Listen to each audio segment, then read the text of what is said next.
Bum bum bum bum bum bum. Bum bum bum bum bum. Bum bum bum bum bum bum bum. Hey, there we are. Bum, bum, bum. You know what I finally have? I have a young daughter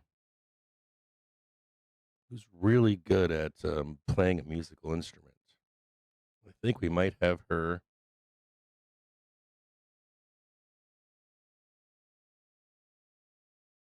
do the intro music because none of this music is actually available anymore. See that? What do we do today? Subscribers. It's a rate decision day, so we'll do subscribers. Any duration for YouTube so people can chat this morning.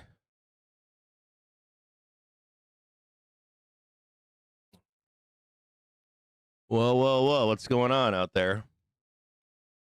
Can you hear me this morning is the bigger question, right? So I've been traveling. Some of you may or may not know this, but I've been traveling for, I did like a 48-hour planes, trains, and automobiles during Snowmageddon from Park City, Utah to Detroit, Michigan. I was supposed to be home Sunday during I think sometime in the afternoon. The Odyssey did not end until very late on late Monday night, early Tuesday morning. So I spent yesterday, getting home, taking care of children, animals, my home. I ended up moving in Detroit about a year ago to another, maybe I think it was like a year ago, something like that, about a year ago, to another house that I have in Detroit, and it's closer to where some of like the craziness that went on in Detroit took place. There were our frozen roads, broken water mains, no snow plowing, that kind of stuff. So when I got home, it was very cold, colder than I definitely expected. And so I'm back. I'm here. Last night I did a quick live stream in the middle of the night, and this morning we're rolling straight into the Fed rate decision, with the expectation at this point being that we're not going to get a rate cut. I'll give the highest chance is no rate cut, but I would expect another cut or two from now into spring or summertime. And I wouldn't use those cuts until seasonal weakness, and then maybe a little bump for the summertime, if possible. If there's a way to cut, that's where I would expect them to be. So let's get right into it this morning. For some reason, I came back this morning, and my charts aren't accurate from last night, nor from where I was working on them for the community overnight. So we'll do these again together. We're going to take a look at it right now. And this is SPY. And we'll make our way through the morning. I'll turn the news squawker on for you. Today, what we'll do for you this afternoon is the idea for today. If any of you have never been here before, this is one of the biggest days of the quarter or month, depending on how many rate decisions we have for the show.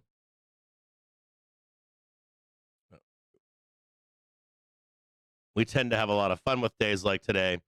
And I go through a normal routine of telling you what to not to do on days like today. We'll start right away with saying that on rate decisions, I consider these binary events. These are better events to react to. You wait for price to make the move, and then you trade the reaction. Now, I know a lot of you out there instead wants me to tell you when to buy 0-day calls or puts. If you're out there watching this show, that's still a feature of this show, and we'll get into that later this morning. So just for right now, just off the top of the head, today is a day where it's a binary event, and if you don't have rules in your life as an investor or a trader, binary events are better left to degeneracy and not the rest of you, the rest of you that are not degenerates. And as a matter of fact, this year in particular, we have switched to a model where we are shifting towards less degeneracy and more of an investor's perspective. And so we have started a an account challenge of some kind to see if we can grow an account from almost $0,000 I think we started with, and we're up 4 or 5%. One point we're up like 6 or 8% or something like that.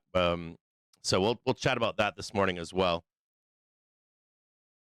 And what I'm going to do here is just chart out the day, and we're going to find out where we think we're going to go for the rest of today and the rest of the week and all that kind of stuff. So we'll start here. We're going to let's just start here with, let me mute this for just a minute here. Turn that off for a minute there. Just take a look here at the this month. This is, of course, the month of January. We have we're on a 3-month basis right now. This is the start, I should say, of the first quarter of 2026. Here's the candle for 2026. Pretty good start to the quarter, right? Up is the way. And we're not going to take a look at this anymore. I just wanted to see where we were, and just the idea of this first candle here, 676.56 is the basis for January. We're going to go over to 1 month, take a peek at that. And we've got still this Jan right here. Beautiful candle, right? A little bit down here. And we've got this big push up here in November. So big push up here. We got September. This is gorgeous, right? 1, 2, this is October, November, December, and the way seems higher, right? Just looking at this right here, just looking at these candles right here, you can see this big push up. All right, there's your big boy here in September to get us up and over. We've got October up. No, we're going down, bro. And nope, they got to buy the dip. And this matters, doesn't it? When you're thinking about not trading like a degenerate, when you're thinking about can the streets get in a trade in Q4 of the prior year for a print before we go into seasonal weakness, did they get that chance? And it looks like they did, right? Looks like the street was able to get in here, get long while they're telling you the market's going to crash. And we've got this indecision month, volatile month in December, and now we're in January. And this doesn't look like sell, does it? Let's just look at it. Just month by month, this does not look like sell. This looks like, hey, we want to get a print up here before we get into our doom and gloom for the March or February, March, April, whatever, so they can buy the dip once more or not. If they're going to sell or be buying, we can probably get into that too at some point. But like in 2022, even though that was a bear year on all those major lows in spring, summer, and fall, you might have you might have some kind of an office on the street that's doing the selling, but then there was another part of the office that was buying all of these lows in 2022 for the eventual move higher. And we have some kind of an expectation of something similar to that happening this year, something like 2022, but not as doomish, not as destructive. It looks like we've done a lot of dispersion last year, right? We noticed a lot of dispersion in single stocks and more breadth in the market. And this looks pretty bullish here, doesn't it? I don't think you could say that there are retailers nor professionals that are selling here. They look like they're buying and that they want some kind of a print, whether that is in February or March. They are long and strong at this point. We're going to now take a peek at the week. No risk office, right? Remember last year we talked, or not we, but other people talked about crashing last year. We're going to break trend, this and that. And this seems like the basis right here. You can see it. This is September. This is where it all began, the breakdown, right? This is the basis of this move higher right here. On a weekly basis, you can see this is where all the buyers are here and right here. Here is September, right? This was what started us here. If you remember, some of you guys remember, some of you guys don't, but we had the big push up higher here, right? And then in September 17th, rate decision, it was attack, and now looking for one more push before we potentially could break trend, right? And try to find out where those buyers are for springtime. Currently, the thought here would be that those buyers are at 649.48 and 675.21 for the spring, for a spring dip buy, let's say mid-April or so. We're going to come down here and look at, on a daily basis, what do we have going on here. You can tell here there's a lot of demand in here, right? This is where the current buyers are. We know about the group, 2 groups lower. We got another group there, another group here, and the other group lower over here. Then we're going to take a peek at what? We can draw this in. It is Fed day. Snap some lines down here. There's one right there. I don't think that just put the one. We're not gonna snap one right here because we start rolling down over here. It's likely going to come back down and try to do this inverse cup and handle, right? So we'll just leave that one down below if we have some bad news of any kind. Let's take a peek at the 4-hour basis. This is where the day traders live.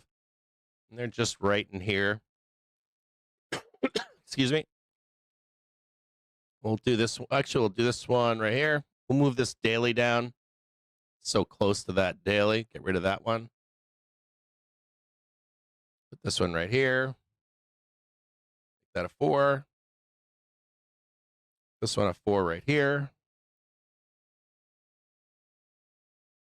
We'll do a couple more in here. Right, just like this.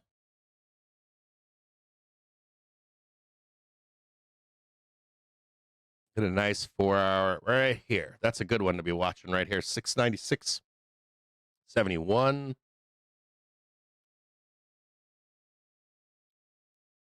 Nope, wrong one. If you want, we can do, if you really want being Fed day, we could do Qs if you wanted to, and potentially IWM this morning if you're trading a different, peek at this indice. Look at this right here.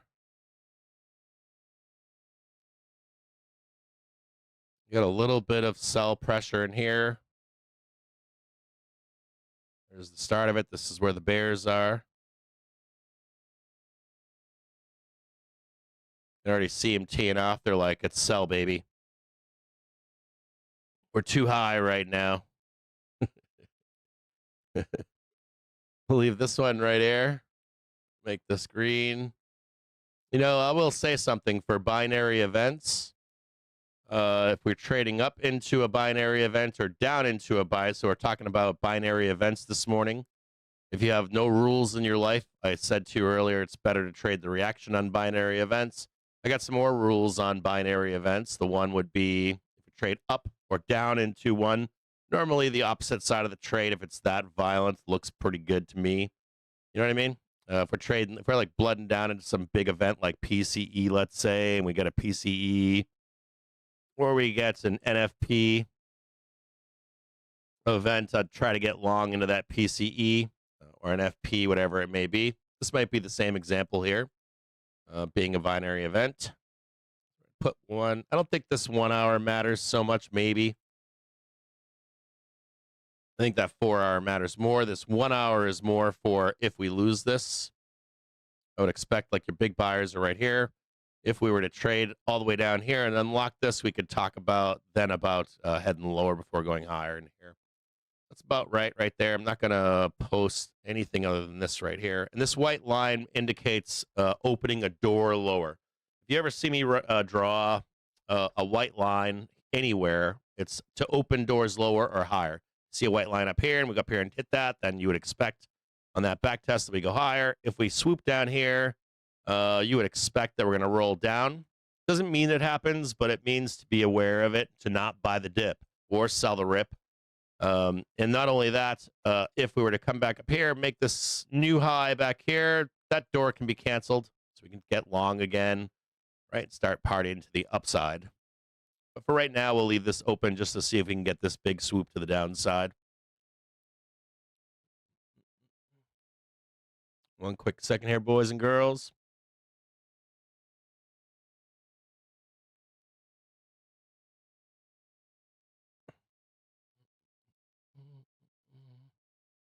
Let's check this 30-minute really quick. Got alerts coming up on Curb, by the way, if you're watching, you're a regular watcher of the show. Just look at this 30-minute here. We are on a down swoop. You see this right here? We're supportive on daily trigger. Hourly is not where I would like to start trades. I'll be honest with you guys. I always like starting trades on an hourly basis down here somewhere. Always like buying down here. It doesn't mean we can't go up and then swoop down. I do, though. I kind of wish we would have a little bit of a pullback today at some point. If it was me, that's what I'd like to see. Another issue this morning is there is a wall above at 7,000. I apologize for Gamma not being up this morning. I don't know why it isn't. It was up last night. I did the work and then it deleted. But let's take a look at this 7,000 right here on SPX. And there's kind of a wall here. Not necessarily a wall, but there's Gamma stopping us from going above 7,000. We'll make this yellow. And there's two things that can send us above 7,000. The first one would be rolling of calls higher based upon positive volatility. That'd be number one. If everyone thinks, oh my God, we're going to go to the moon, start rolling everything higher, we're in seasonal strength, everything, all the stars align, and we're gonna moon up here, right? That's the first one. The second one would be Gamma coming off of positioning higher that expires or is near expiry. You hear people talk about Vanna, talk about Charm, and all that stuff, where there's no longer the need to delta hedge positioning from dealers to participants like you and I and professionals. So either of those two outcomes. Another, like, little bit of hot sauce or a little bit of gasoline for us to go higher would also be what? Sentiment, also seasonality, right? So are people rolling their positions higher or in the money? Or are they positioning more doomish, right? It's that wrong time of the year, and it's like, I don't care that we're up there. We're going to start hedging, and we're going to start selling underlying, all that. Like, sentiment just changes. The other big thing we're looking at right now is the big fat 700. If you go back and look, as we traded 6,000 and 5,000, we had two starkly different outcomes. We had one where we were able to break above. We were able to break above and start ripping faces off, right? Trading 0, 5, 10, and 15. And then the other outcome, we firmly rejected. And when we did, it was a hot mess. That was the 6,000 one where it triggered a fairly large correction. That would be last spring, 21.77% correction off of the tag of 7,000. So we're also dealing with that right now. Kind of the same setup as last spring. You can go back on your own, though, look at 5,000, what we did. We were able to break above, actually, and what we did was, in 5,000, we broke above. We pushed to trade 5015, and then the corrective move to the downside was less deep, much more bullish. And then we made a move.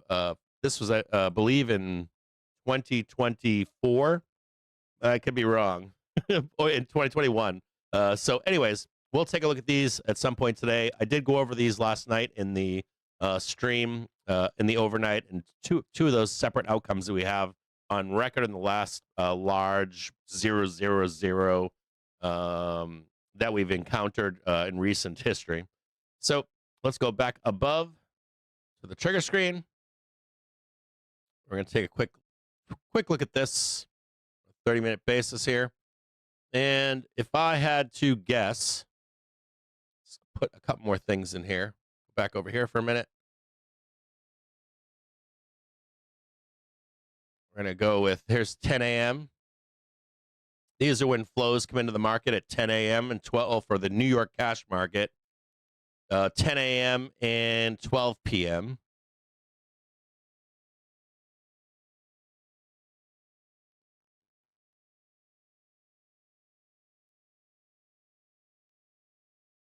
This is Wednesday here, right over here to 10.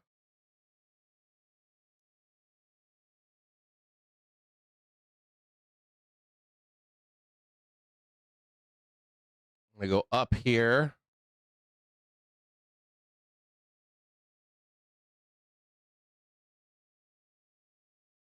This is the rate decision down here.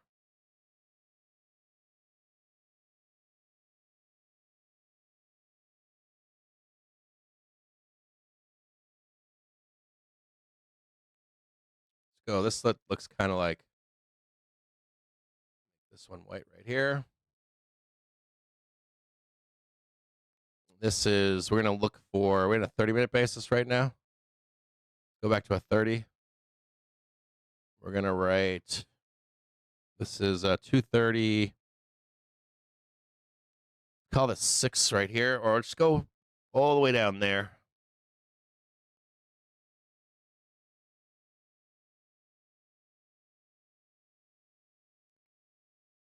Up there.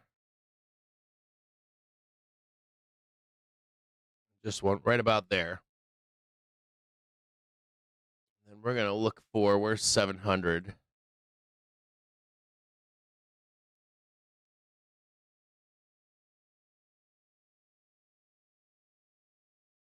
Right up here. 700. Look at this right here. I'm going to draw these in once more. This is going to be a downstroke. An upstroke right here. We're going to get another one down here.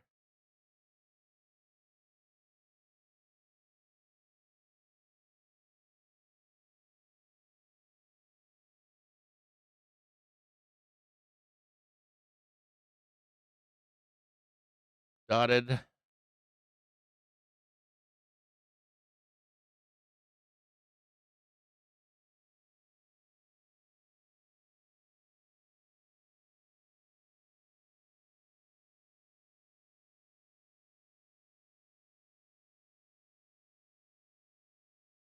One dotted right here.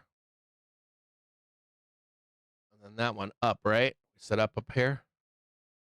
That should be your, if your hourly is, so you got one downstroke right here. Dop, dop, dop, dop, dop, dop, dop. Buying opportunity right here. Dot, dot, dot, dot, dot, dot, dot. Buying opportunity here, right? And let's say if you watch this closely, all right, so you got a buying opportunity right now at 10. You're going to get another buying opportunity, I think at 1600, right around the close. Then we know, of course, if we blast down to the depths of hell, make another low. We hit down here. There's no buying opportunity. Let me show you this looks really quick or works really quick. Take a peek at this. You get the one downstroke with a buying opportunity here in the half-an-hour trigger. You have another buying opportunity down here. So let's say we come down 1, 2, 3, 4, 5, and we don't hit we don't go below 695.87. You see the one high right here in this prior high. Come back, you'll be able to buy this right here. We can go up. Makes sense? So you know your rules. If we blast down here, 1, 2, 3, 4, 5, up straight down below. We break that white line. We don't buy that, do we? So we come back up 1, 2, 3. Fail to get the new high. We'll take that leg lower. Easy peasy, right? Not too hard. Kind of easy, right? We'll know if we open the door to the downside over here. So we're going to keep our eyes on this one. Make that just like that. We're going to go right in here, take a peek. Let's have a look and see what we got over here. It's a 1 minute basis, big old downstroke right here. So watch this really closely here. We have the prior high right here, prior high right here, prior high right here, and we're just smashing them up, right? 1, 2, and 3. See if we kind of just, I would expect, if you're asking me what I think happens here, we grind. That's what I would expect. We've already done this move right here. You can see right here, we're kind of close Kind of close. See that right there? Already kind of close, trying to sell this down, pound it down. I would expect some of that same price action today, just grinding. Hold on, air, just grind. It's 12 o'clock. Fade. 130. Let's go over here and look at this. Here is the decision. Here is the doomish stuff right here, right? Decision, doomish stuff. And whip it down here, and then they finally let us up. Seems right to me. Let's take a look at something else here too. This right here. Got some gaps to close down below over here. Big gap at 695. Another interesting thing to this is, you see how this hourly trigger? We'll see if this hourly just starts flattening out in here. This could come back down here a little bit. Maybe come back down. See this hourly trigger right here? This might come a little bit closer to 2. Leave this right here, though, for now. We'll watch this closely here. Let's take a quicker peek here.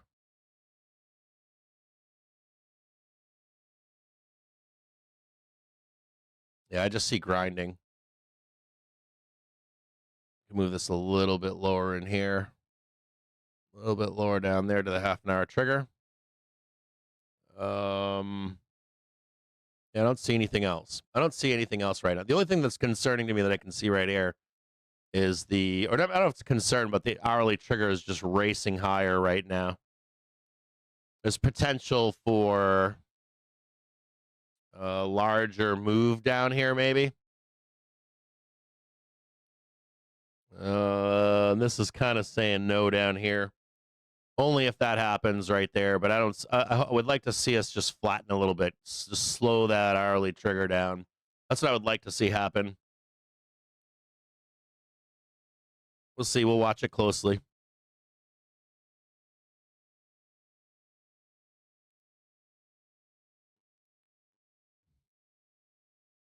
I'd like to be a buyer down here. If I saw this early enough, I'd like to be a buyer down here. Looks pretty good, though. Watch this closely. Go to the main screen really quick. Bring this up right here. Let's take a peek here. We got some stuff to look at here. We're going to look at some data for today. Let's go over to the book map really quick. I go to book map. Let's take a look at book map really quick and see what we got going on here. This looks like we're kind of roped in, doesn't it? Kind of pinned in at the moment. Be looking to buy this down here. If there's no negative news, I bet this wall breaks and this wall breaks.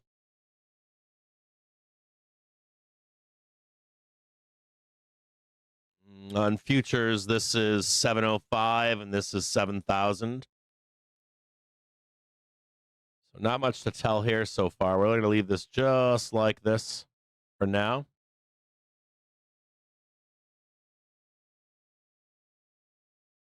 We're going to take a look at something else now. This is SPX.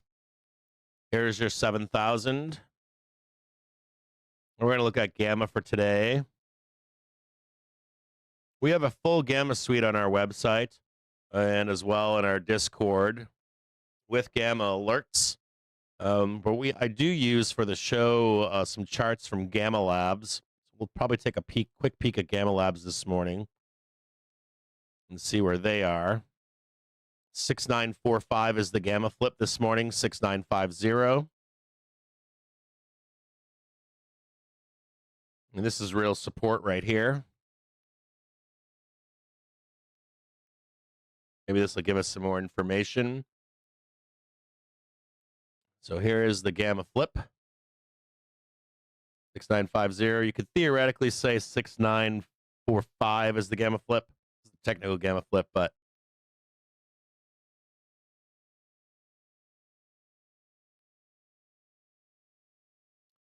we could write it like this. Gamma flip. Make this one green for support. If you're a buyer of the dips,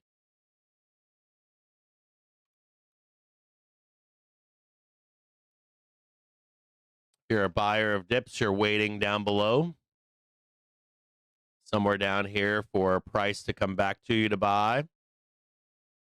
Something like that right there. This also coincides with January 26th at 15:30 at 3:30 in the afternoon. Take a look at the top map and just see what that looks like down here. Looks like the 26th is right down here. See this down here? We got that right? Let me just check this. 26th at 15:30, 26th at 15:30. I got the wrong place. Right in here.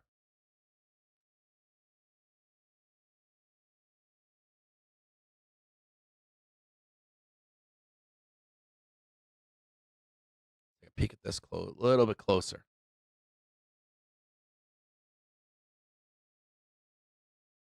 Just check this real quick.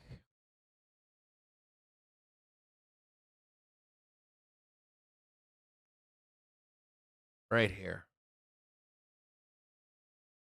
We'll go one step higher, right about there. So if I was going to buy a dip, you want like Captain Jim James used call lot, it's probably right here.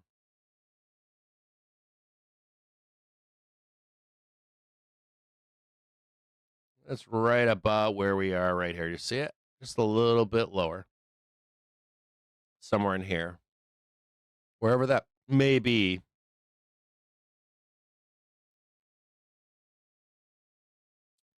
This is right here. We're going to also take a look at 6,900 as a point of interest.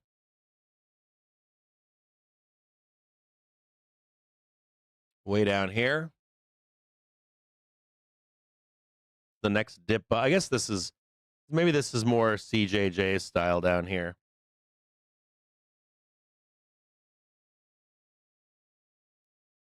How about we'll make this CJJ.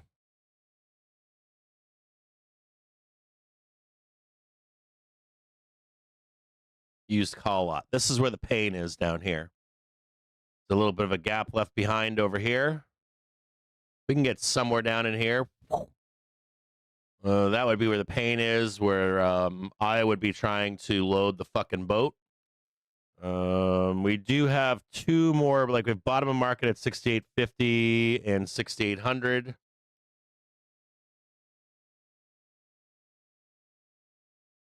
That one's down here.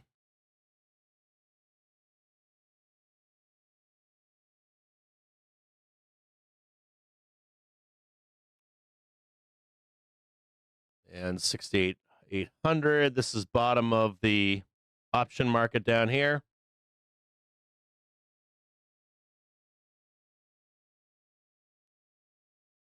Explain this better for you here in just a minute. Let's take a look right here. So this is the gamma support, gamma flip. This is where the used call lot is right here. If we were to trade at any point, watch this real closely here. If you were to trade down here, smash through all this kind of stuff, I'd be a little wary. Go all the way down there. This instigates more put buying, more or selling of equities along with put buying. I'd be kind of wary down here. If you want the used call lot, it's probably in here. Close this gap out. Nice deep bam down there, and then bam down here. As of right now, we only have charted out a trade down here, and then up. This would be the most likely outcome if we have a continuation where we actually blast through this, right? Close that gap. And then this one right here, this is the probably 50%. Well, no, maybe not that high. Maybe like 35 to 45% chance of happening. This one down here is about 20%, maybe 25. And this is 5 to 15% chance of happening, somewhere in there. Some kind of rough calculation right here. Highest percentage chance is off the hourly trigger. Second highest chance is off the daily trigger. And then total shit show down here. Smallest chance of happening today. The idea would be if you're a trader here with us today, watching just this gamma right here, you should just be waiting. Watch me closely here. You're waiting here, and somewhere down here. You're just going to chill out and relax. You're just going to wait for price to come to you. And if we see any kind of actual turnaround, like 1, 2, 3, 4, 5 or something, we get a new high, start talking about taking a long here. But same thing on the same operation down below here and here on SPX Gamma or an SPX Gamma. Just post this for the Discord down here. Use call lot would be somewhere down in here. Let me just check something else really quick. 6950. I think I got that right. Better, guys. I don't know what the fuck happened to my charts last night. Why they're all gone. I'll repost them again. You're in the Discord so you can have them.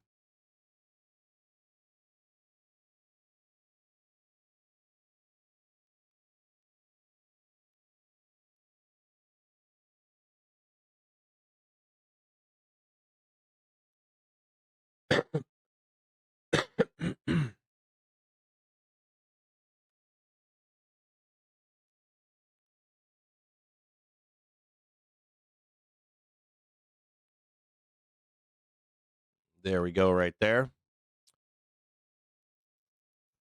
The other thing we're going to look at this moment is we're going to take a quick look at a few items here. The first one is going to be net gamma for the day. Let's take a look at this together. Well, a lot of we got a pin at 7,000. And I don't like this. I'm going to be honest with you guys. I don't like the pin on 7,000 for gamma for today. I do not like that there's no gamma down here. I do not like that personally. I don't like that. What else do I have here? Gross OI, call OI, change volume. Let's check some volume. On 2 dates. And let's take a peek here. We've got 6910. And we have 7,000. So 69. Look at this right here. It's this big giant gap in here. This is 6765. And there's a giant gap at 6910 here. I don't like that, I'll be honest with you. This is pretty much telling me 6910. This is telling me right here. If at any point we get down here, this is very viable. There's a giant gap in here.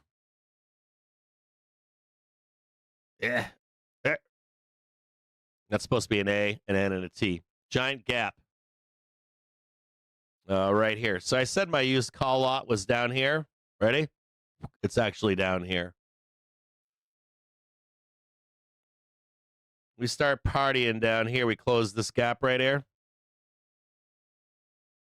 we start partying down here and blast through this right here, we're likely gonna give the entire move up 1, 2, and 3. This is, of course, your normal cup and handle stuff. We'd find out later on if we go down or not. Just note that there's. Let me.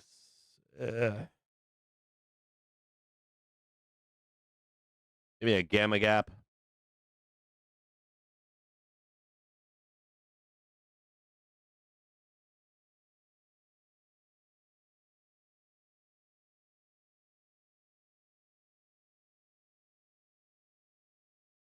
Or a gamma hole or of some kind.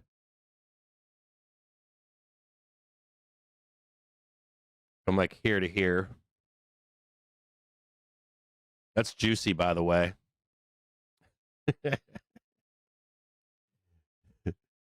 Or an option gap. Or intraday option gap.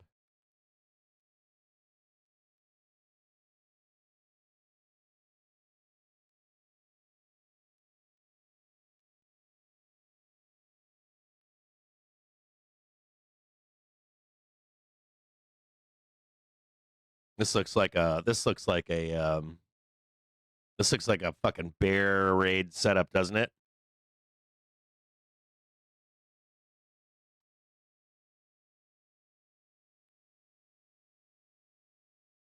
We got something else to talk about here too.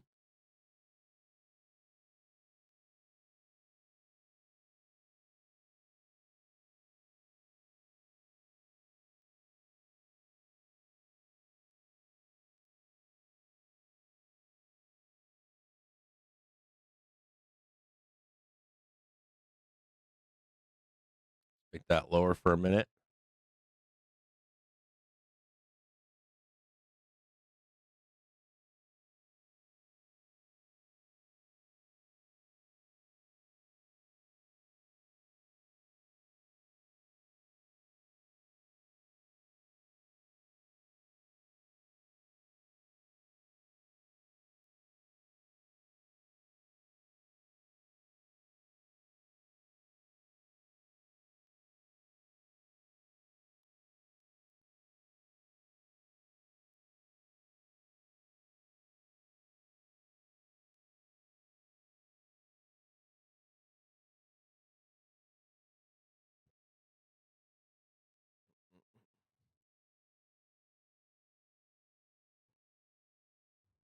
Post that really quick. And then we've got at the money vol is kind of high right now. Show you this really quick. You move this over. Can I move this? See right there above my head right there. There's a big sweep up in volatility, then some vol crush thereafter. And then volatility continues higher. Watch closely where volatility remains elevated. This is to be expected for the season. There's something else fascinating here too, which is if support is held. Let me show you guys something really cool right now. Well, let's look at CTAs. CTAs, frying pan pattern. Asset managers net, they haven't been long for, well, they've just been fucking around sitting. Asset managers trying to deleverage here. Take a look at vol control. Vol control is open to a little bit of volatility, slightly lower to, what's kind of interesting about this is, let me show you this really quick here. This is, sorry for the line, it doesn't really matter. What matters is vol control gang could allow some volatility and still be supportive of market. Fascinatingly, seasonally, if, let's say, vol control gang comes down over here, if it was to come down over here, it's very reminiscent of the end of December. Last few days of December, we had a big downstroke, and then we went higher. And what else is fascinating is if you look at seasonality or SPX. I don't know if you can see this here. Let me see if I can move this over a little bit. I don't know if you can. Oh, I don't know if you can. Wait a minute. Come on now. I don't know if you can see this here, but I'll post it in the Discord. Seasonally, it says we have one potentially have one more backstroke and then a move higher. Not only that, but whatever the back test is. So I want you to think about this here. If there's any kind of doom or pullback over the next day or so, we have this probably the biggest volatility we have this week. We had like major volatility. It'd either be this. We have PPI on Friday. We've got Monday. We've got ISM PMI jolts on Tuesday. ISM services on Wednesday. NFP on the 6th of February. But theoretically, whatever backtest happens like right now should provide a huge move higher. And CTAs are open to that move higher.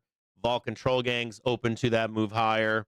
Seasonality is open to that move higher. And that's like, and we also have gamma coming off. We've got 7,000 gamma blowing off for month end.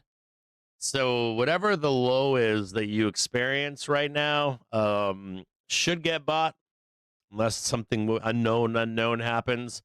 And we should launch to the upside. I'll post this for you somewhere else. But seasonally, we are already putting in this big move up here to the upside. I'll post this for you guys right now into the Discord.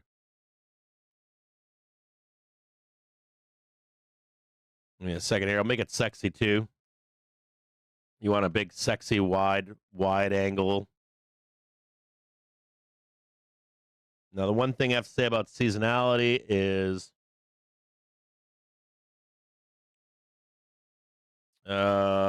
it's not exactly, I wouldn't trust it per se, but it is a good like third tier tool.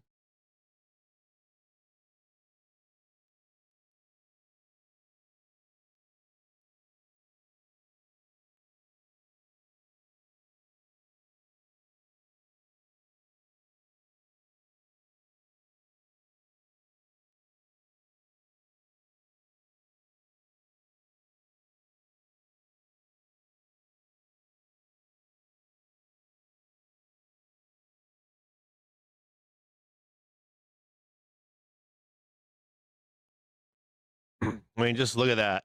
Whew. Oh, man. Oh, boy. Look at that. Look at that, like, 50th trading day of the year. Look at the end of the year.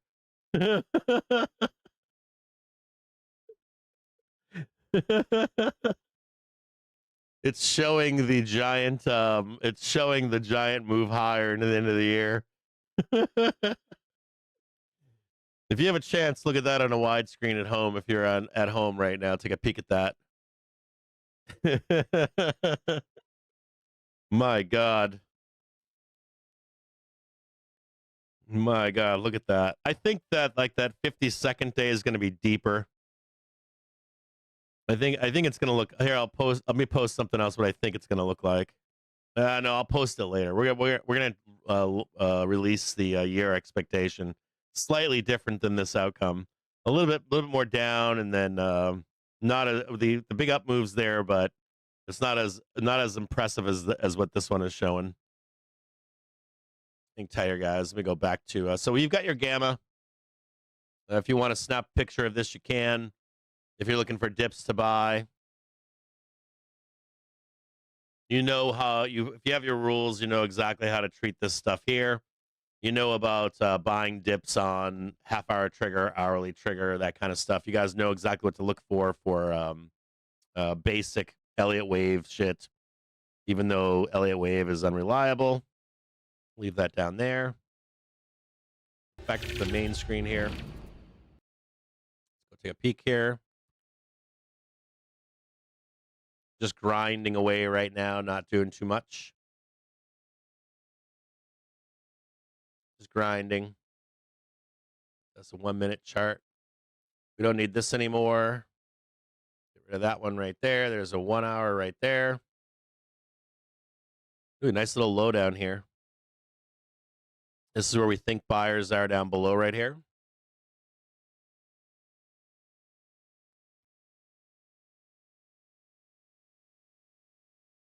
We got to hit 700 today.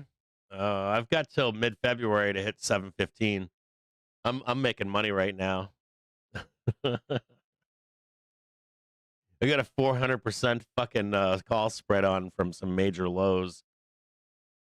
We're printing. We're very happy right now. What else? What else we got here going on? So we did the gamma thing. Quick peek here in the background.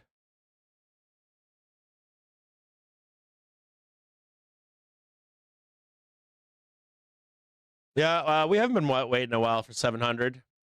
We've hit, it's weird. I've had people comment that we haven't hit 7,000. Let's go take a look at that.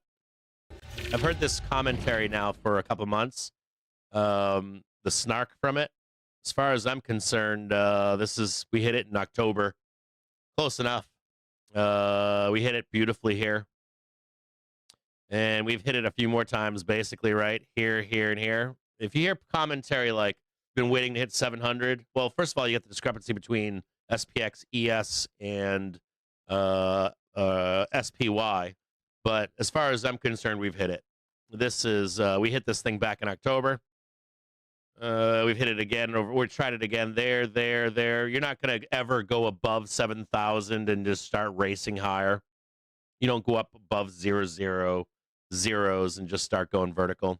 They're all angry because of this. I'll show you why they're angry. Ready? They're angry because of that right there. They missed that whole fucking move up there. They're angry. They don't care if you go all the way up here and miss this by pennies. They're stinky about it. They're stinky about it. They're stinky about that. Stinky about that. So don't pay too much attention to the 7,000 commentary. They'll be stinky when we're up here at 705. They'll be stinky at 715. They'll be stinky when we're back down here, and then we're going up there. We're trading up there. They're gonna be stinky about that too. Don't get too concerned about the 700 on SPY. They're getting hammered up here.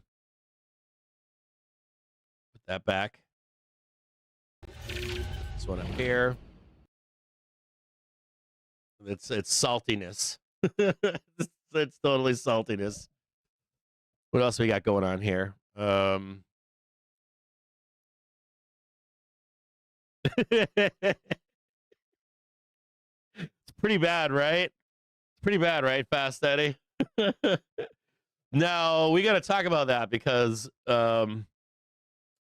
we like or if you're a bull, if you're a buyer or a bull, you really want to see on SPX, you want to see 7015 or 7015. That's what you want to see on SPX. You need to see that. If you don't see that, the other historical example is we go to the depths of hell, and we all know that if you're a bear, you want to be aggressively selling 7,000 aggressively. One other thing, if you haven't had a chance to hedge the market, let's bring that up. If you haven't had a chance to hedge the market at all, let's go back there and look at this really quick again. Oh boy, let's talk about bear anger. Let's talk about bear anger up here. If you haven't had a chance to hedge the market, how many times have you been told How many times have you been told that you lost your chance to hedge the market? Over here, maybe a little bit of this. I remember that. That's the top. Never going back up there again. Well, that's not the truth. We actually came back up again. We're gonna crash over here. We're gonna crash over here. We're gonna crash over here. And I was asked, was it Opland Group that asked me? I think Opland said, "Hey Cap, when are you gonna hedge the market?" And I said, "Not yet."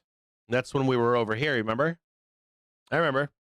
I've had people ask me up here, "Are we hedging here? Are you gonna hedge here, Cap?" And I said no. And I'm not ready to hedge yet. I said the middle should be right around mid-February. We'll start looking at it. 705 to 715 on SPY is what I'm looking for. Somewhere in there, SPX 7005.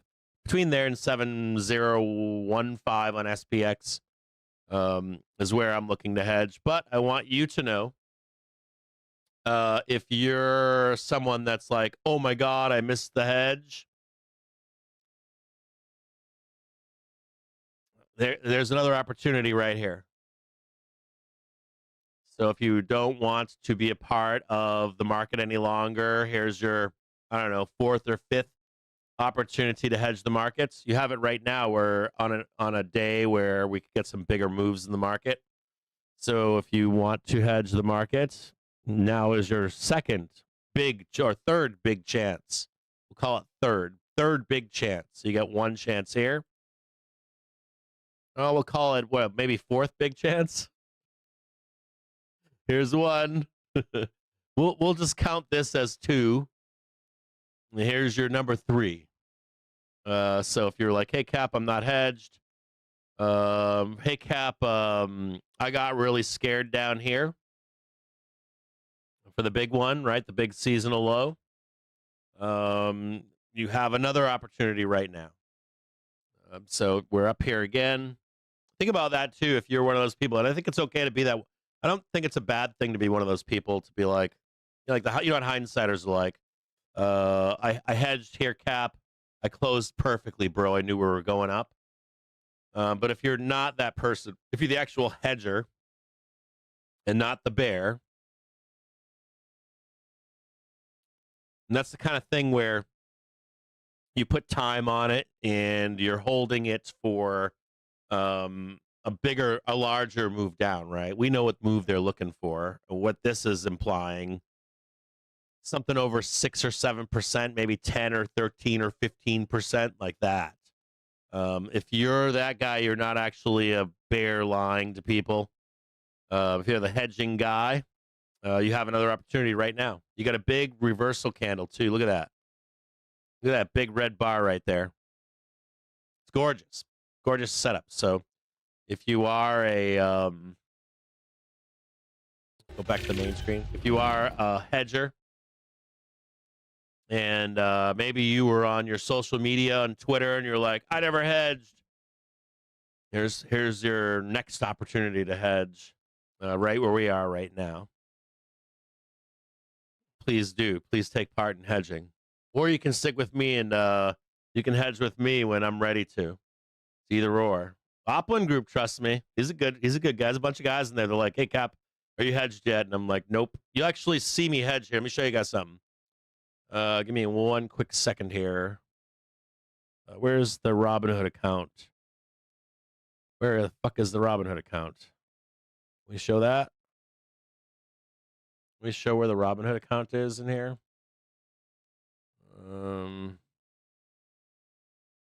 Where's the Robinhood account? We have a kind of account that we show now. Let's see if I can. No, nope, that ain't it. There it is. So we show an active with real. I don't think you can paper trade on Robinhood, but wrong way. Down there. That white box shows our positioning. So that's the way we own Ford right now. We started this Ford thing with the idea that not everyone is rich, not everyone is middle class. We see on socials people complaining that they're poor. So we figured in this idea would be that we would start the account with a small amount of money to include everybody in this. You can trade this however you want. You can not trade it. I do recommend, and my advice is that you paper trade this. You don't use cash, but we did want to do this with everyone in mind. So figure if we're going to, this is going to be like a retirement account, and a way to generate income and a way to grow a degen account and some more risky behaviored trading. And I couldn't buy 100-pack of SPY, of course, with $1,000. But Ford generally trades close enough to SPY. It has a dividend. It has options. It's has a ton of liquidity. It's a great stock to run the wheel on. It's easy. It's not hard. It's easy. So you you save $250 from your check every week, and then at the end of the month, we look for new month flows, and we buy first of the month, or we hedge a month if we come into some seasonal weakness. So today is the 28th, so we're looking to add another $1,000 this month. And last night we were discussing it. I was saying that I'd like to build a cash reserve in this account of a couple grand. If we could save some cash, maybe we get a call spread maybe for February, it'd be nice. Get a like SPY call spread for the month and on the 1st. And then we'll be looking to take that money at the end of February, sell out, either leave Ford on and sell calls against it, and then maybe get like the monies from the deposit on February and March and use that. So sell calls on Ford, and then early mid-March, if we can extend this market into we could start topping or something early March, and then maybe put a nice fat hedge on, for either April or June, with a couple $1,000. Sell some calls for the just for the mechanics of selling calls against SPY. We're not using SPY for this underlying, but just to teach people how to generate income.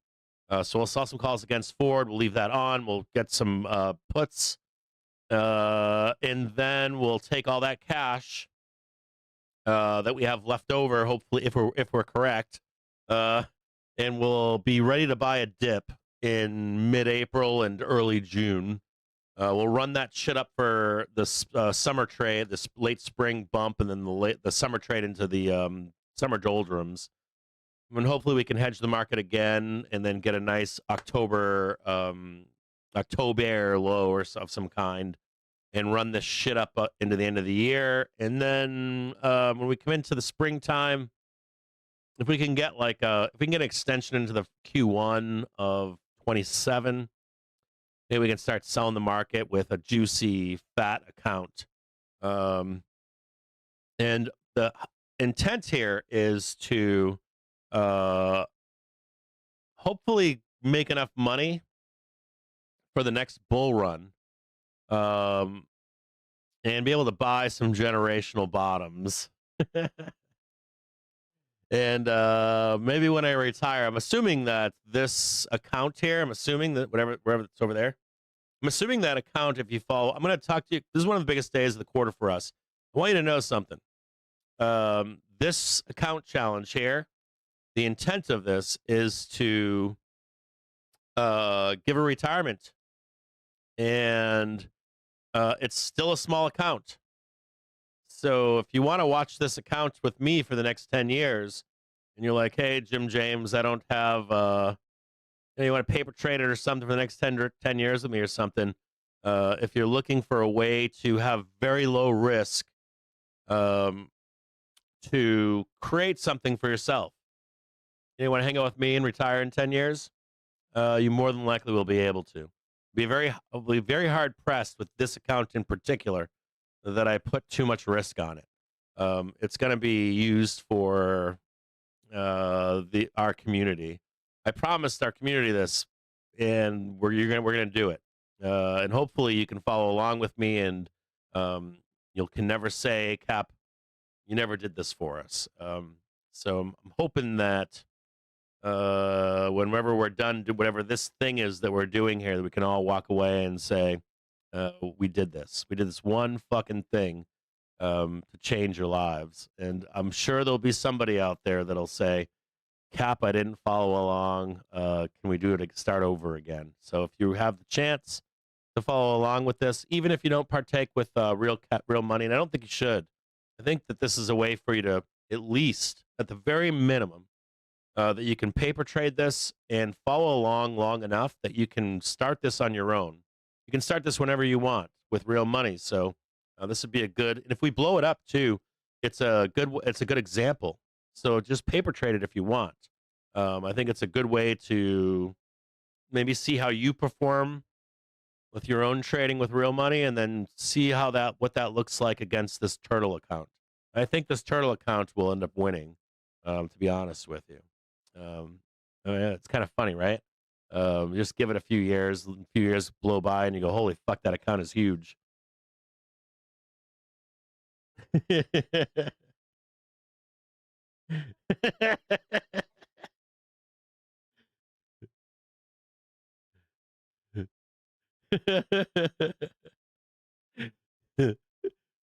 Yeah, if you want to hedge, you're being given another opportunity to hedge here. I can't tell you guys what to do. Don't follow me. You guys should follow your own plan, but there are a lot of people saying that there wasn't another chance to hedge, right? How many times do they say that? Again and again and again and again. So you have a fine opportunity at 7,000 to hedge. Put enough time on it, so you're probably going to catch print one way or another. Even if just all I want you to think about is this. Think about if you're going to hedge here, that you hedge being in mind that we can trade 720. Just can my hedge withstand a trade to 720? If your hedge can withstand a hedge or a move to 720, and you're looking for a low sometime in April or June, you should be fine. Your hedge should print. Just be aware of that, okay? I think hedging here is fine. It's just a matter of however you structure that hedge. You got it. You got it. I'll tell you what, man. You can ask John L. He'll vouch for this. If you ever speak to John L. and ask him, how do you make money in the stock market? He's going to tell you, like every seasonal low you buy them all. And then what you're doing is you're selling calls to suckers, basically. Rinse and repeat. He says this. Rinse and repeat. And you generate income. You own something. I prefer SPY. I don't like doing stocks. I don't like relying upon a CEO. Ford is likely going nowhere. Likely. They're not as good as SPY, but if you can, you buy yourself some SPX, SPY, and you accumulate that over years, and you sell options to suckers.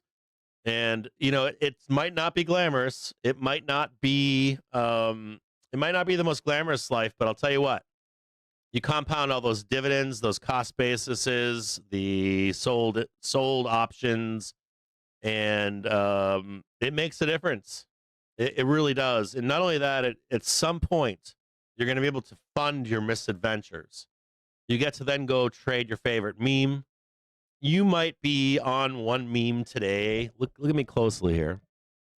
If any of you are into the history of the stock market, in my most recent escapade, looking at the history of memes, you know how like you'll see people on social media and they'll tell you things like, we've never had meme stonks. I don't know what these retailers are doing. I've gone back and looked, and we've had memes in the stock market. I found them all the way back to the 1950s and 60s. Most recent run, or the thing I looked at, my last escapade was looking at the mid-90s. We had fuck tons of memes. So don't be buying into these boomers telling you that there'll never be another meme for you to fall in love with. There always will be. So if you do the turtle thing, and you're going nice and slow, and you're like, well, Cap, I love the ticker number X or ticker PORN or something. I promise you, there's always going to be a new batch. Every fucking bull run has new memes, new spec growth for you to fall in love with and say, this is the one. We've always had them. We always will. So the way John describes things, I'm with John on this. Start by owning something, generating income, and then you can then go and say, oh, I want to, piss away some cash on my degenerate account.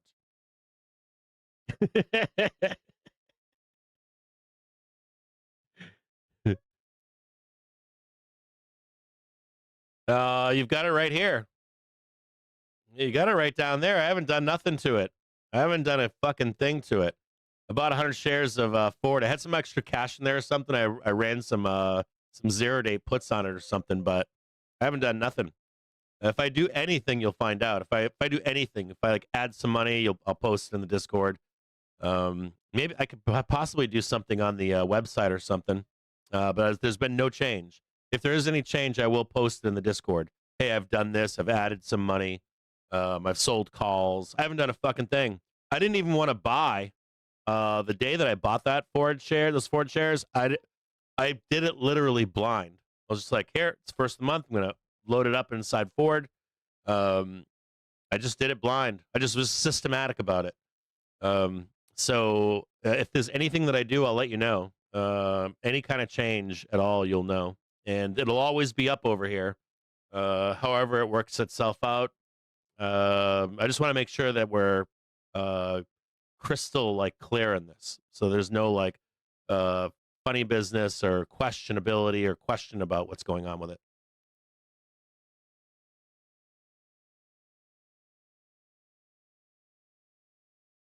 We should call it that, turtle trades.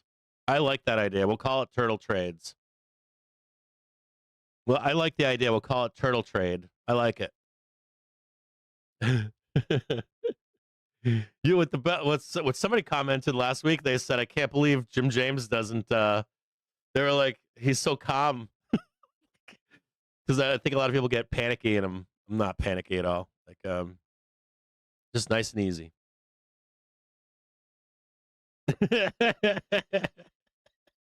That's exactly what we did. Well, like anyway, the cool part is that we own it. I mean, what's the worst that can happen? It goes bankrupt. That's it. That's the worst that can happen. So if I have any fear on Ford, it's does Ford go bankrupt? Get delisted or something. I don't know. It's the only thing I can think of. We bought it a little too high for my taste, but it's okay.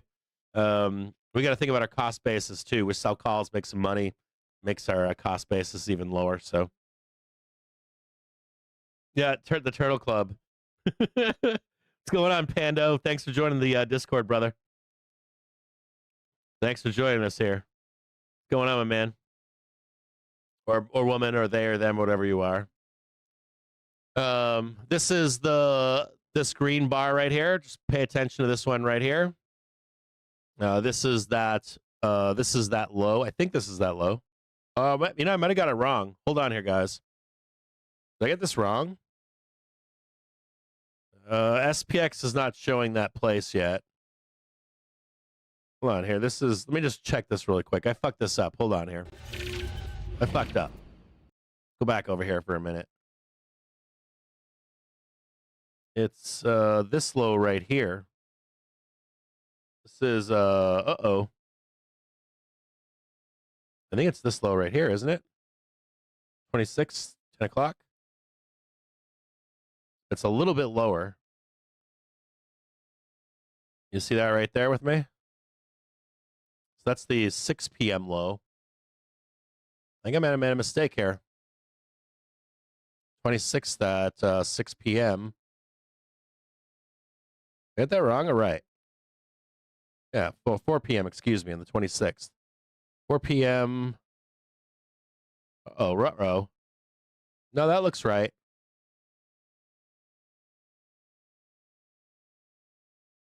No, I got the wrong date. It's over here. Oh, man. Oof.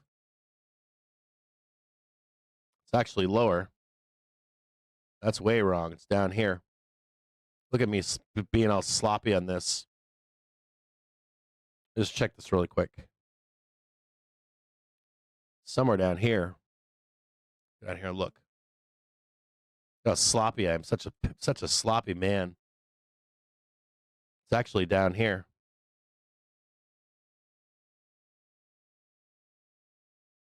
Ooh, yeah. 692.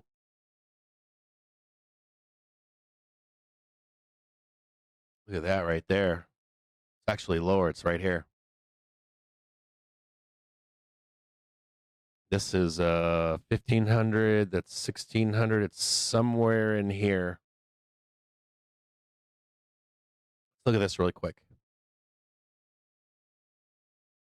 Go back on the hour and just check it. It's right here.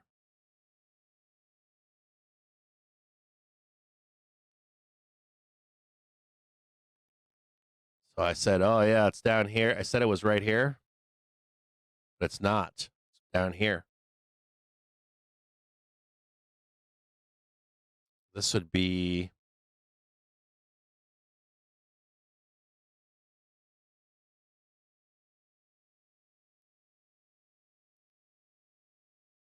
this is where gamma support is right here. Oh, God, look at it down there. This is also where your real true first dip buy is. Look at this right here.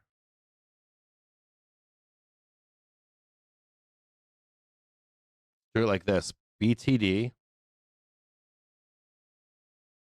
is right here, right? If we don't hit the white and we just hit it, you see it?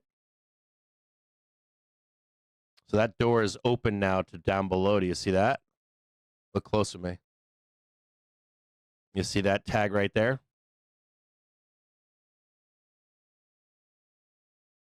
So that means the door is now open to lower. It doesn't mean we go down there. It just means that we're down to the we're open to go down lower.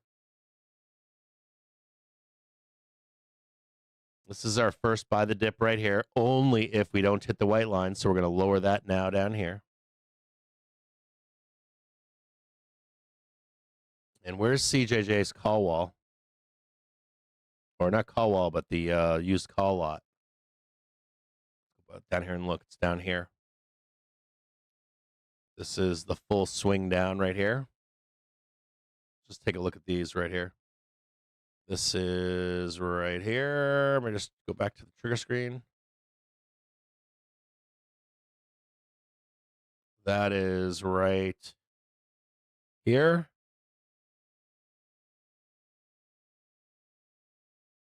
And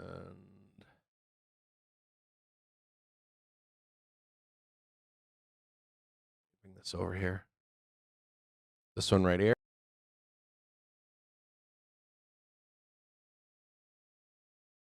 This one right here. So the gamma walls are. One right there.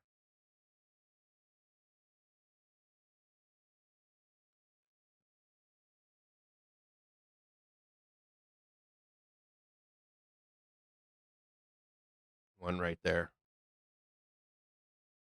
We'll leave these down here.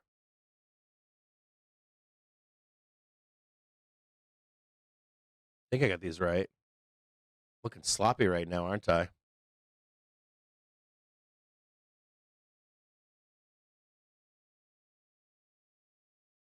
There's the gamma flip. There's the buy the dip. And the door is now open.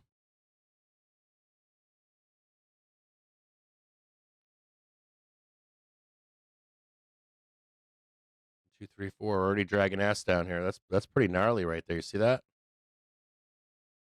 Back down there.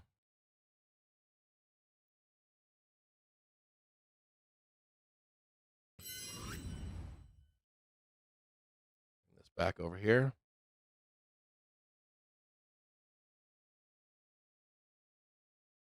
This is 10 a.m.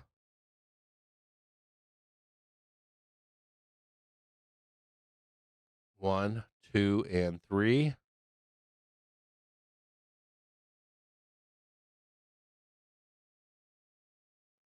draw this in for you right here. It's 11 a.m., 11:30, 12.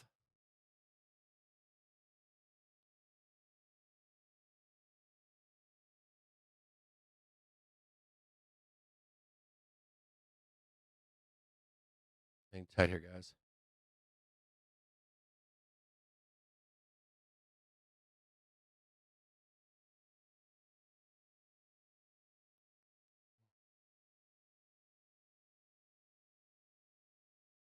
You can see that.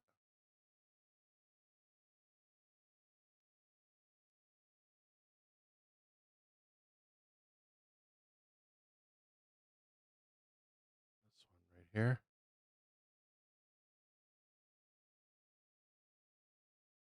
And then some kind of a failure in here, right?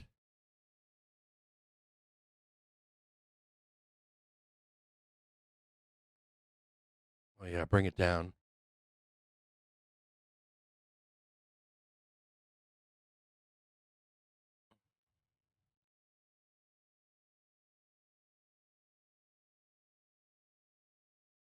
Here you go.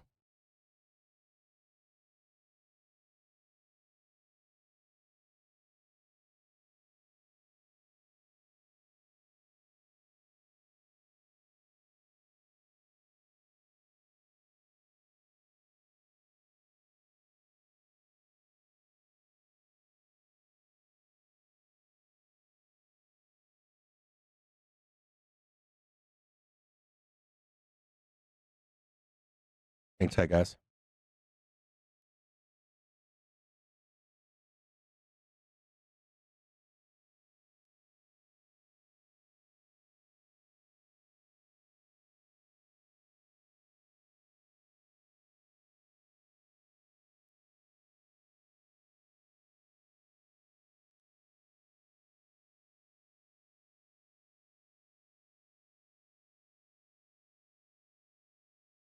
Take that cash and march.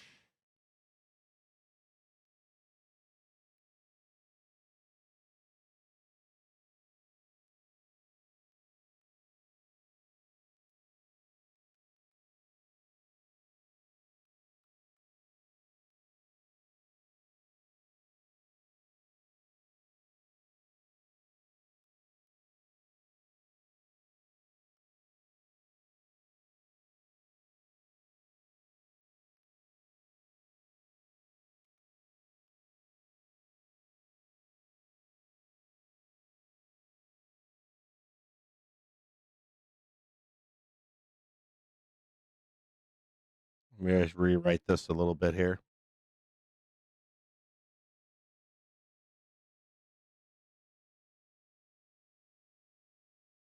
Let's buy some call sprints by February, March with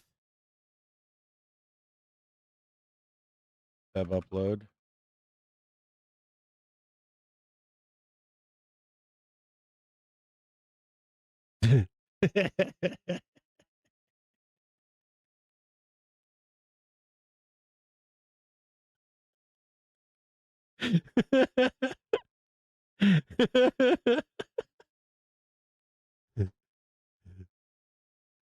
Hold on a second here. I'm in the Discord right now. We put this over here for you guys here so you can see it. Hold on, everybody, move this stuff over. Come on, get over there. Move that closer over here so you can see it.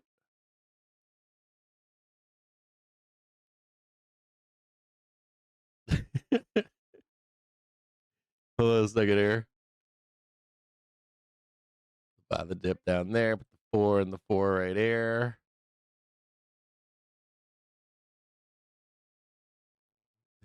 Put this right here for you. Slide that over right there. You want to do some 0-day calls? I'll do some 0-day calls with you. Let's let this half hour kick right here.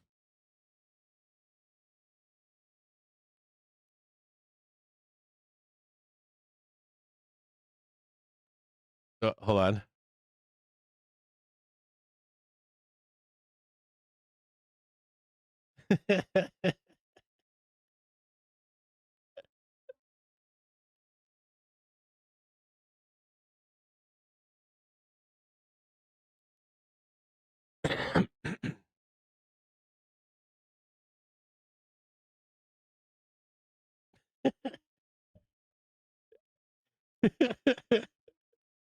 You didn't follow it?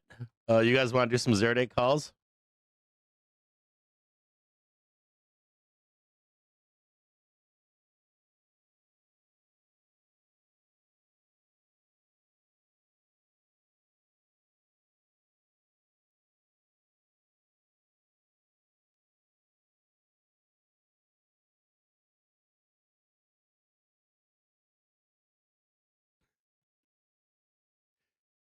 If you want to get into some call action, it's right about now. You should see some upside into what you should see is something like this right here.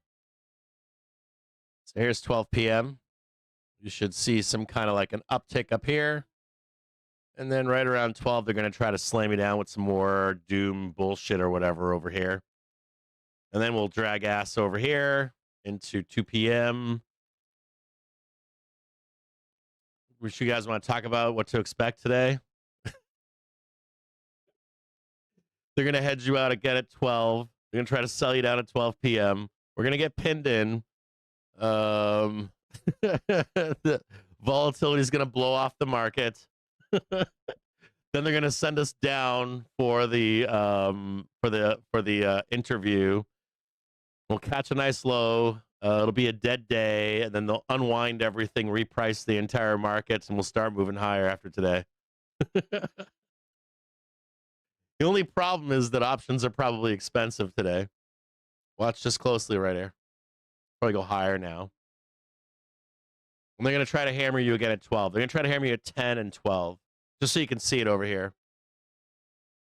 So do you see the sell right here? This is 10 a.m. Sell you down at 10. They're going to try to do the same thing up here again. Did you see the W? It's right here. There's your W right here, bat wings, right? And then they're going to try to get you right in here. Maybe you go up here, do a cup and handle, and then down. A cup and handle within a cup and handle within a cup and handle.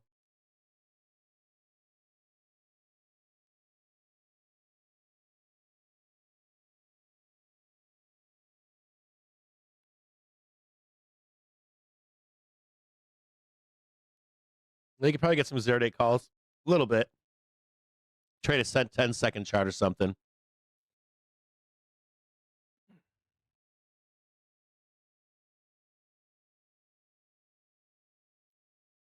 All right, I'm going to read to you some news. A second here, guys.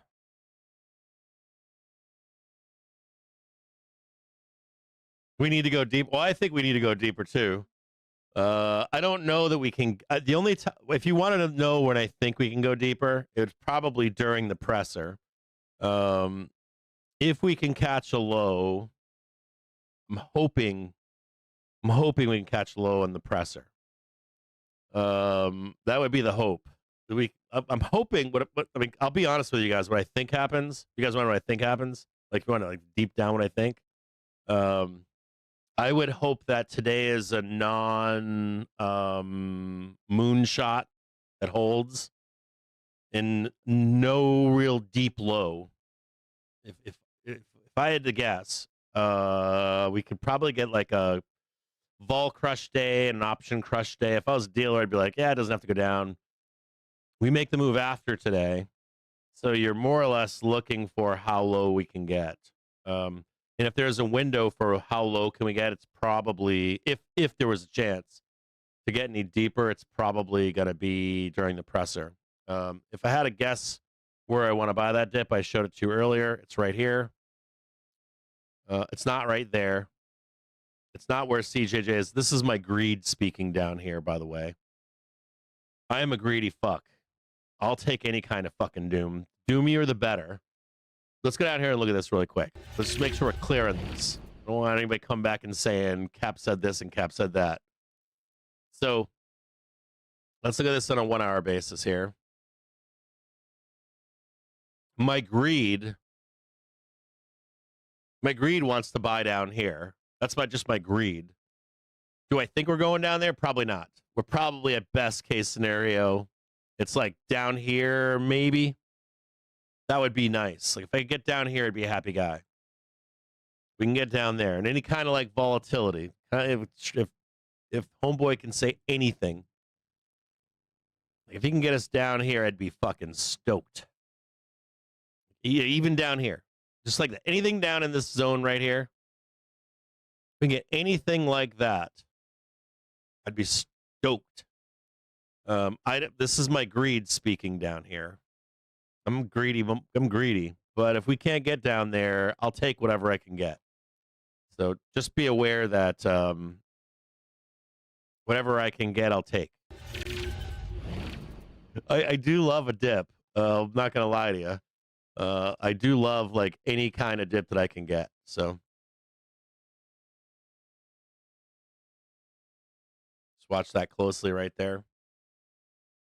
I'm a greedy man. Like I live inside of doom. Like I fucking love it. I love when the bear's like, this is gonna happen, and there's gonna be that, and then cut all their heads off over here. We're gonna hang them upside down by the feet. I'm like, yeah, that's it. Do it. Because I can't get a low. I hate it that I can't get lows.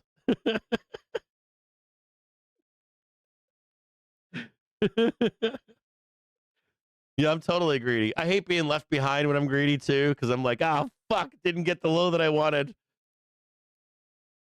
You know? I'm not really a FOMO guy. I mean, I can be, but I'm not really a FOMO chaser. I'm more like, show me the blood. I want like bulls hair on fire. I want bears telling you it's going to limit down tomorrow and over the weekend. All that shit. Any kind of dip, I'll take any kind of dip. I'm drawing it out for you guys. I gotcha. It's right here. Up, down, up, sideways. Target hit.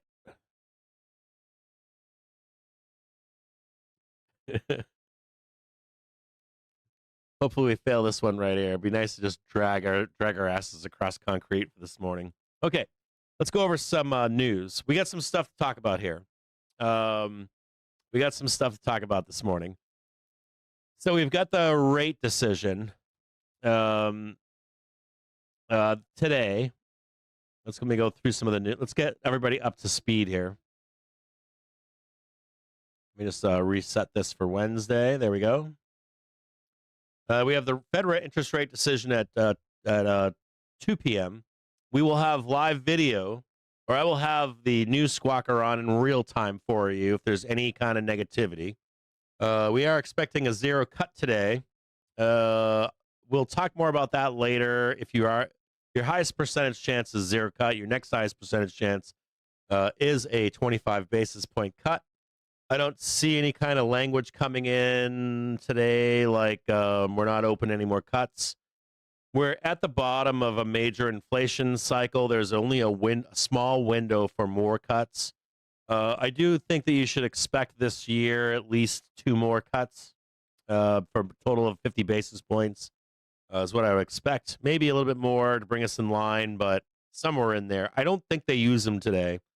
I wouldn't use a cut today. I would probably wait for a seasonal low and then maybe some volatility this summer and throw a couple more cuts out there. But I understand the reasoning for why they want to do cuts.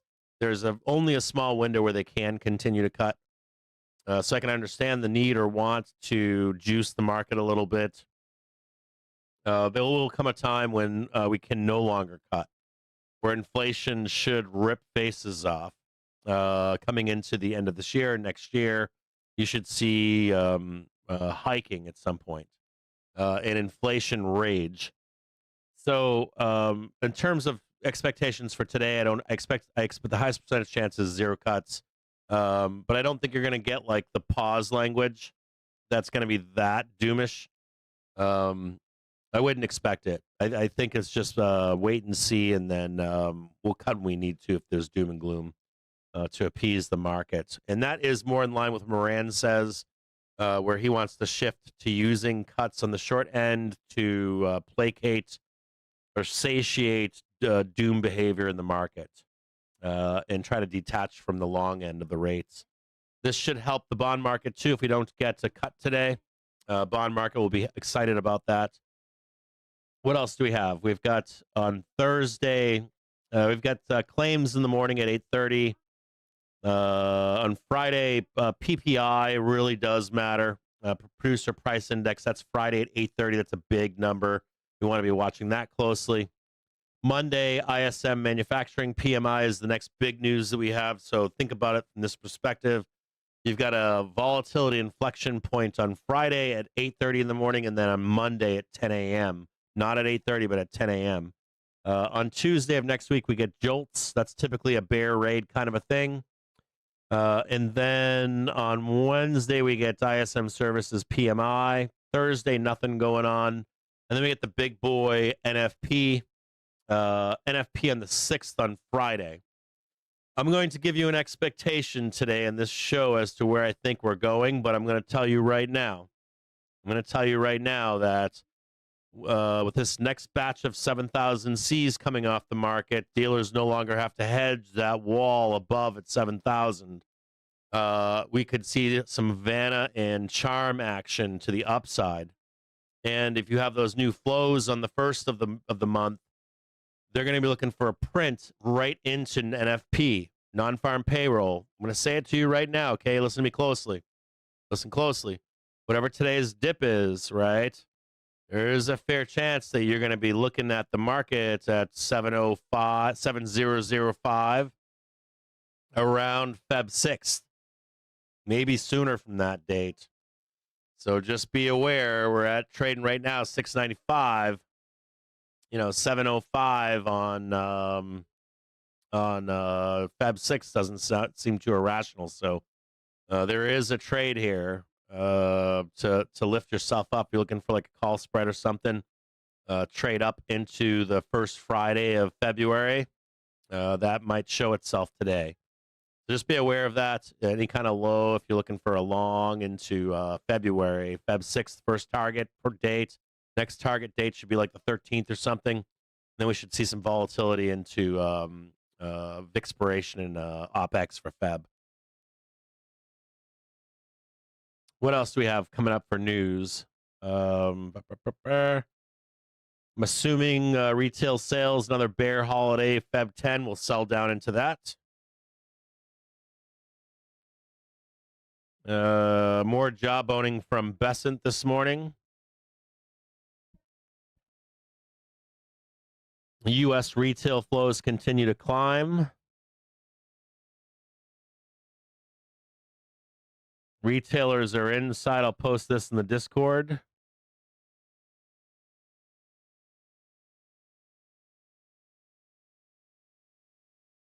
can read this.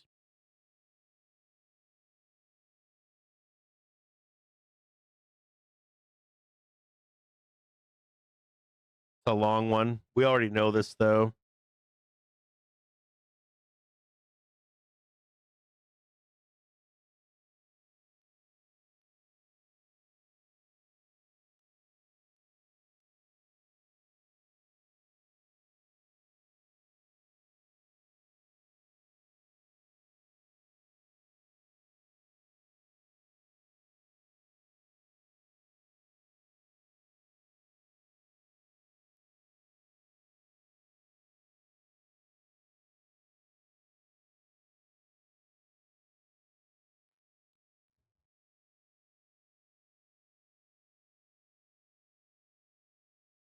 We should look at USD JPY here. We've discussed this too already. Uh-oh, look at this. Hey. Check this out. We talked about this last night, and this just dropped this morning. On here.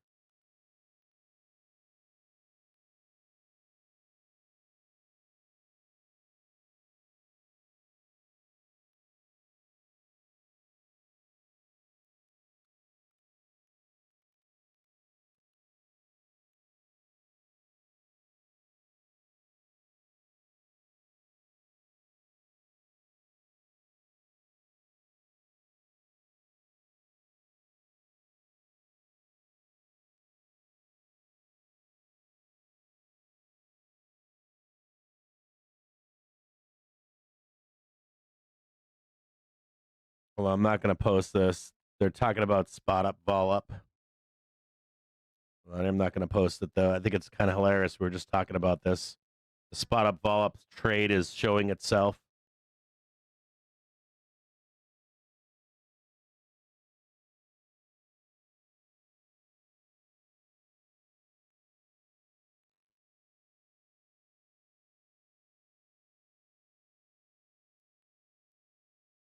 Back here to the day.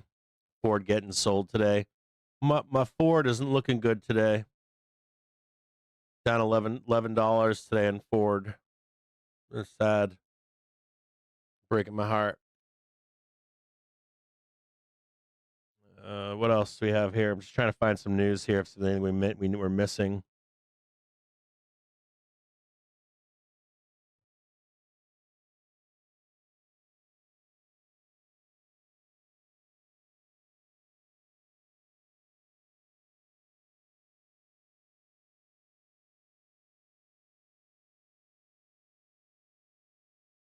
Sorry, I was trying to check some news here. Hold on here, guys.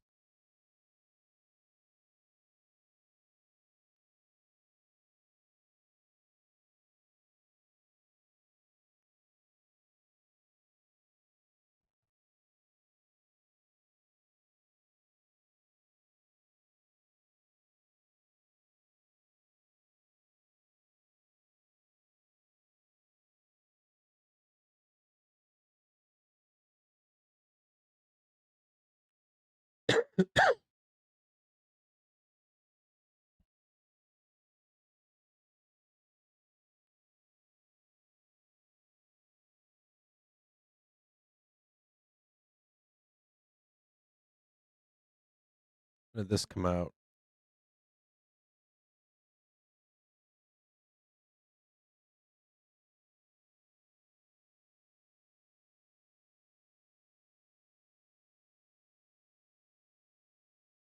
Just a second here, guys.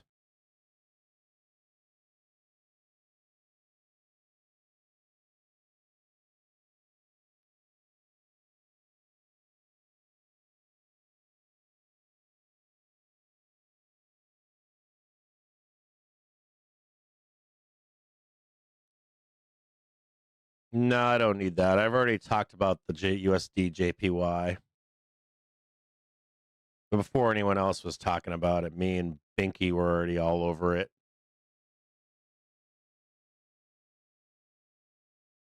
Thank you. We're all over the USD JPY. I don't see anything here. I'm looking for Rubner if he's got anything, but I don't see anything. Last post from Rubner was on the 20th.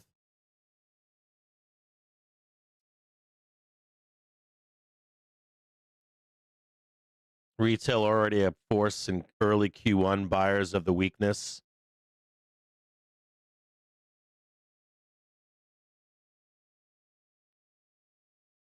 Highest level since 2021.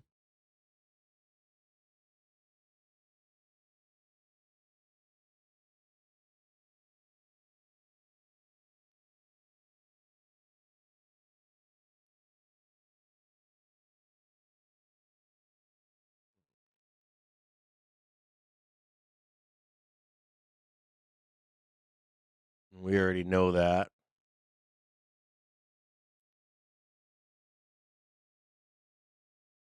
Yeah, I'm in agreement with this. FOMC preview, boring and uneventful dovish hold. I think that's the best way to sum this up. Boring. That's what I think happens. I think it's going to be a boring fucking day. I'll read this to you right now. This is from BBG, and I'm on this. I agree with this 100%.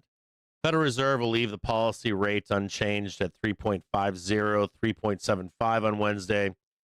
The 6-month agrees with that statement. 6-month bond yield. With the latest BBG Reuters polls showing unanimous expectations for no change at this meeting, while 58% of economists surveyed by Reuters also see rates staying on hold through the quarter. Money markets are pricing in around a 45 BPS cut by year end, with the first 25 BPS reduction seen by July. I don't know if I agree with that. I think you might see one in March. No, maybe not March. Yeah, maybe.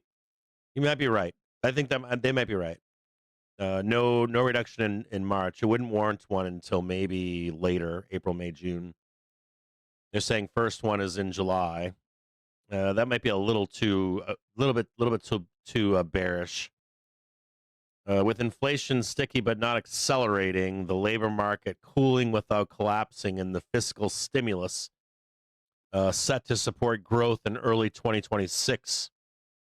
Policy rates likely need to return to neutral but not below, according to Seema Shah at Principal Asset Management. With a leadership change approaching, the Fed is likely to place slightly more emphasis on the employment side of its dual mandate, she wrote.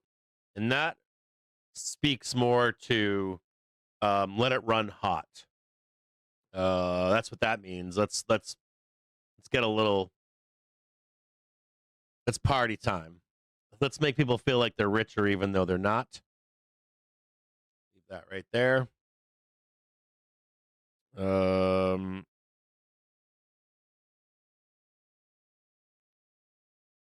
So fiscal stimulus to support growth. With leadership change approaching, the Fed is likely to place slightly more emphasis on the employment side of the dual mandate, she said. We expect we expect 2 Fed cuts in 26, taking rates closer to neutral. Timing will be data dependent. I think saying July is a little aggressively, bearish. I don't know if they'll wait until July, maybe, but yeah, we'll see. Timing will be data dependent, but a rising unemployment rate could prompt the cuts to be brought forward. Agreed. This is a very boring Fed meeting. Before we get to that, a rising unemployment rate could prompt the cuts to be brought forward. I think that there can potentially be, so if you're looking for like what would be assigned, if you're looking for what would be assigned to the doom this summer, if I had to guess, it's likely going to be unemployment. I think there's going to be a discussion or early discussion, panic discussion about AI taking over jobs. Then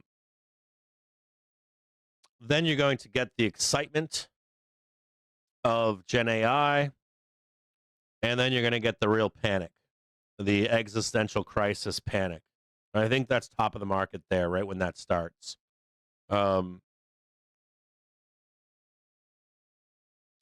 She goes on to say, this is a very boring Fed meeting during very interesting time. Or this is someone else. During very interesting times, according to Christian Hoffman at Thornburg Investment Management. Quote, looking at the playing field today, 2 or 3 rate cuts seems very reasonable, but the picture in the backdrop can evolve very quickly, said Hoffman. So while Fed Chair Jerome Powell will likely emphasize a cautious, data-driven approach, key insights into the central bank's outlook on growth and inflation will be closely watched, according to Keyes Samuel. Amid fading tariff pressures, an ongoing drop in shelter inflation, and a sluggish labor market.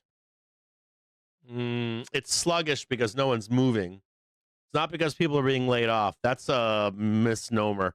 She's slippery with her words.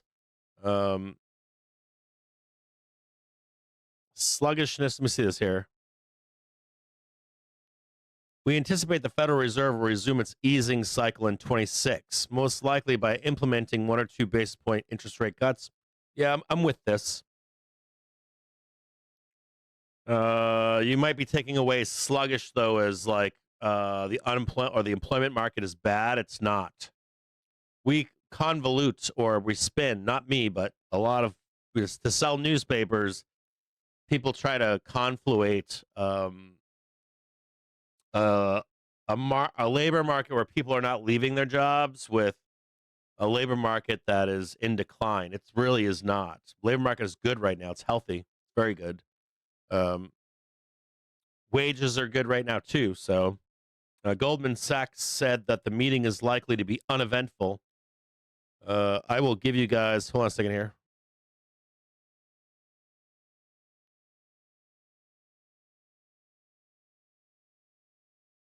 Let me see if I can get this for you here, guys. Hold on.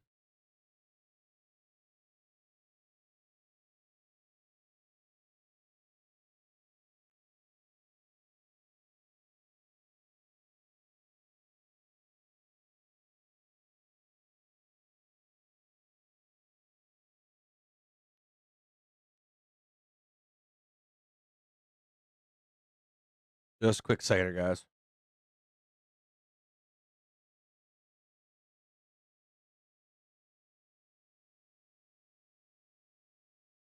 Huh? What's going on here? I want to look at that right now. Look like I want to do that right now.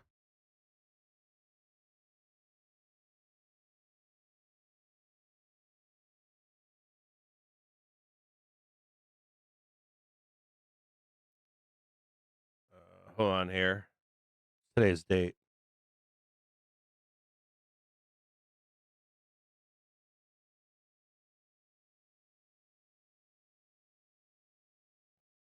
Hang tight, guys.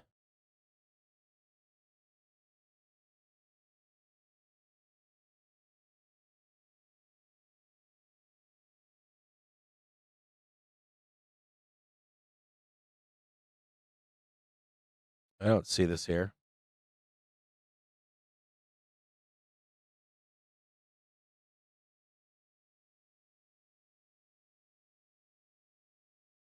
There's a big gamma wall here at 7,000. Extreme market maker, gamma positioning.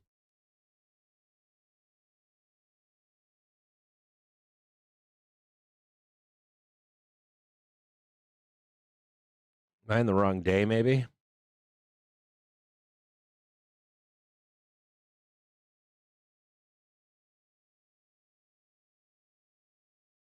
$28th.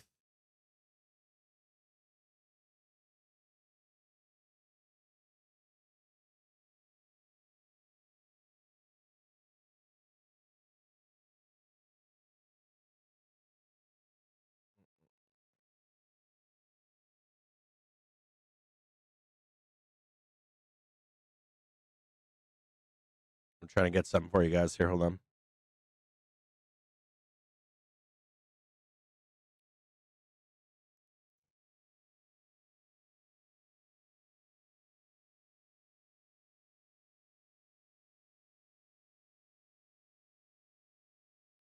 Fed policy catalyst, January FOMC statement. Wednesday is critical for monetary policy, interest rate expectations. For some reason, I can't see this.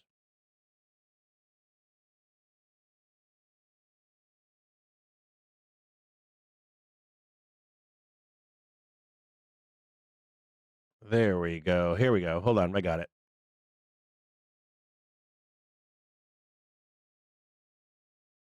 Wait a minute. Wait a minute.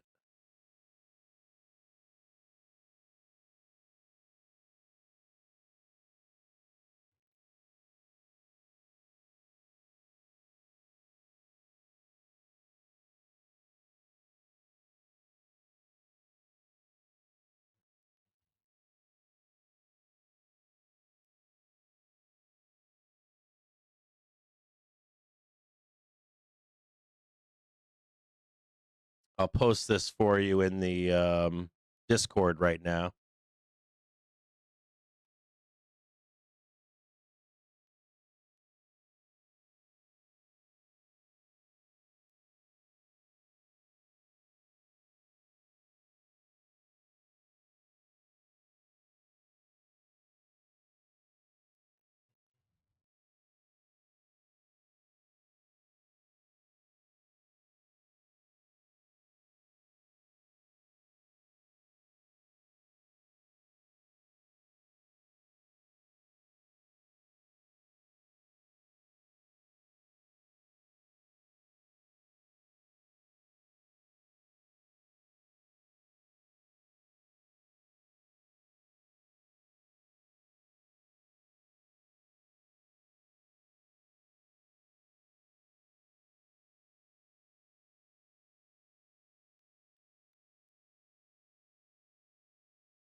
And that's the BBG spin on it.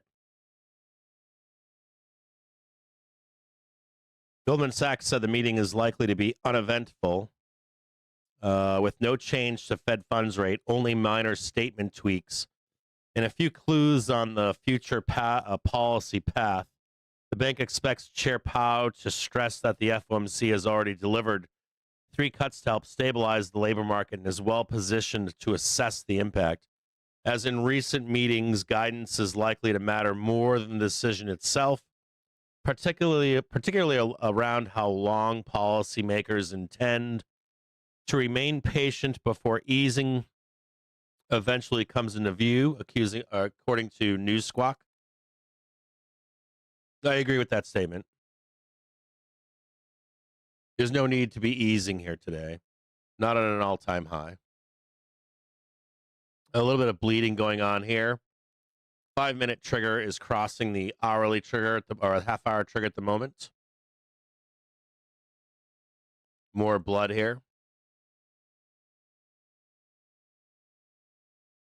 11:30 now. See if we can get one more rip up into 12 before those sellers come back in again. How hawkish of a hold? Morgan Stanley expects the Fed to keep its policy rate unchanged in January and deliver a dovish hold. The recent stabilization in the labor markets and solid activity data will be the main drivers behind the decision to pause rate cuts, while incoming data on inflation will keep the Fed confident enough about disinflation later this year to retain an easing bias.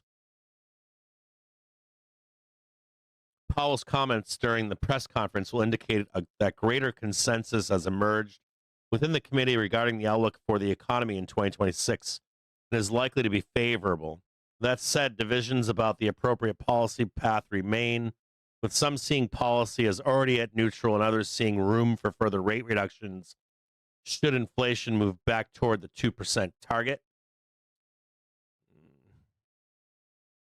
The Fed's statement, an upgrade to growth, less downside risk to employment, and a dovish hold is what Morgan Stanley is saying.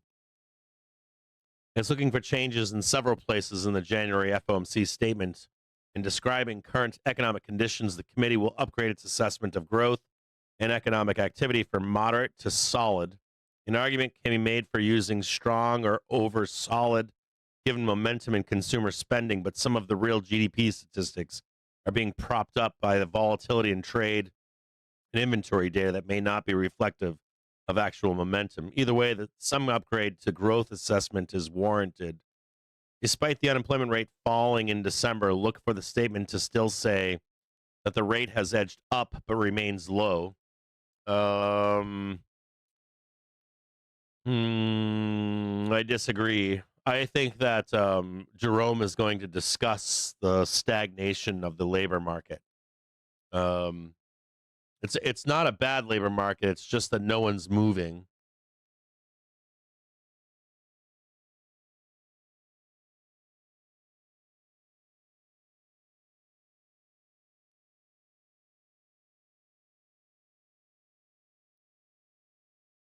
On inflation, recent FOMC statements have used the phrase that inflation has moved up since earlier in the year to reflect tariff pressures. Recent inflation data, that's false. Well, yes, it's true, but it's in services, not durable goods. They don't want you to know that. It's greed. But enough of that signal has been muddied by the government shutdown to prevent change of view. In addition, most commentary from Fed officials heading into the blackout period was consistent with inflation remaining elevated. Inflation concerns appear more about inflation persistence than inflation rising further. Oh, that's misplaced. Morgan Stanley expects one key change to the committee's assessment of the balance of risks to the dual mandate. Prior to implementing risk management rate cuts in September, the statement said the committee has attended to the risks of both sides of the dual mandate. In September, the Fed added, and quote, and judges that downside risks to employment have risen. The January statement as the Fed will remove the reference to increased downside risk to employment. After all, the Fed is pausing and sees monetary policy as better positioned to respond to evolving conditions, and that is consistent with seeing less downside risk to the labor market. Otherwise, if downside risks to the employment have risen, the Fed should be cutting further. Yeah, I think they do cut, but not now. I think you're going to see that. I think that's going to be front and center this spring and summer. The initial knee jerk on more job cuts. Regarding forward guidance upon the policy path, the statement will maintain its current language and consistent in considering the extent and timing of additional adjustments to the target range, which implies an easing bias in line with the median policy rate path in the summary of economic projections. This would imply a dovish hold and signal the Fed would be prepared to reduce its policy rates further should inflation pressures subside. A hawkish hold, which would imply a much longer pause, would be a return to the language of 24. And policy rate guidance in the statement referenced in considering any adjustments to the target range. Elsewhere, expect language describing the inflation of bill purchases to be removed. Blah, blah, blah. Finally, statement included dissent from Governor Moran in favor of a 50 BPS cut. I would think that if I had to guess for what Jerome's going to talk about today, I don't think he's going to. I think he's going to discuss his inflation fears. I'll top line it: fear of inflation, not stagflation, which they're saying here, and also I think he's going to address employment and unemployment and try to clarify that that employment is good right now. We're just not seeing a lot of movement in employment. He might address slightly that job growth has slowed, but we're not losing jobs. And he might actually harp on the federal government's blurring the bad unemployment data. And the Fed's job, I'm going to repeat something that Wolf Richter said, which is the fucking Fed's job is not to employ or to ensure robust employment with the federal government, which has bled through into a lot of our bad numbers on unemployment. Employment should shoot up, to be honest with you. It should improve. So I don't think he's got any problems with it. Unemployment's employment. If he's got anything to watch out for today, like negativity, it would be inflation raising its ugly head. And fighting inflation would be cutting rates, right? Or excuse me, pausing. So he'll address that today.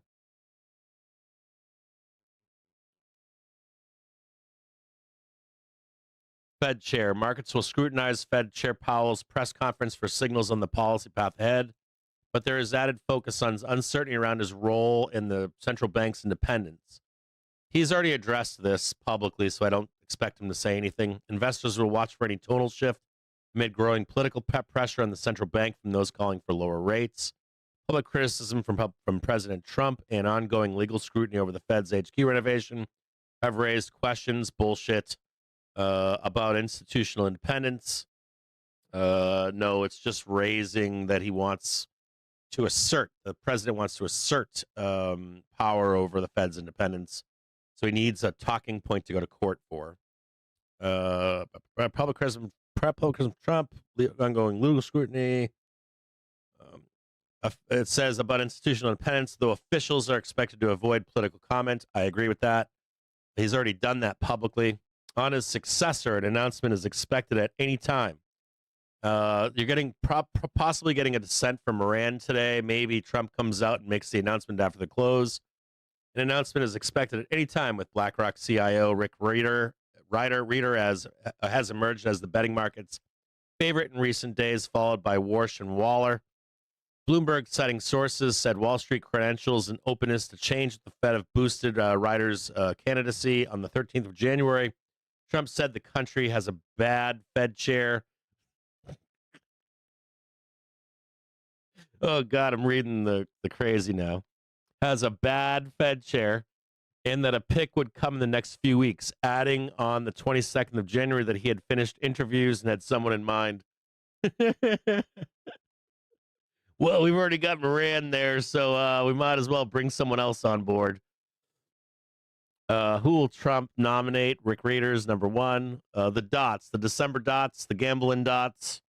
We don't need to talk about that. The dots don't mean shit. That's all I've got here for the Fed preview. I'll pop out one more. I'll pop out one more outlook for you here. Hang tight, guys. I'll send you one more. I've got the Goldman outlook here. I'll give you the Morgan Stanley one next.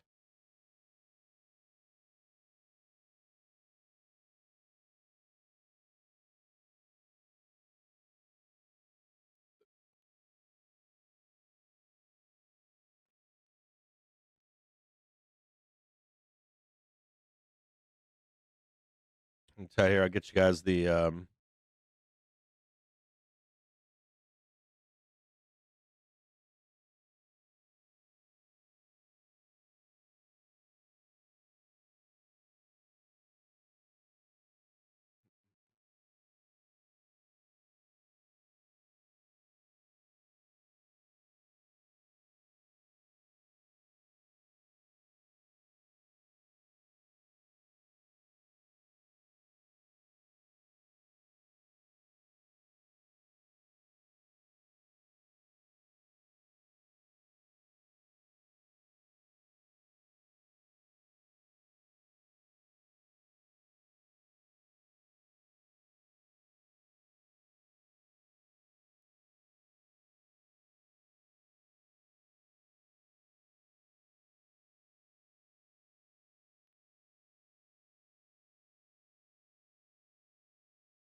spot up, vol up, baby.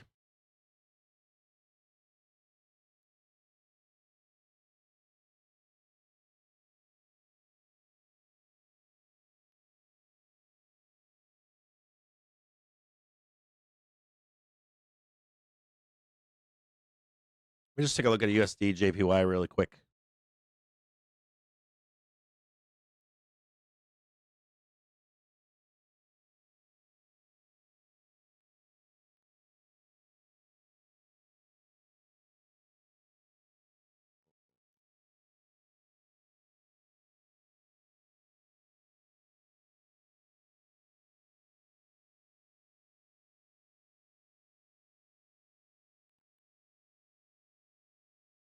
No carry trade unwind right now as of yet. Got a nice new high there. Carry trade looks fine right now. I like the carry trade to go higher. Clean all that out. This is USD JPY.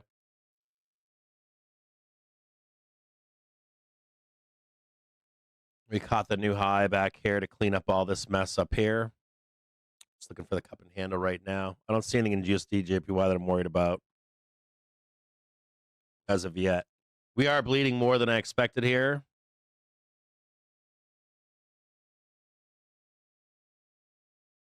Man, this makes me want to buy a fucking dip for the for FOMC.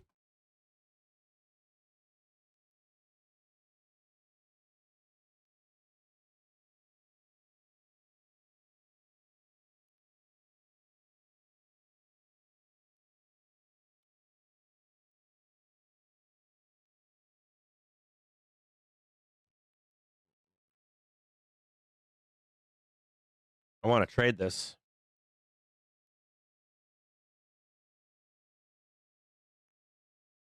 That's nice and clean right now.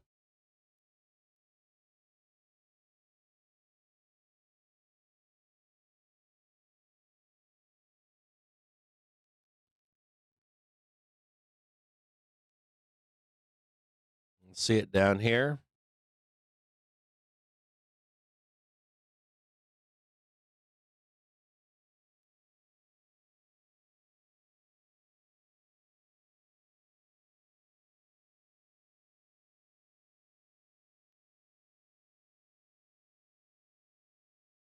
Let's watch this closely together.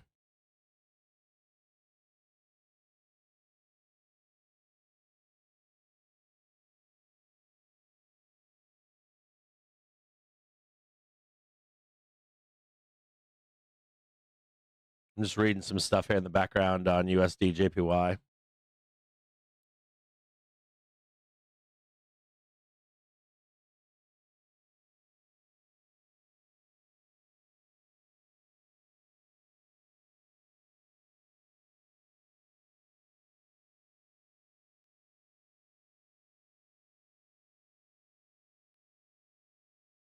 The U.S. is absolutely not intervening in dollar yen, Besson says. I don't believe that.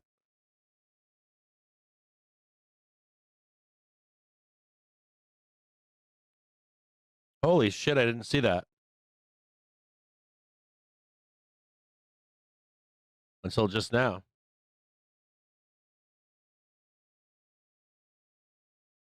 Let me just look at this really quick. I didn't notice this until just now. Let me just look at this really quick. I'll make sure this is correct. Holy fuck.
A 7,000 call wall is down.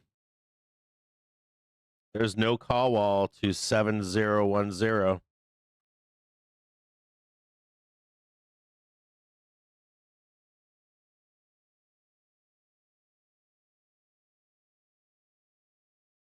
Holy fuck.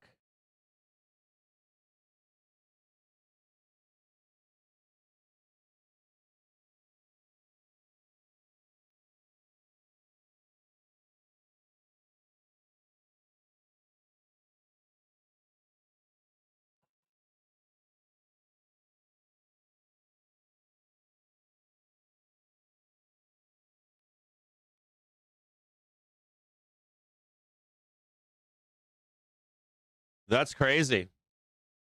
I just looked at it just now. I'm like, there's no call wall to 710 now. Well, let's go downstairs and take a look. The call wall is gone.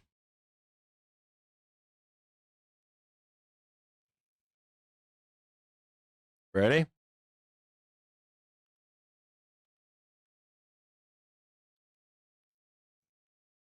Ready? Whew.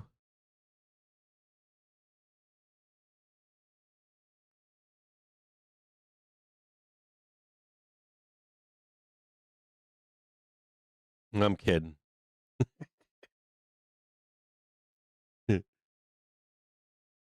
Not that high. You guys are freaking me out over there. Bunch of savages. Call wall is down. 705.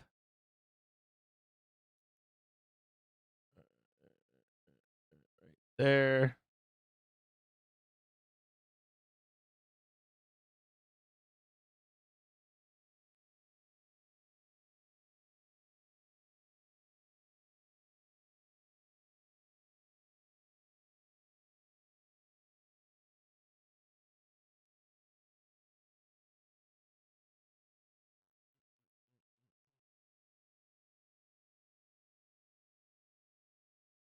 Oh.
Nope, nope, nope. Hold on here.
That's crazy.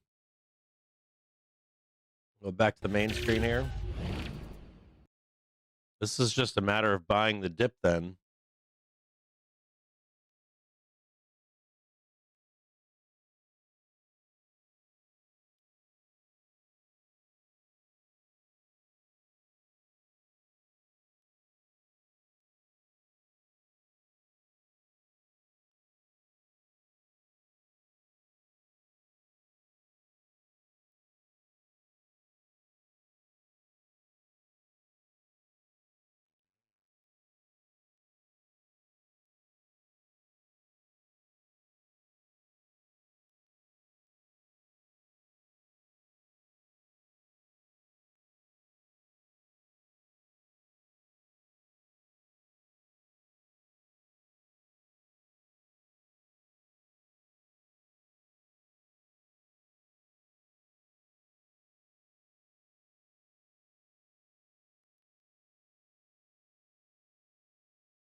I mean, shit, that's it right there, right? And then someone just asked about earnings. I mean, we have the fuel to do it, right? We've got Meta, Microsoft, and Tesla after the close. Look at all three.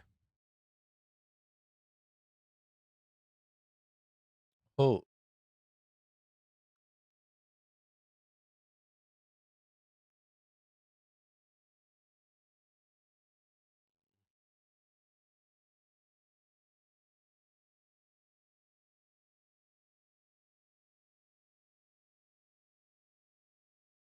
almost looks like a perfect setup for Meta to bleed and then rip, right? Cup and handle on Meta.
I mean, this is what we did for Meta last week. Who asked that question?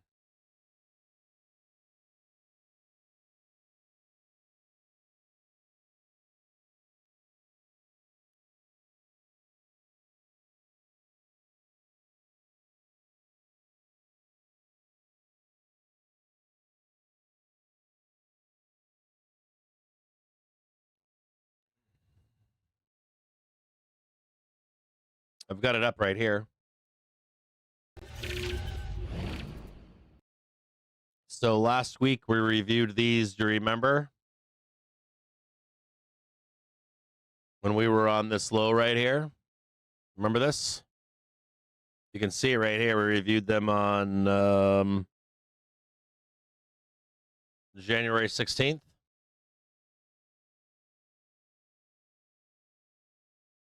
And what we had talked about here was, so here's Meta for their earnings.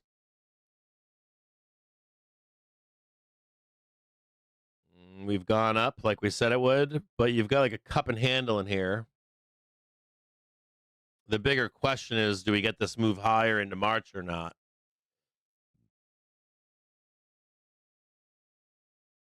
So we did this on a show, right? Was this a private stream or something we did? I think this might have been a private stream. My big question here in Meta, of course, is this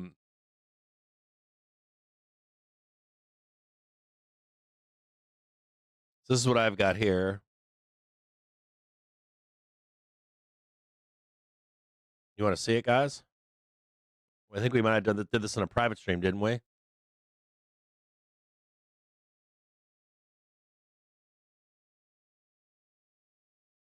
Can't that put us over 7,000? Yes, but so look at it from here, from this perspective. So this is your larger trend here, right? You figure they've already priced this in this week. So we should have bought the dip down here, right? And then Even though we're in this trend here, what we blast down right here. This would be FOMC doom. Like a delayed move up here, right? Could this put us over 7,000? Sure.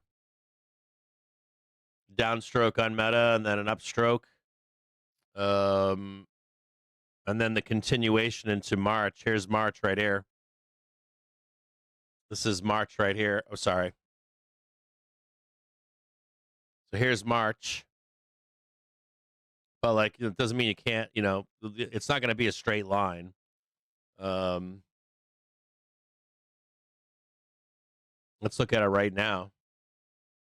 I mean, just without doing any of it, we'll go over these if you want this today, but just look at this here. So we've already done this move up here. What are we looking for now? Some like blood from Fed Day and you know what I mean? And this actually puts us into, this is March over here. So let's look at it from this perspective right here. So you're like jackknifing down right here. Let's say we jackknife down. We could even go down here, blast all this. And then maybe we do this like stall bullshit over here. You're still looking for a dip to buy. So I'm with you on like Meta sending us over or Tesla sending us over after the bell. Microsoft sending us over, but that doesn't mean we can't like go down here first before doing that. I'd still be looking for a dip to buy, like down here. I'd still be looking for some kind of dip down here. So that stalls S&P 500 from taking off. Today is the 28th, so you've got, I don't know, you got 2 more days left.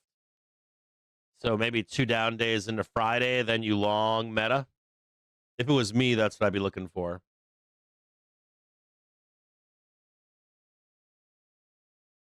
And let's even look at it from this perspective. Let me just look at Meta really quick.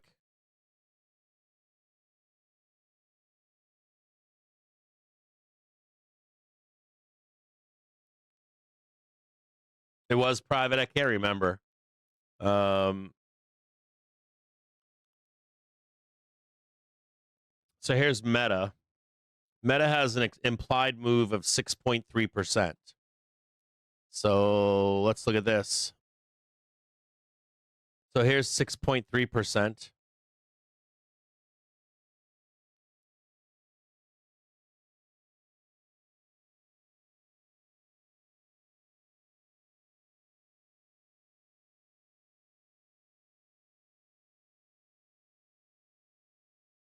So let's just look at this from the perspective of options, right?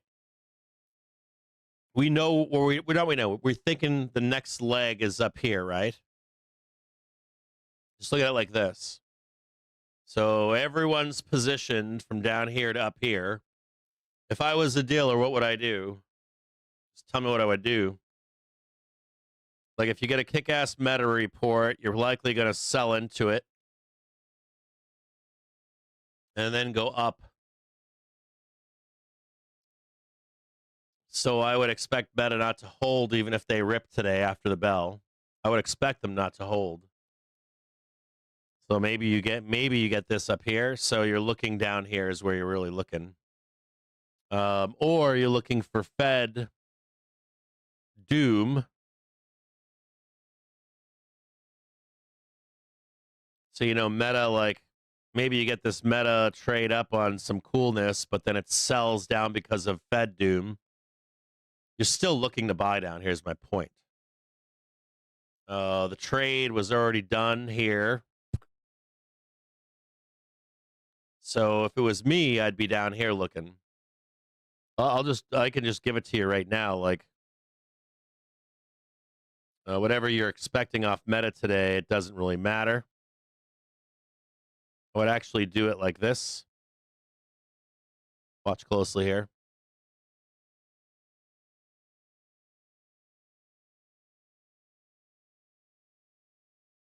This is Wednesday.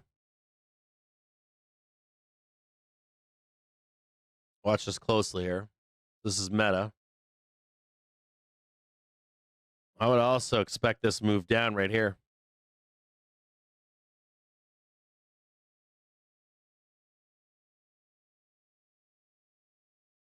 Call it right there.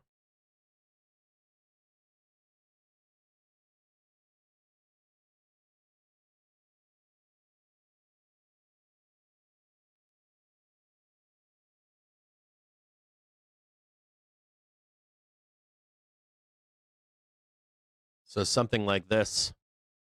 I really don't care if it goes up. I'm looking to buy this either like Thursday, Friday close or Monday close or something. Like murder all of these weekly call options and then some kind of an unwind in here. Thursday, Friday, Monday.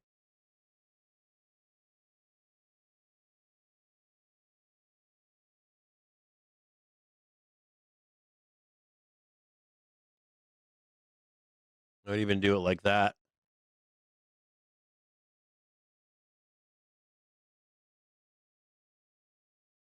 I would murder these options down here. Not only that, look at this. So you're not breaking this upward trend. So you've got your ready. You get your high right here. So you poke up here, you beat that high, blast it back down again. Murder the whole like this would account for J-Pow, this would account for a good meta, but then you'd have the real buys down here. Your triangle is complete, and then that's the real trade. I'll be honest with you guys, if it was me, meta, I'd be looking to buy 616.79 for your February March trade. 616.79. Close that gap down there. That's what I'd be looking for. The only thing Meta needs to do today is get over this number right here. Only thing Meta is not required, but it would be good to see it break above this high right here.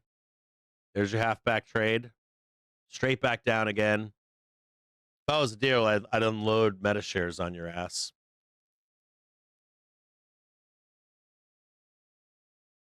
So if you want my Meta expectation, if you want my Meta, sorry, I'll get back to pair for you guys. If you want my Meta expectation today, rip and sell.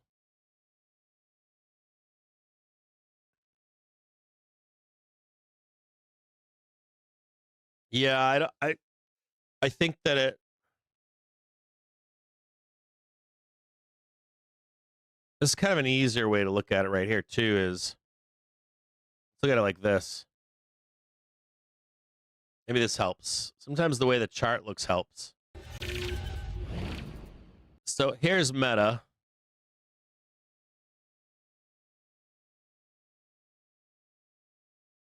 Let's just look at it like this. So what does Meta really need to do?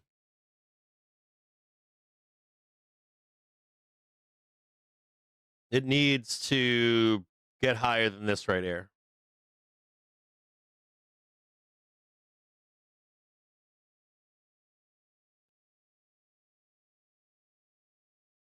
So you pop up, and then you sweep down, close the gap,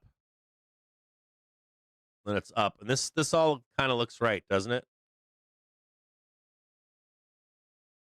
Up, down, up, down.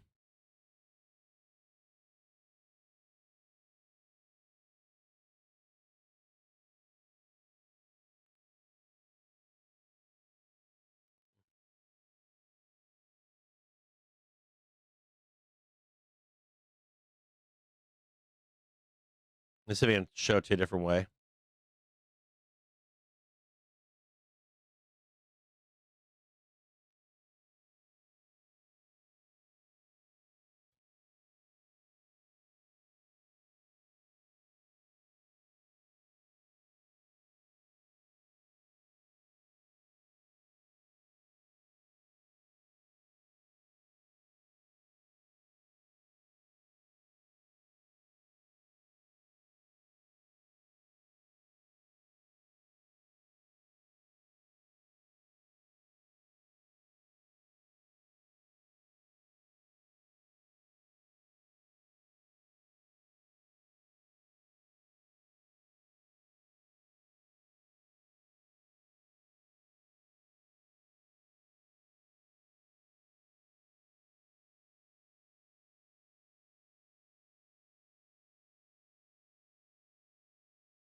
I'm gonna try to do this another way here.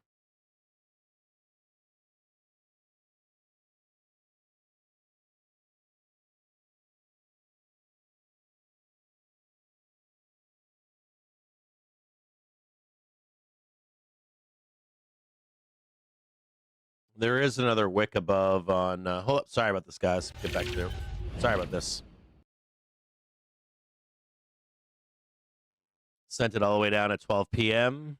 12 p.m. buyers coming in again.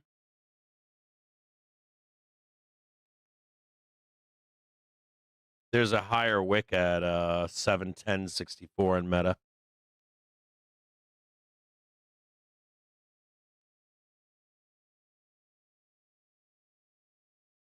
Or so it says on 12:12. I don't show that wick.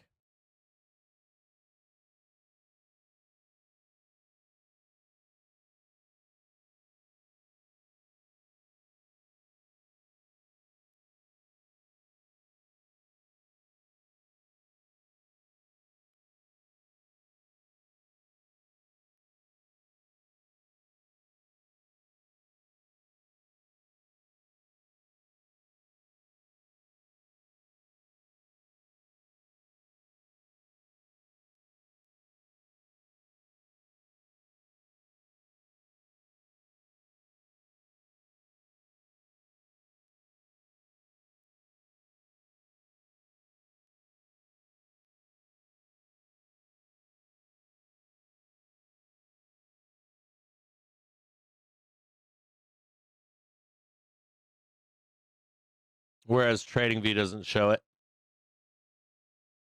It's some kind of a fake wick.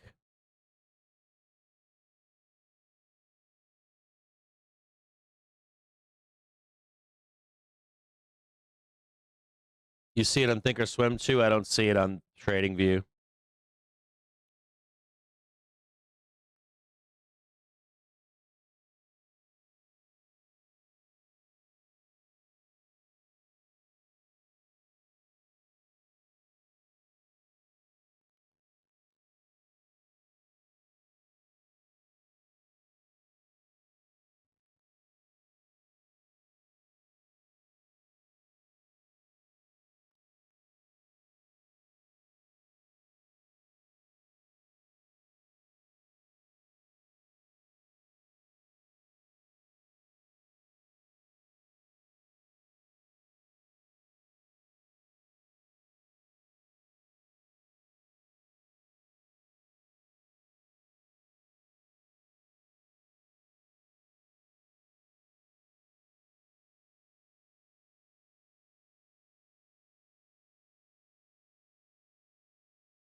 Let's look at Meta together really quick.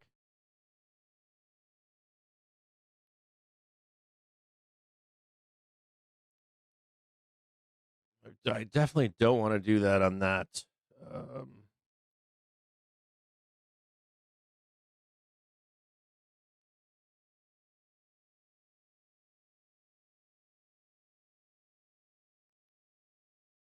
Let's look at it together.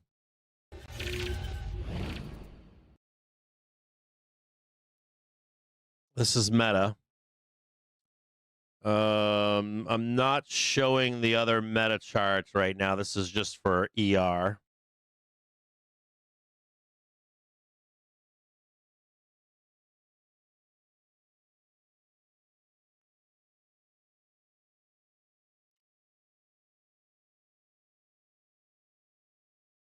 Let's just look at the. Let's look at this here. I mean, this looks beautiful, doesn't it? This is your W right here.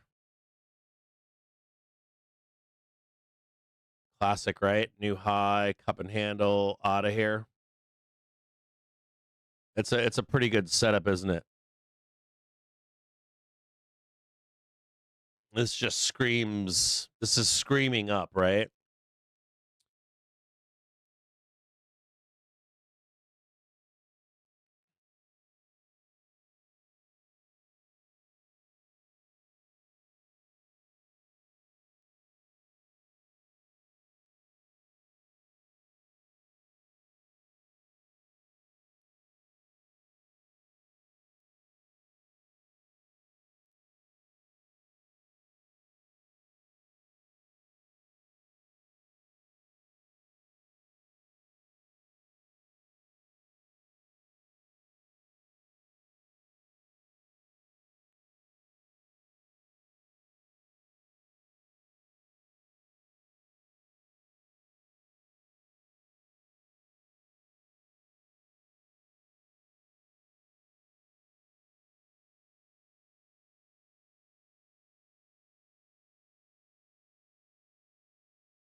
That's where the trap is right here for bulls.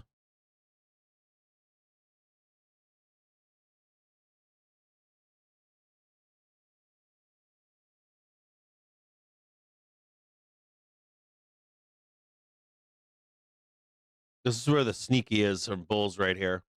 So a binary event inside of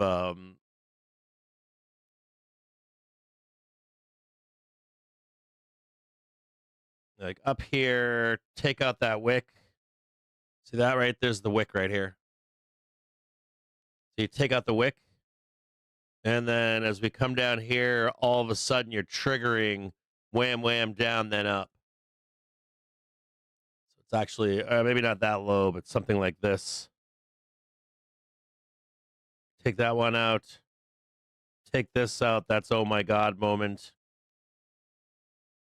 And then it's up like that, and you're trading it just like this right here. Something like there's like a like take that one out, take these out, oh my God, and then up.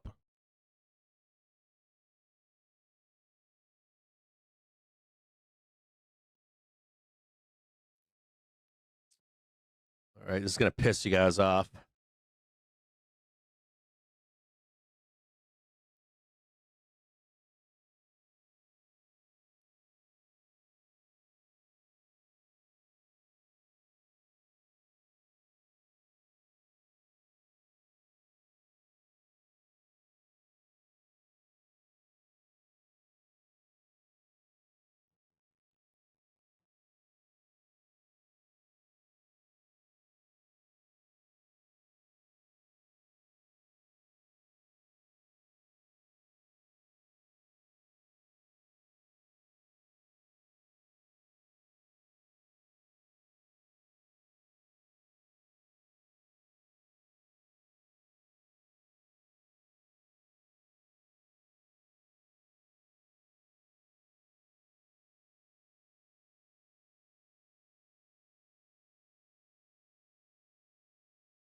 Now here's my. This is Friday.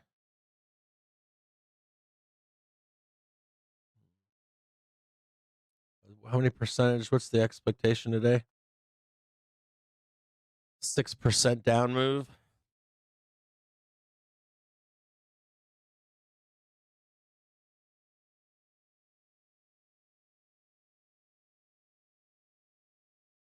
That's 3%.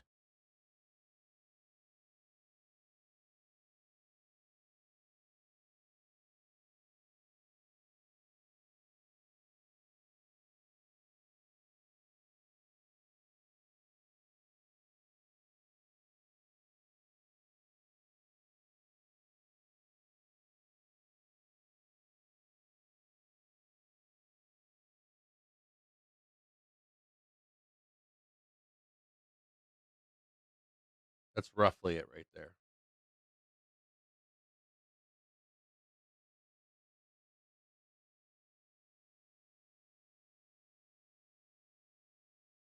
This is the thing that bothers me down here. There's a 6% implied move from current price, and this opens up a door to like get shanked down here.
Shit. Oh, that was wrong.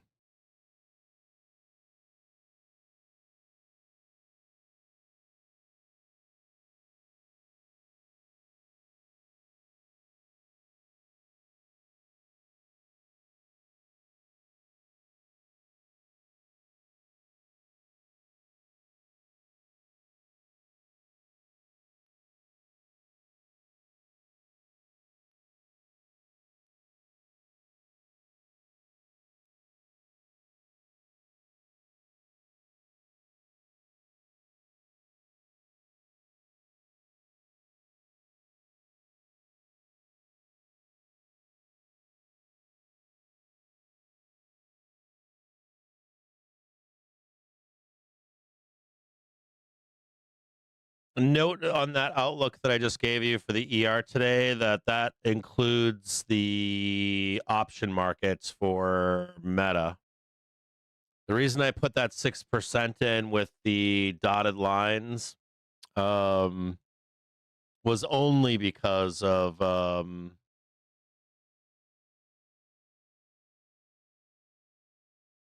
is only because of the puts that are priced in for down that low. So like that 636, when you're already down there, if we're down there at 630, you'd want to sweep up that. Remember, we touched that gap that's down there. So pop and drop on Meta.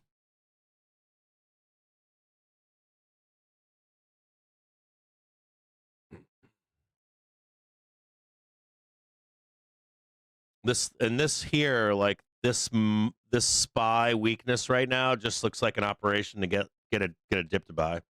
This is good. I like seeing this right now. This looks like just an operation to buy a dip as low as we can fucking get it.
Man, I want to. When is the 31st? Or I want to fucking put money in that account right now.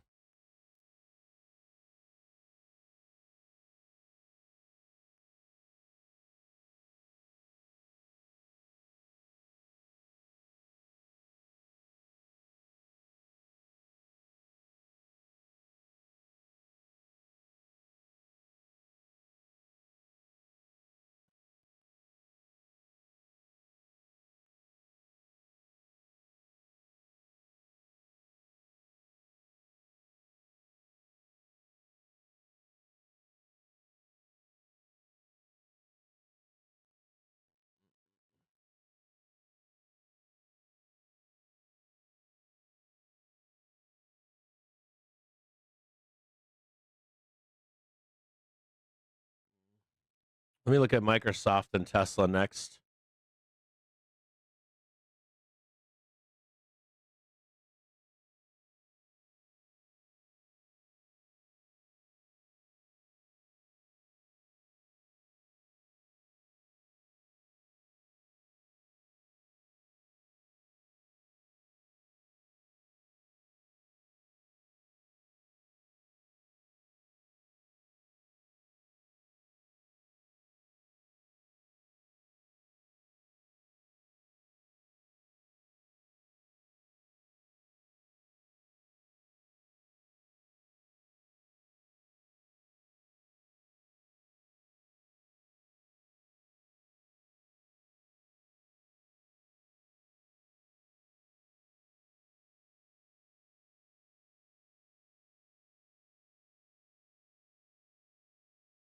Microsoft looks weak too.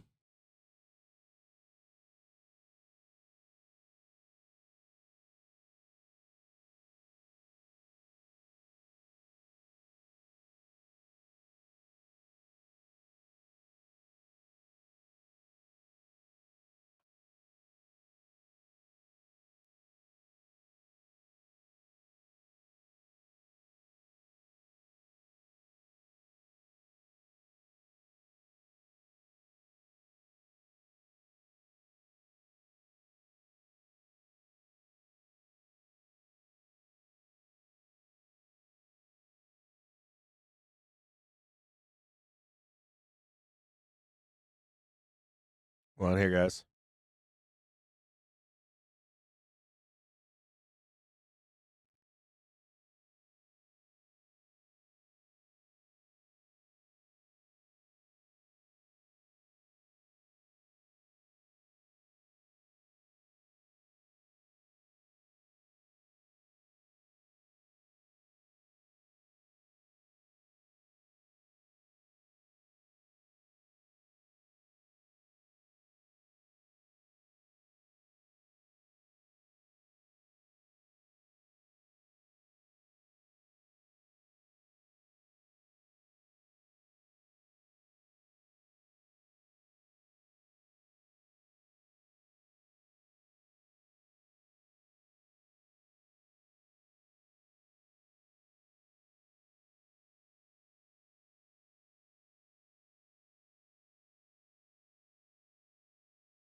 What's Microsoft about to do? There's a trap in here in Microsoft too. 4.9% expected move.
Here's Microsoft.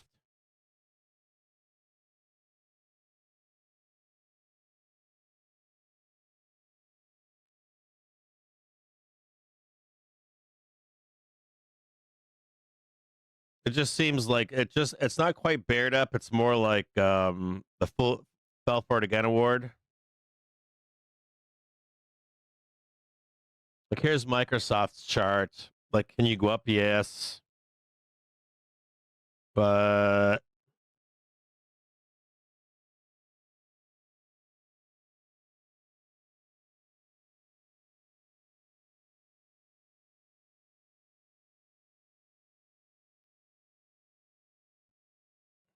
I mean, this looks like they priced in Microsoft. So you come down here, you do the halfback trade, trade for 460. Price in the puts. You priced in the calls already, and then you flush them, and then you make your way higher.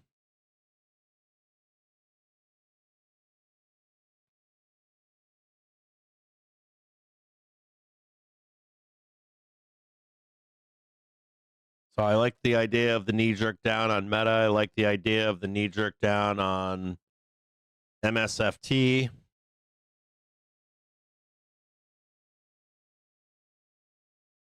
I'm going to tell you guys right now. I say this every earnings season. I'm going to say it to you again.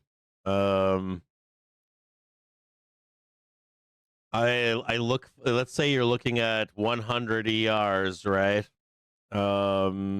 What do you care about the? I don't know. Whatever runs away from you.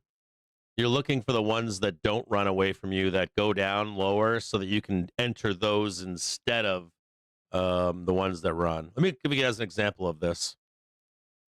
So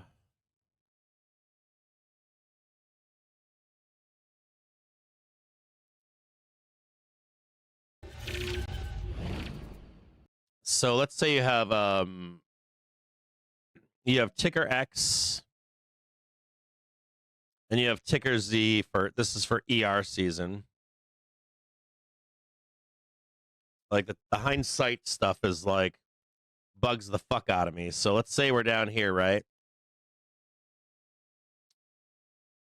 And I don't know,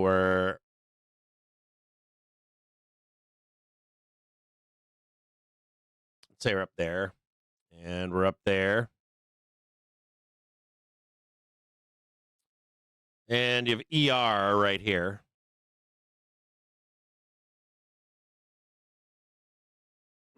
And you're at a binary event, and let's say ticker X goes moon. You miss this whole move up. Ticker X goes moon, just rips, extends to the upside. Ticker Z, though, blasts down to the depths of hell. And let's say you have, if you're not pre-planning from like the prior ER season, you're not planning ahead. You've procrastinated you missed the entire run up. You missed the entire run up. And now you're feeling FOMO right here, right where ER is, you're feeling FOMO. It's really easy for you to see ticker X reports, moon, and say, oh my God, Z is going to do the same thing. And then you get killed. So my only takeaway from this is for once you get to that tick or any ticker's ER at that point, if you've traded up into it, and you have two choices between X and Z, and you don't know if it's going to squeeze yet, then don't trade it. You wait for the one of the two that goes down, and that actually hit what you wanted it to do, and you're up and away. You know what I mean? So, well, we missed X, but don't worry about it. The next report might go down, and if it does, you're looking to buy that one. So, it's the only thing I would say about these stocks. Like, when I'm looking here at Meta,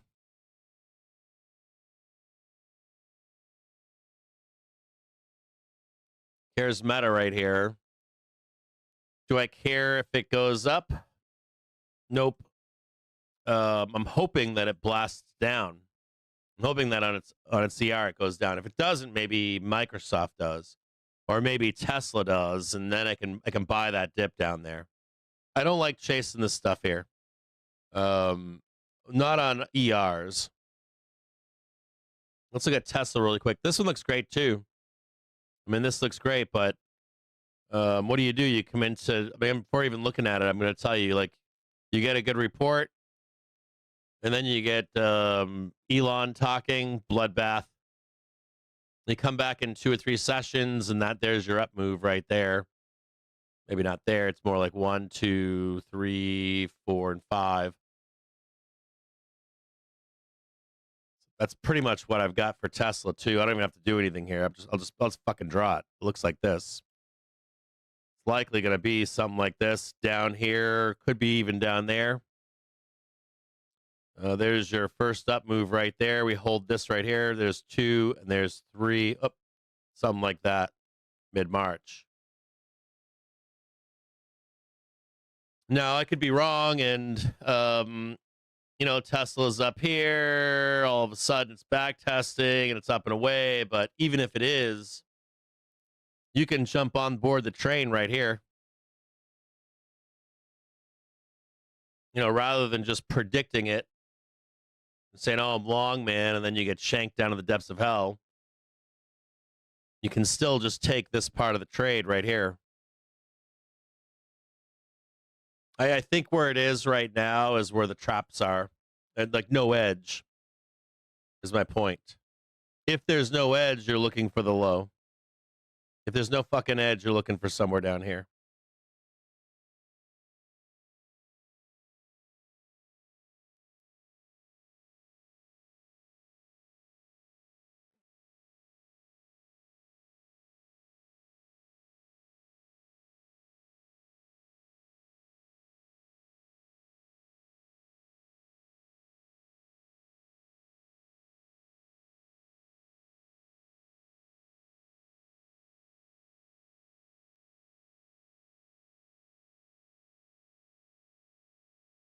There's your inverse head and shoulders, your real one. There's the fake one. There's the real one.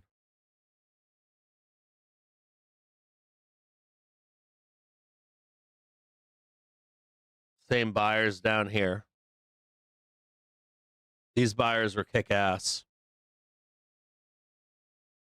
Like here's your big buyers right here on these guys. These guys are likely right here. Back down again, freak them out. Real buyers step in.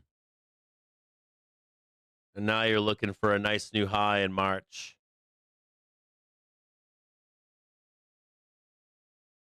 And if you're wrong, it doesn't matter. If you're wrong and we break above here, make the new high, take that high out, you're still given the opportunity here to get long.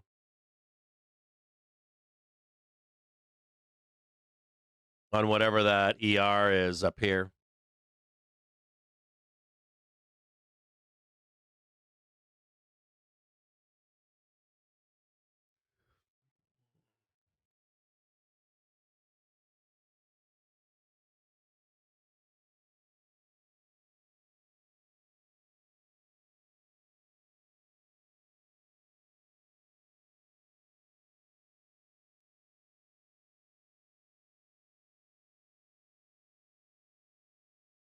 There's Tesla.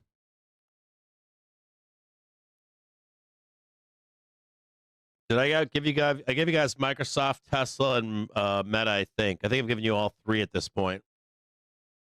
It's not that we have to go down here. It's just that it's the easier trade. Like just for options' sake. I mean, you guys know what Tesla does. It's not every time, but Tesla does the pump, then fucking Elon talks, diarrhea. 3 sessions later, after all those calls die, it fucking rips. And then you could even account for a cup and handle in here.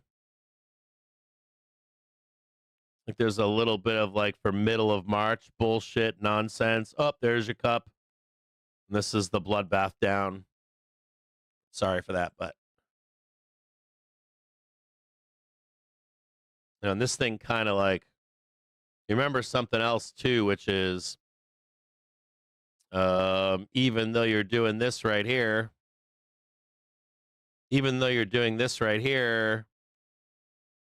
you have the consolidation bullshit.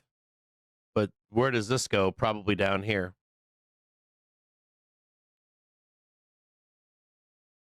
Before your April 15 tax stuff. And there's your larger move right there.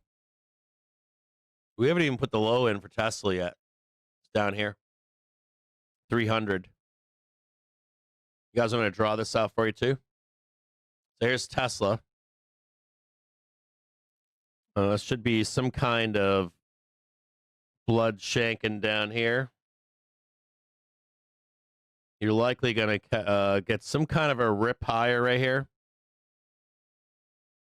And then you'll close that one out in June. And then you're going to get wound out into here. You get Tesla bulls want to see what I think's going to happen here. Just like that right there.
See that like that?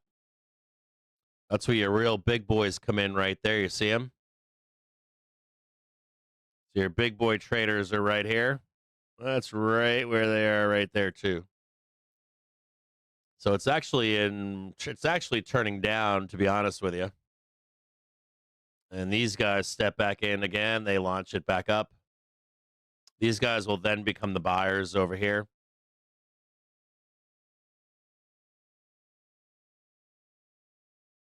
This should be like your summer doldrums. And then these guys go straight back up over here. Start cranking. So your real support's right down here. Your next real support will be in October.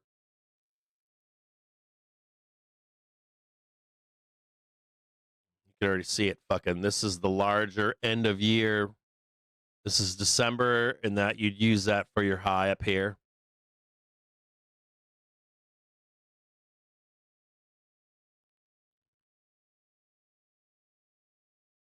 Still fucking around over here, not doing much. You remember that the other chart is a 1 minute.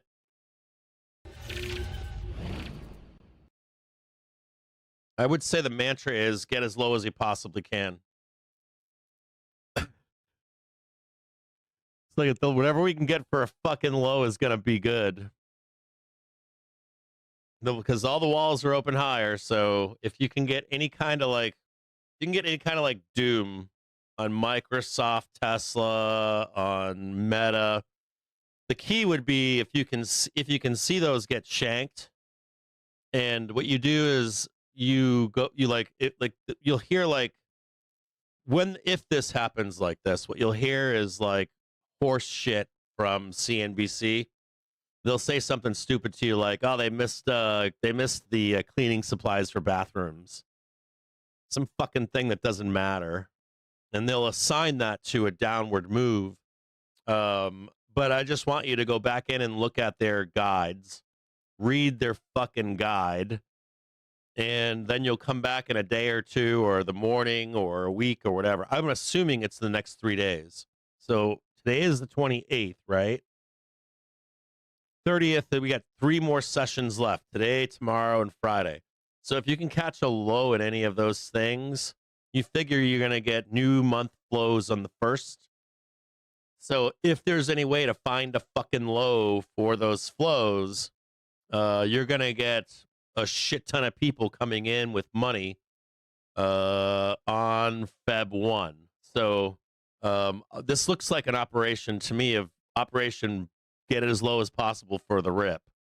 If I had to guess, that's what this looks like. So they'll probably run a scam story in all these companies just so that they can get a fucking low. They're going to tell you how horrible it is just so they can get the low they want for the patients that they have.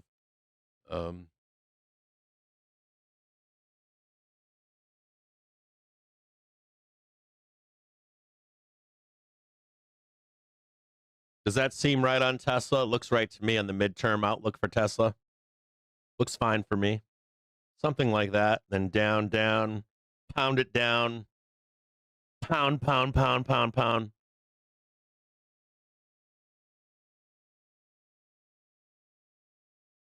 I think the bigger question is, where do we go end of year? Or not bigger question, but when does the market explode to the upside? Like, how long can you keep the market down before it just fucking goes vertical?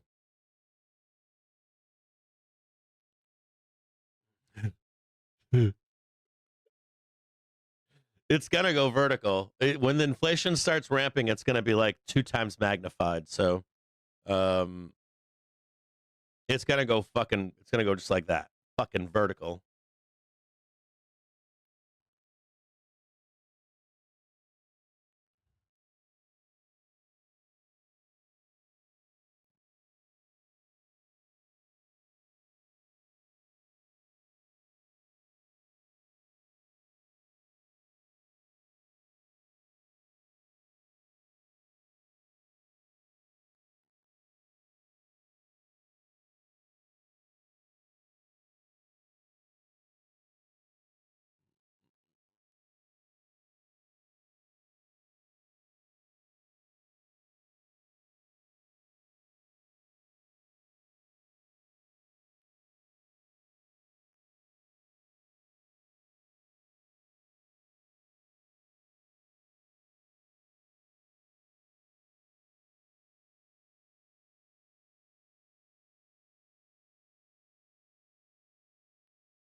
$12.52. We've got 1 more hour left.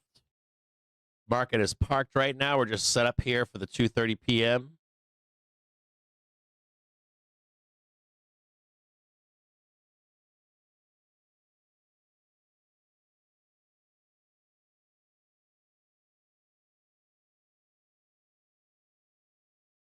I'm gonna take a quick break here and go potty. Just want to check something out really quick.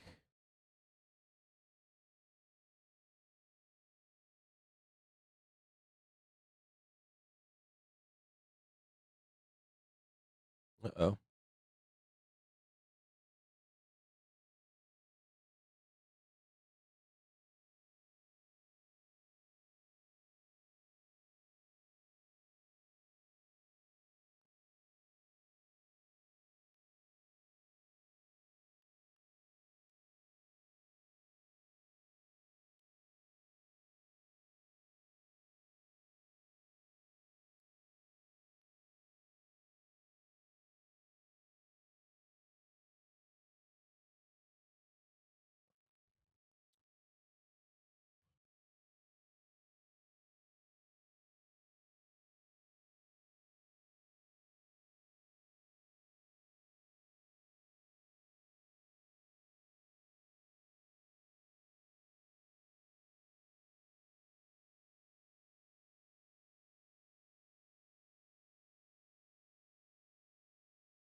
Give me like 5 minutes. I'll be right back.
If you are Tesla gang or Tesla Q, I do have an expectation just posted on earnings.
All right, here I go. I'm coming back now.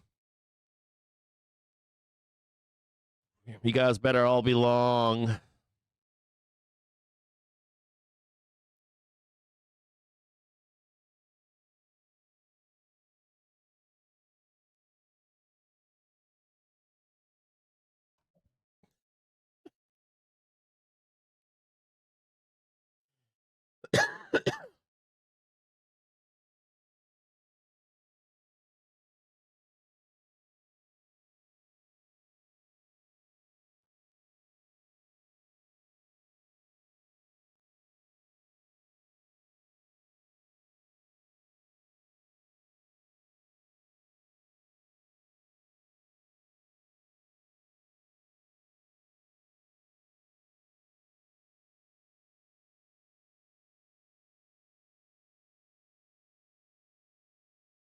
Hold on one second here, guys.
That off there. Break timey. Be right back.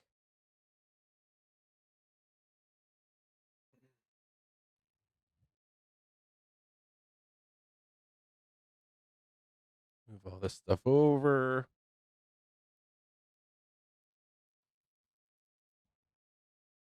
We're gonna do a move that over there. We're going to do a special show here. We're gonna talk about some cool stuff. This is the 1 hour. I don't know if that 1 hour is still there. Let me just check that 1 hour really quick. Is it gone now? It's up higher now. It's up here. Right there. It's moved. Awesome. There's also a new one right here. It's no higher. There.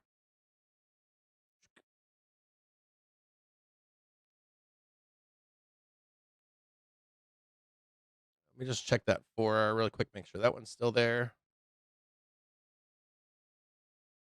Look at that. Free moving right there. Get rid of that one. There.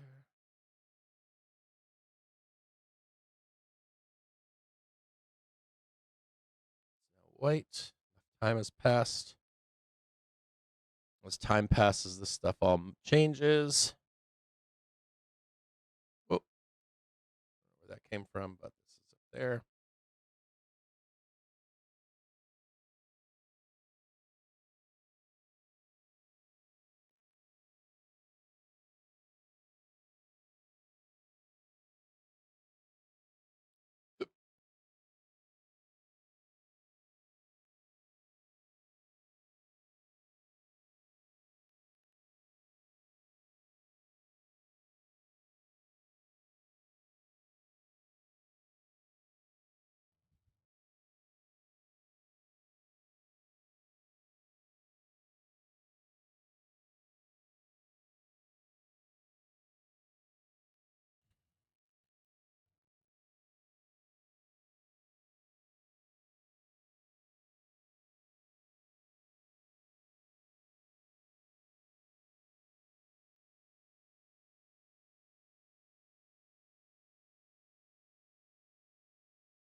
Look at Boyle.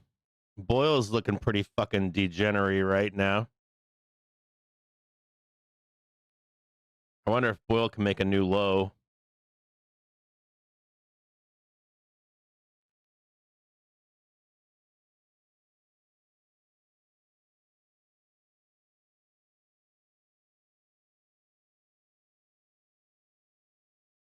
TSM looking nice too.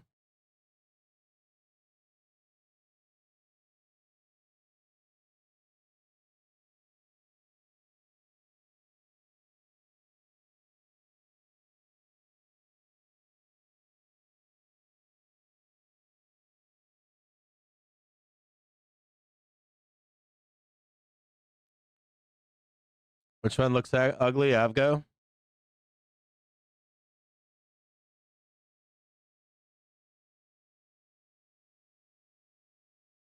Avgo, dude. You got one down day and Avgo at 339. You do probably need one more sweep lower on Avgo. I don't disagree with that. Would like to see one more down sweep on Avgo too. I mean, it looks like it's gonna get bought here, but like a little bit more blood.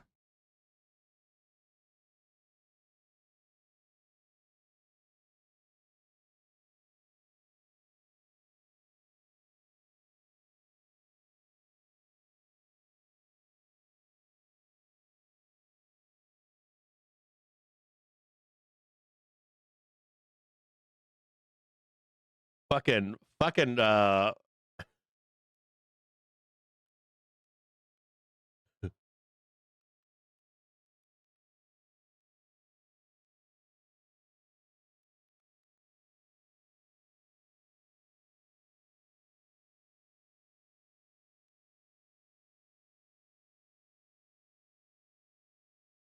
financial juice. I always love them. We're not moving markets. I gotta love financial juice. There's only doom, and we ain't moving markets. There's never up. There's only we don't have any news as to why markets are moving up right now. They should go down, down, down, down.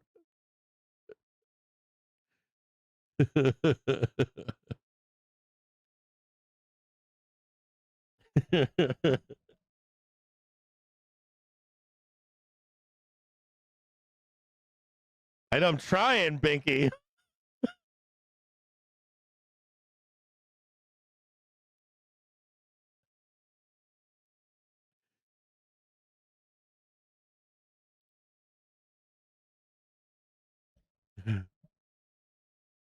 Binky's like, can we get these fucking markets down so we can all go long? I'm like, I tried, dude. Too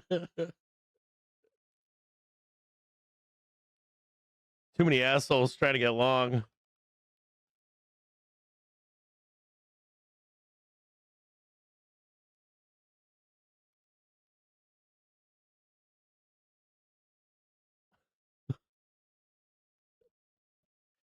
They just don't care, Binky. You know how it is, Binky. It's just like, take my money. I think this is probably. I mean, I would love a big fucking downstroke over here. I would love like blood just shank this fucker down. Like, I know, Bink. I'm with you, brother. Everything I'm looking at here is like, Binky. All I did was like, I'm trying to find like a reason for us to go down, and I'm like, man, we need something. We need Jerome Powell Bear. We got like windows opening to 710. We got we got seasonality on the side of the bulls. Like literally the most fucked up part, Binky, is that I think like if there's a top line from all of this, if there's any pullbacks to the hourly trigger, which we're on, you buy them.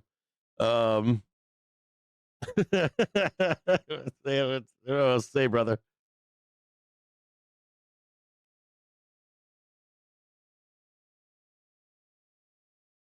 We got to talk. We got to do a show tomorrow. After this, after we get this FOMC out of the way, right? Listen closely, boys and girls. After this FOMC thing today, right?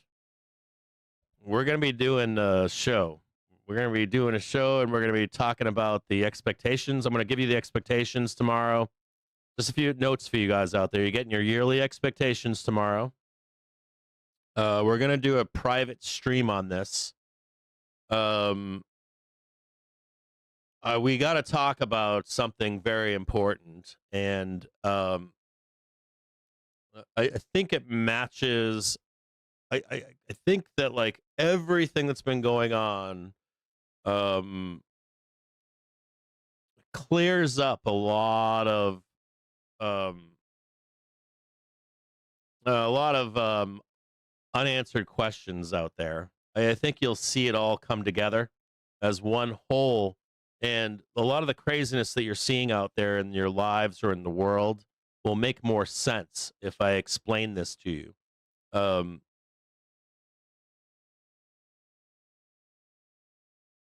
So if you're a member, a community member, you definitely tomorrow want to watch this show if you have the chance to. We're at a moment here of like, we're either at a moment of, I think if you look at it from the perspective of, we're either in the world's largest fraud of all time, like literally the largest fraud ever committed that I could think of. I don't think there's been a large, if this is a fraud, like this whole AI thing, robotics, machine learning, quantum, it's either the world's biggest fucking fraud, and if it's not, I can explain to you why you're experiencing everything you're experiencing everywhere. I think I can. And if it's not that fraud, some of those outcomes, if it's not a fraud and why we're here with the market and all the expectations on market, that kind of stuff, it should all tie in together. And it'll give you some clarity too, as whether this is if you're for or against all of it. The politics, the geopolitics, the like pretty much everything. Whether you're for or against this stuff doesn't really matter. It just explains a lot of the insanity. You're like, why is this happening? Why is that happening? For or against doesn't matter. But it lends clarity to a lot of this stuff, and I think that ties in well with year-end expectations, or like the build-outs, all that kind of stuff. And I think you're gonna be like, oh, maybe I shouldn't be saying it's because of this or because of that or because of this or because of that. So tune in tomorrow. It should be a really cool presentation. We're gonna go deep tomorrow. And I'm fascinated. I'm asking a question in the Discord right now about this. See what you guys think. I'm interested to see what your thoughts on this are. Create a poll for 24 hours.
I just posted a poll in there.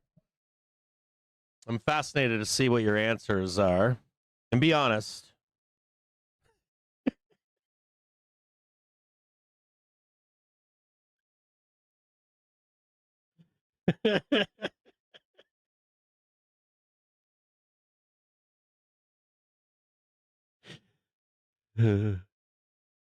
I'm not asking that question. It's not deliver. We're going to discuss what the outcomes are tomorrow.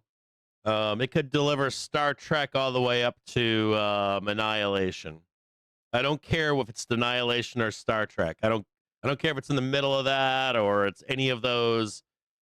I'm more interested in the and I want you to be honest about this. I want you to like look yourself in the mirror and say, my job's not going to be taken for 20 years.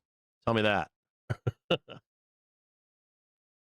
Because we're going to go into the whole thing tomorrow. We're going to go over all of it. No, you don't get a little bit of A and C. We'll discuss the implementation. That's a separate question. If we have some kind of like moment where the whole world decides they want to slow roll the implementation out, that's not that question. I said deliver. Do they deliver on that promise in the next 6 to 12 months? Do they deliver on that promise next 5 to 10 years? That's a whole separate question. It's not a little bit of A and a little bit of C. You're either delivering it or they're not.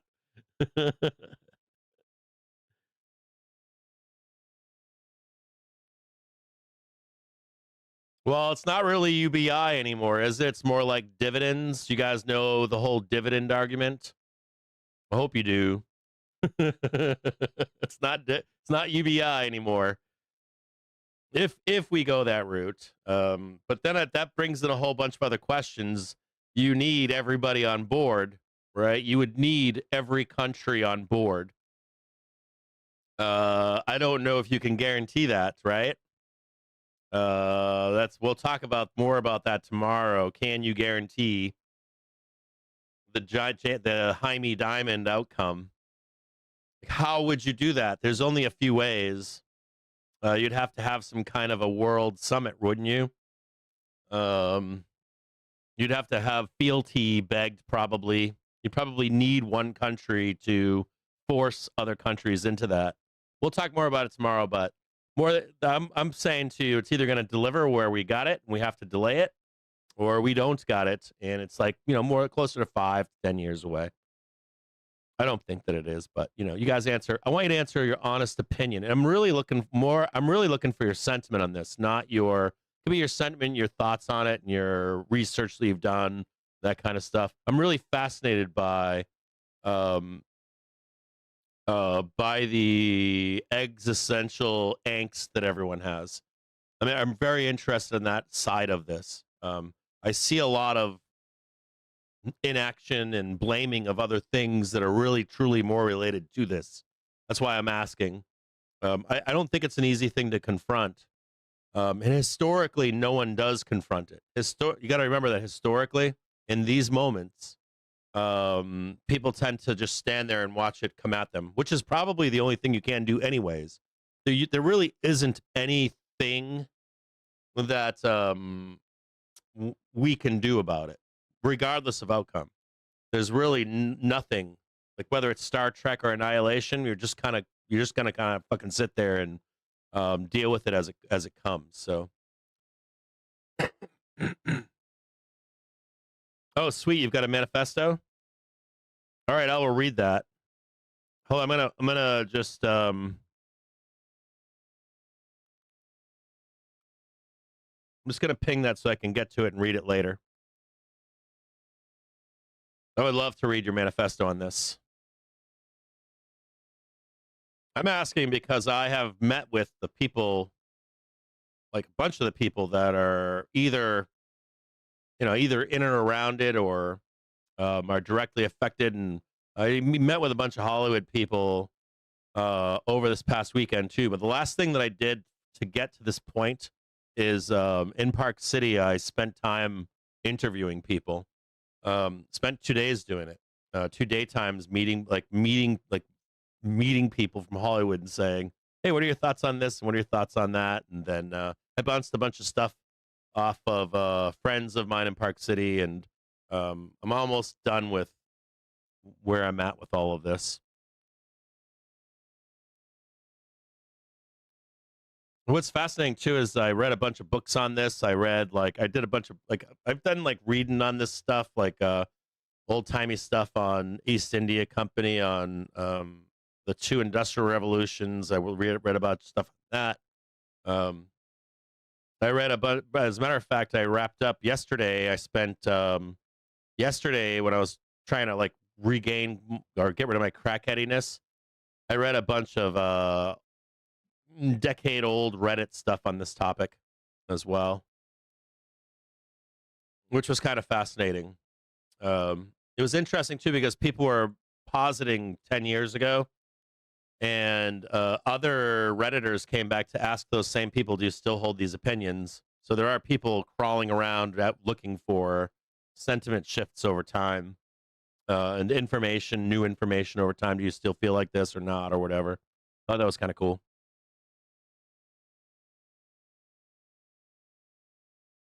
Yeah, I'm fascinated by the entire thing myself. I'm fascinated by the entire thing myself. I do give a little bit of credence to, you do the build outs and you release it slow and all that kind of stuff, and then we get does it follow in the path of the internet build out, or if it's more dangerous than anything else we've ever done in our lives and stuff, and the players, all that kind of stuff.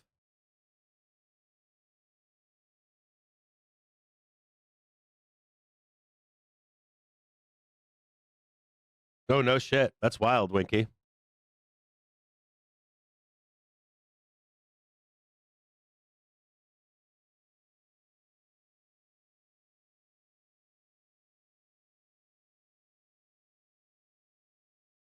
Mm.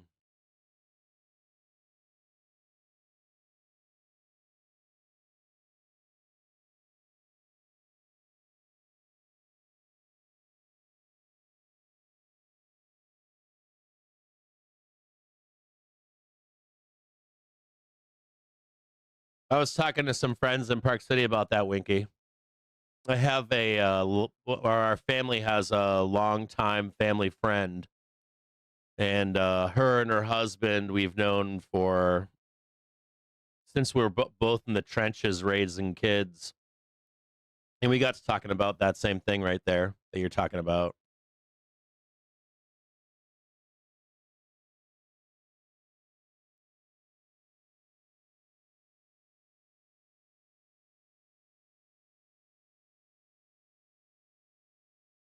Well, this is weird. You guys can't hear the speaker in the background? Hold on here.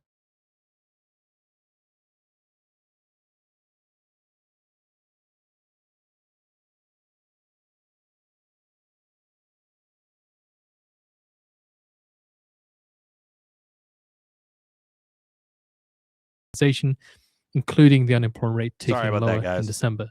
Fed officials have accordingly signaled a more cautious approach, including a pause in January. The meeting itself is expected to be uneventful, with limited changes to guidance, no adjustments to balance sheet policy, and no new dot plot or SCP until March. The Fed is likely to remain non-committal, emphasizing data dependence and keeping options open. The base case remains hawkish, with the January pause extending through the end of 2026 before one final cut in early 2027. That view assumes strong growth, labor market stabilization, and inflation struggling to return to 2%, though risks skew toward a shorter pause or lower terminal rate if the labor market weakens further.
Hang tight, guys. We're just trying to get this piece here for you guys. Hold on here. I've got a reaction function for you.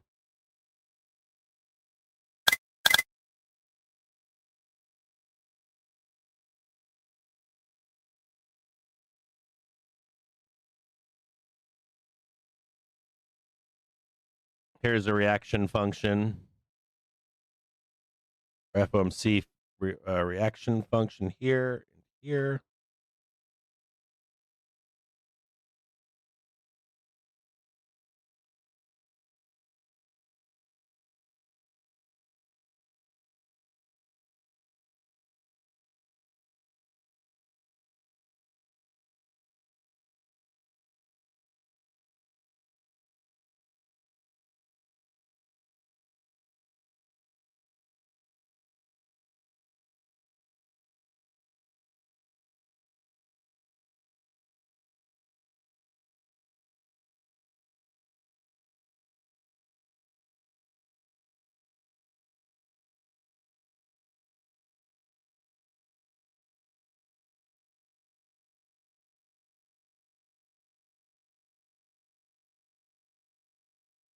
What are you guys talking about?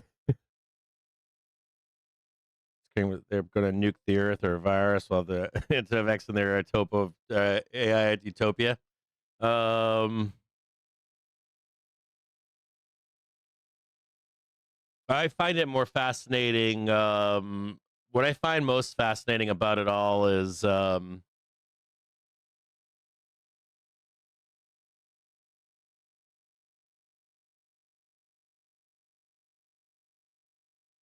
we'll talk more about it tomorrow. I don't want to talk about it right now.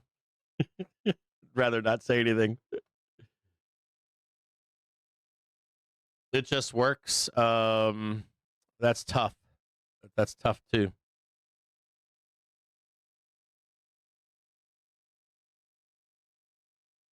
I have more questions about it just works. Do you need less people or more people?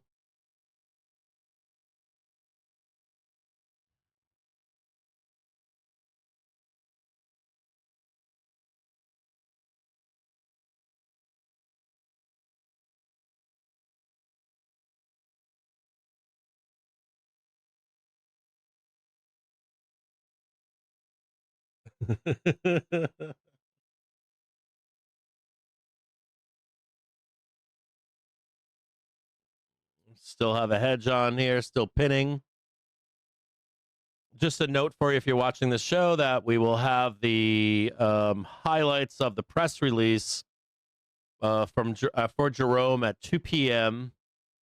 You should see some movement on that, and then the real volatility should come into play at 2:30 when we get Charles Schwab, the presser. I will have the live feed of that video up for you. The statement may have some adjustment to inflation.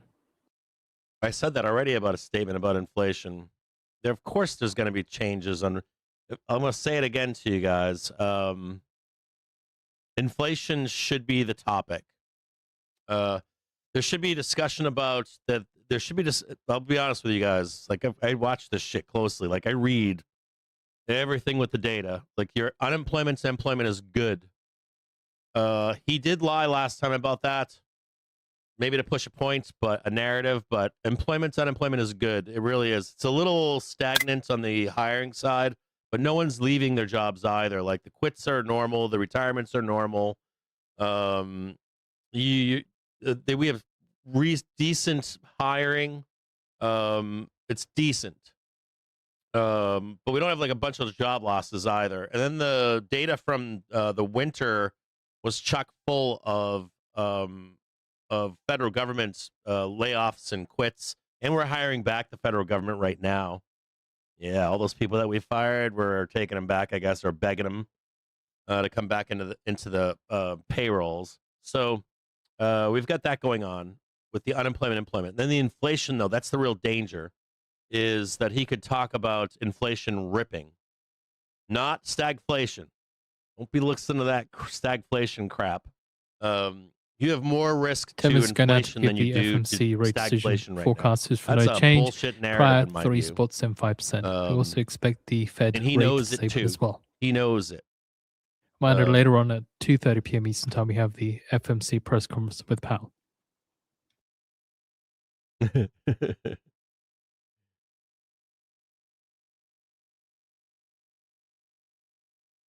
Into a video game. I don't know. I'm kind of with you, Winky, on one side that there's potential that we're already in the singularity right now. Even on the good outcome, there's potential that we're in it right now, man. I think that's possible. I hope it's not true, but we're either under it with it coming down on top of us, or it's possible we're already in it. There's potential. I shouldn't say that publicly, but there's potential there that we're already in it. Find out what outcome, where we don't fuck up in the outcomes.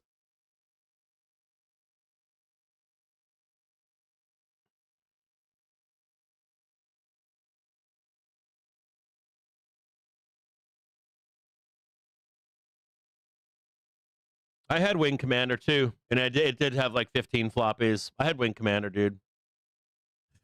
I was actually a PC video game player when I was a kid. I was a big time like PC gamer when I was young. Go Fast Eddie, you were too?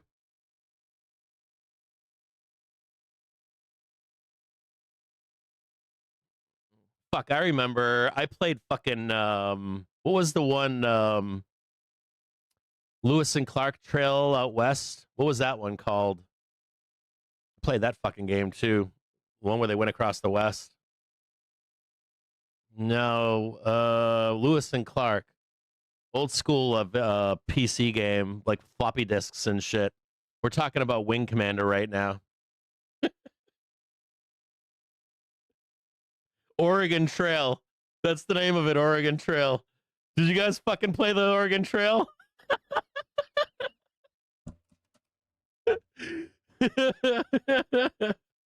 No wonder, because not many people played it. It was only the nerds. I was one of them. Yeah, Goliath, that's the one. Are you serious? Yeah, Booker, that was it, man. Apple 2GS, bro. That was, dude, I love the Apple 2GS.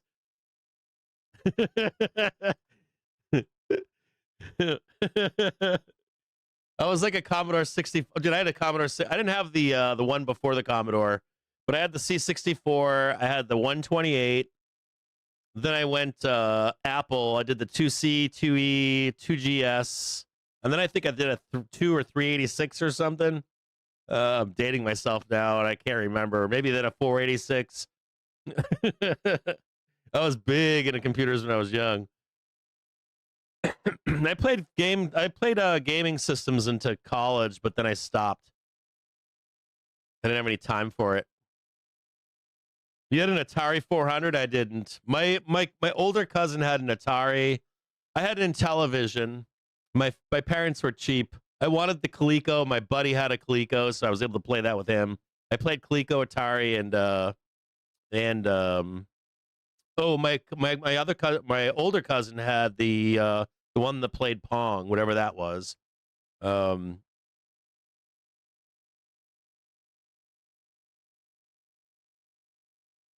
Yeah, dude, Wing Commander. No, I thought there was a gaming system for it. I swore there was a gaming system for Pong. Maybe I'm wrong on that.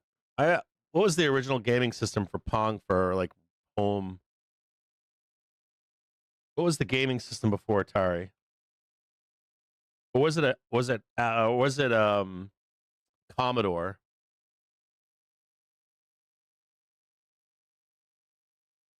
I could be misremembering this shit too. Before Atari. The Odyssey, dude. The fucking Odyssey. It was the fucking Odyssey, man. I remember the Odyssey. It was the Magnavox Odyssey. Now that was old when I was young. I wasn't that young when it came out. I wasn't even born. But I remember it being at my cousin's house. The fucking Odyssey. Going to give the I thought it was so cool because they got a Commodore 64. I was no like, change Odyssey, prior to dude. 3.75%, and we get the FOMC rate statement. Yeah, I'm thinking of the Odyssey. Maybe it didn't play Pong, but that's the gaming system that I remember. The Odyssey is the one that I remember.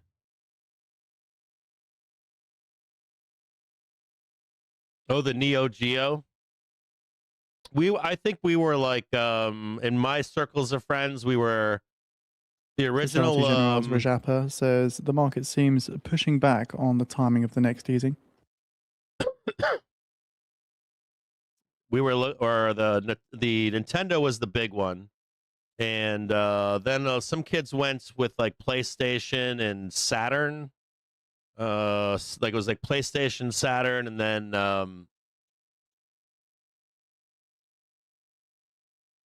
trying to think of. I think that's when like people started splitting off in what they liked. I remember by college we were playing. I was playing Saturn in the college. I think I think that's when I was playing. So if that dates me, the Saturn was when I was in college.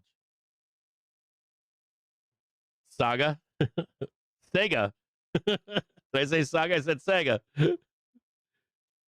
Oh Jesus.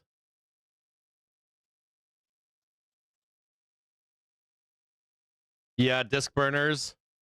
I loved having a disc burner too. And I had the tape deck thing too for my C64. Okay, so we're going to get our rate decision coming up here. Buckle up. Remember that the expectation right now is 0 cuts. We have the news squawker on in real time. There's no delay, so we should have the answer pretty quickly. I'll read to you and post the FOMC preview, and I'm going to set up the Fed press conference at 2:30.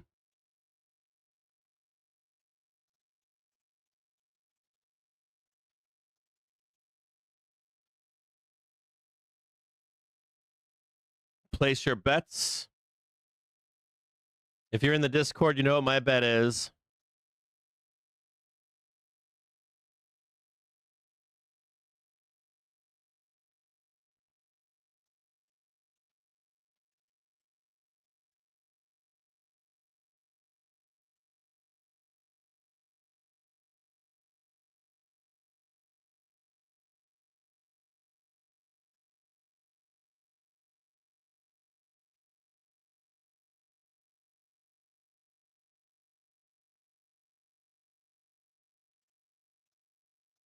I've got the press conference ready to go here.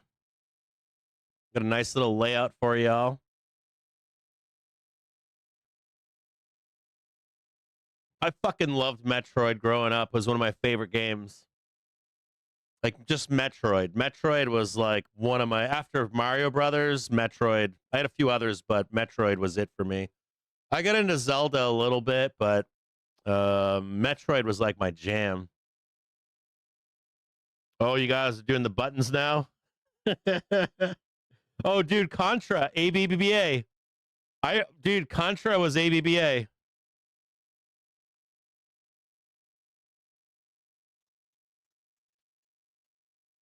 I fucking loved Contra too.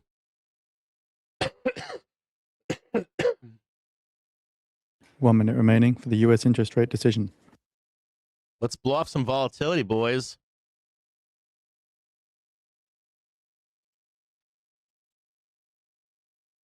I fucking loved Contra.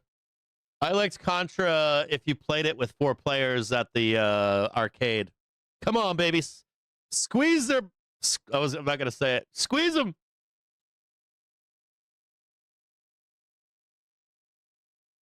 Tag it right there, baby. Hit me. Hit me right there. A big old squeeze.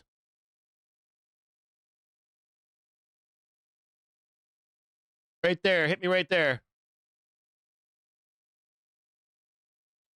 Don't shake seconds. Me.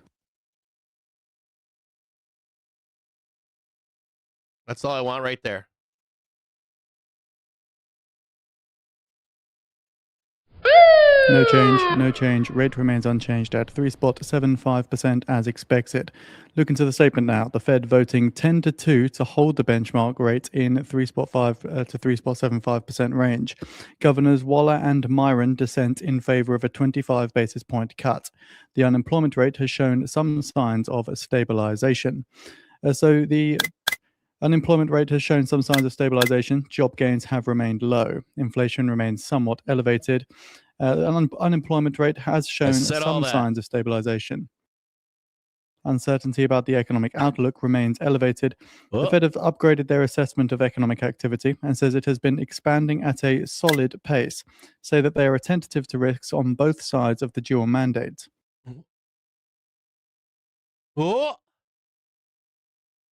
The Fed reaffirmed a statement on longer run goals, monetary policy, blow off that ball, and their monetary policy strategy.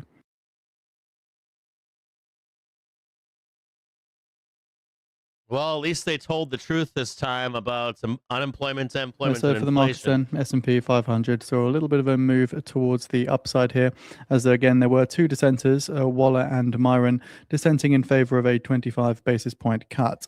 There was also a part in the statement where it cited that the unemployment rate has shown some signs of stabilization. Treasuries are steady as the Fed holds rates with two dissents there. Dollar little changed. S&P 500 just whipsawing as well. Not really much of a reaction here.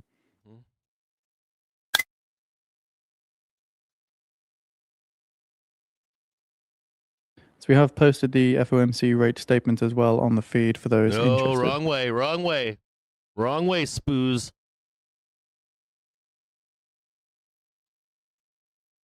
Where's the low? It's right here.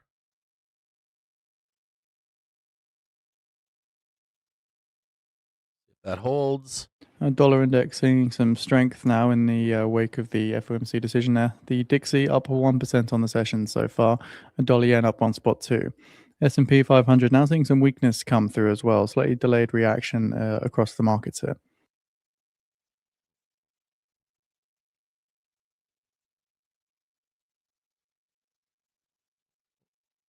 And US short-term interest rate futures are sliding as the Fed keeps the policy rate on hold. Check the 6-month really quick.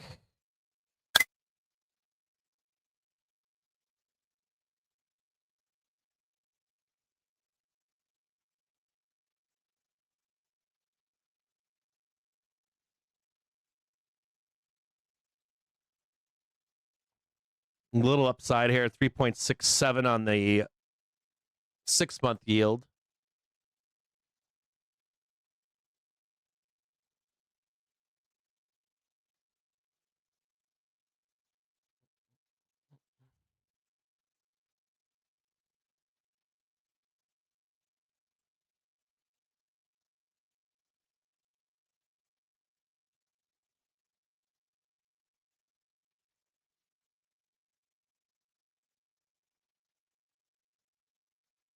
Hold steady there, 6-month. 6-month going back to retest the high from the 22nd.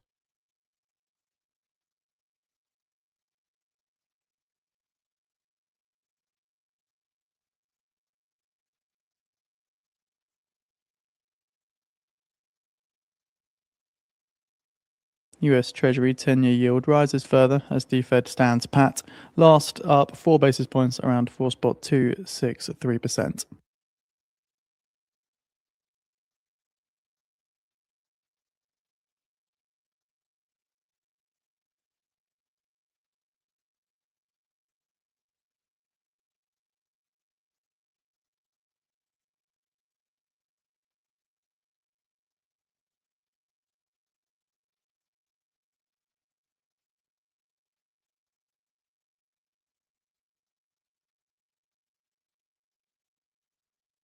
VIX not doing too much right now.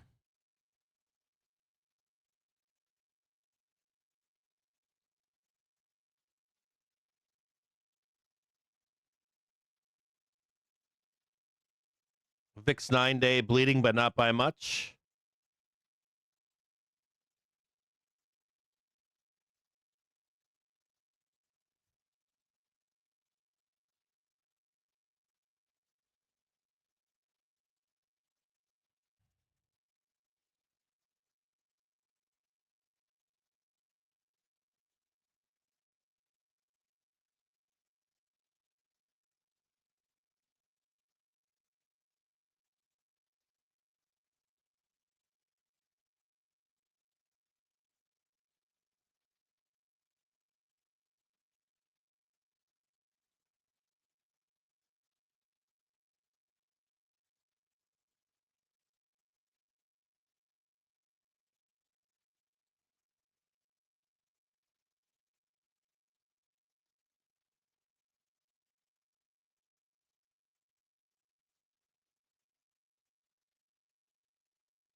FOMC at its annual organization meeting this week unanimously reaffirmed its statement on longer run goals and monetary policy strategy, often known as the consensus statement, which articulates its approach to monetary policy. The reaffirmed statement is identical to the version adopted in August of 2025. The committee first adopted a similar statement in 2012. Statement on longer goals. Hang tighter, guys.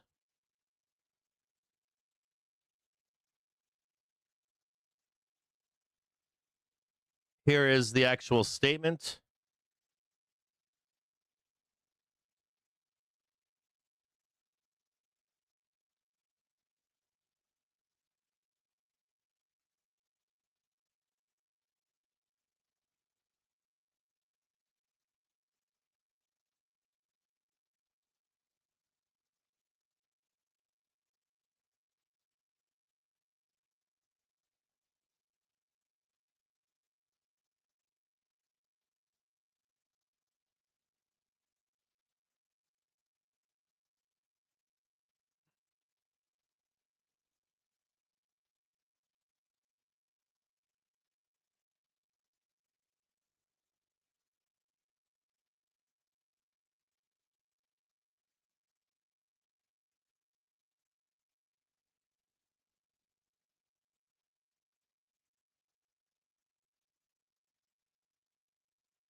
I'm going to post for you in the Discord the 2012 statement.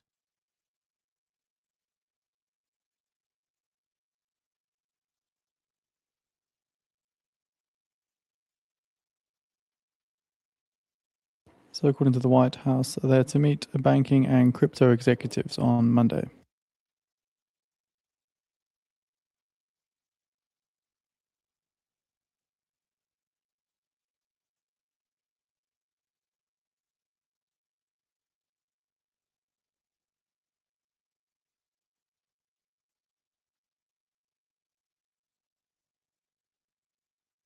And the Department of Energy announces a realignment of their critical minerals program.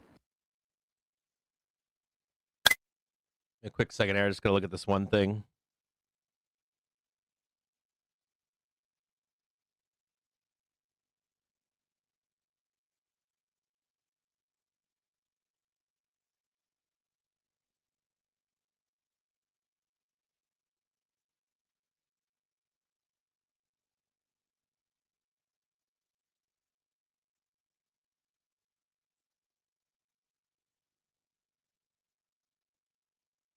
So the White House is to meet with banking and crypto executives on Monday to discuss crypto legislation. January 24th.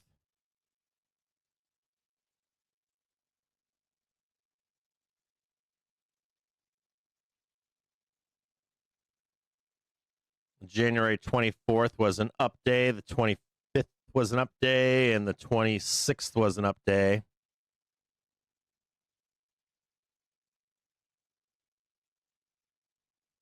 I'm looking at the what SPY did.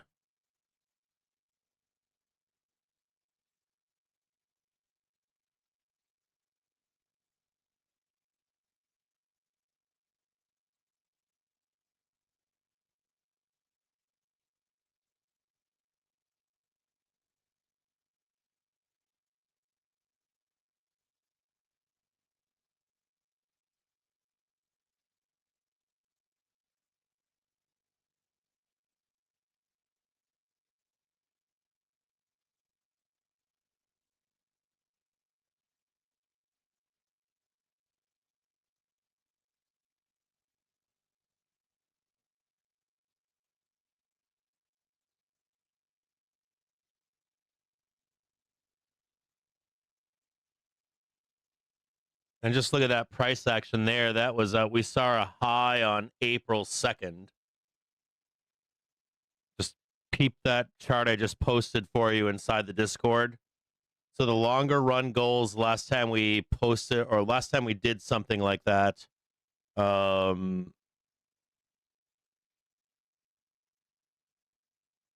was 2012. It shows the market ripping higher into, I'll try to do this on, here, I'll do it on this one here. I doubt it's the same price action, but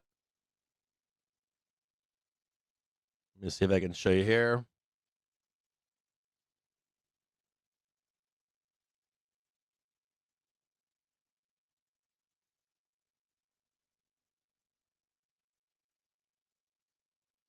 Do I have that much data?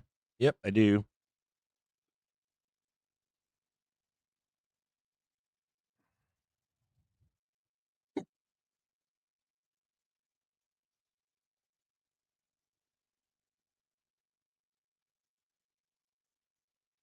Hang tighter, I'll post this one for you.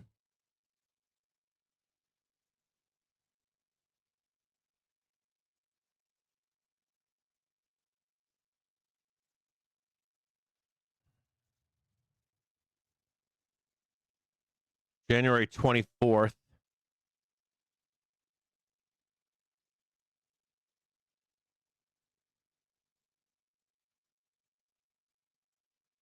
We ramped up into the close.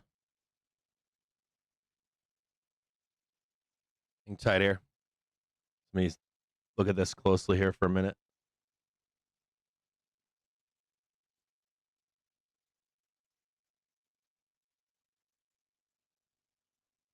So he ramped into the close. He bled down and then ramped up into the close, then sold down onto. U.S. money market fund assets are up $7.72 billion for the week ending January 27th. The low was put out on the 30th. Tighter, guys.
This is interesting. The March high, we went up 5% more into year end. And then we exploded to the upside in Q1. Jesus. Look at that. Oh my God. 2012, 2013 was stupid.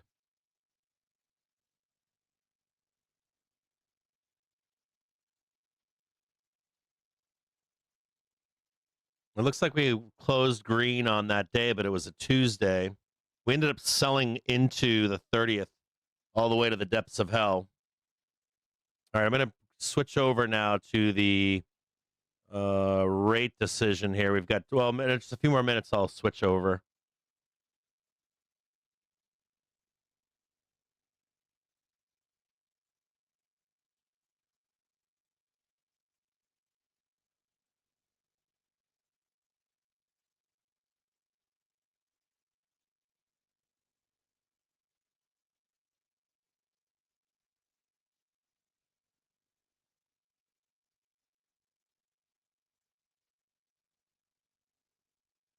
It looks like it's fine on my side. I don't see it being down.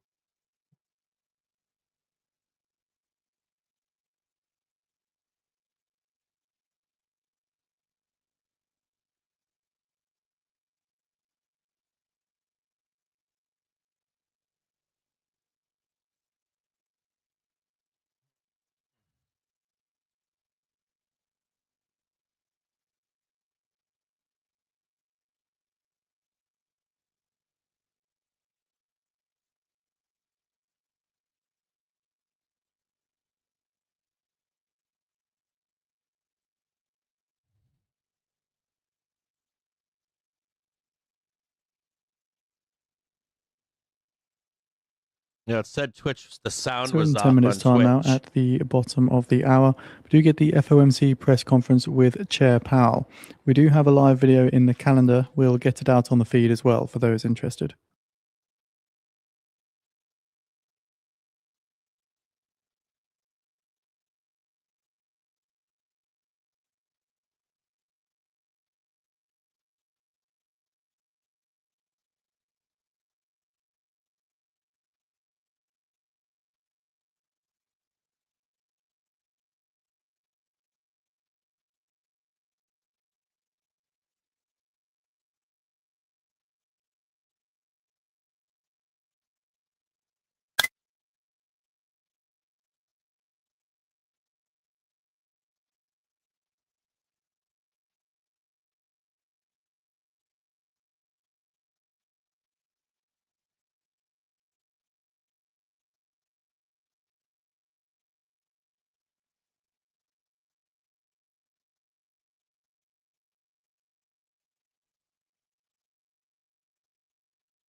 Give me a second here, guys. I'm going to set this up real quick.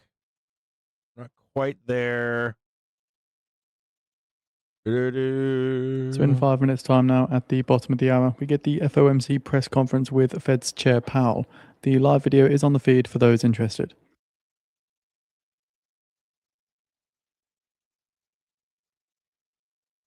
US Senate Majority Leader Thune says, "I want to get funding done here and not sent back to the House."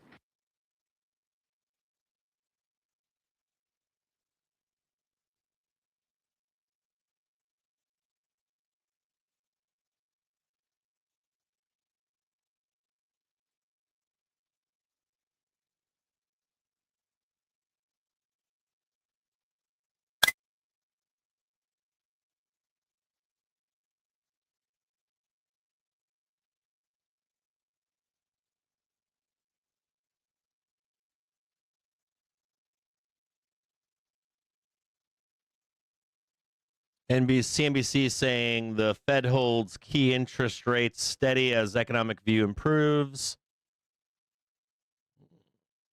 It says, what does that mean for mortgage rates, auto loans, credit cards, savings accounts, blah, blah, blah.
The fucking doors are open up there. We're going to go rip up there. We're going to rip up there and trade like 705-ish. Everyone's going to get bulled up. They're going to roll their calls higher. You're going to see that whole upside get rounded out for February, March. And we'll come back down. We're going higher. You guys are always looking for like the worst shit in the world.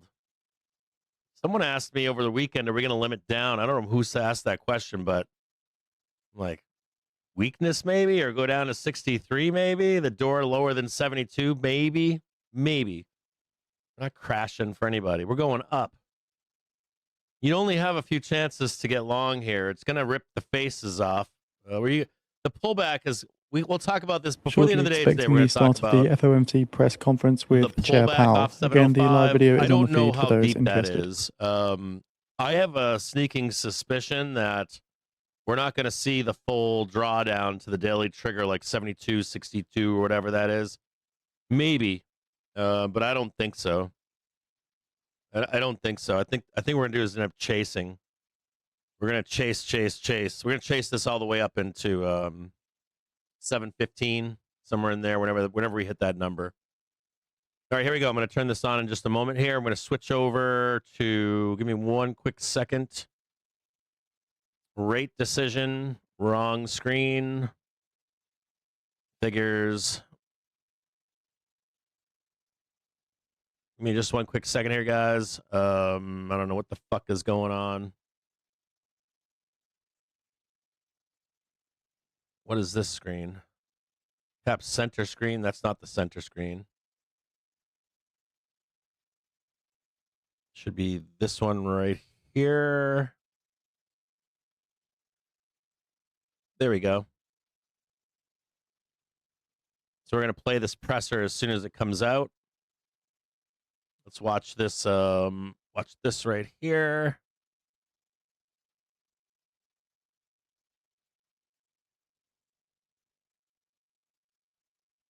Get this. And Powell has now taken the podium. The press conference has started. It says the US economy is on firm footing. I don't see it here. Powell says the US economy expanded at a solid pace last year. While voice news disconnected. Low, the unemployment rate has shown some signs of stabilization, and inflation remains somewhat elevated. In support of our goals, today the Federal Open Market Committee decided to leave our policy rate unchanged.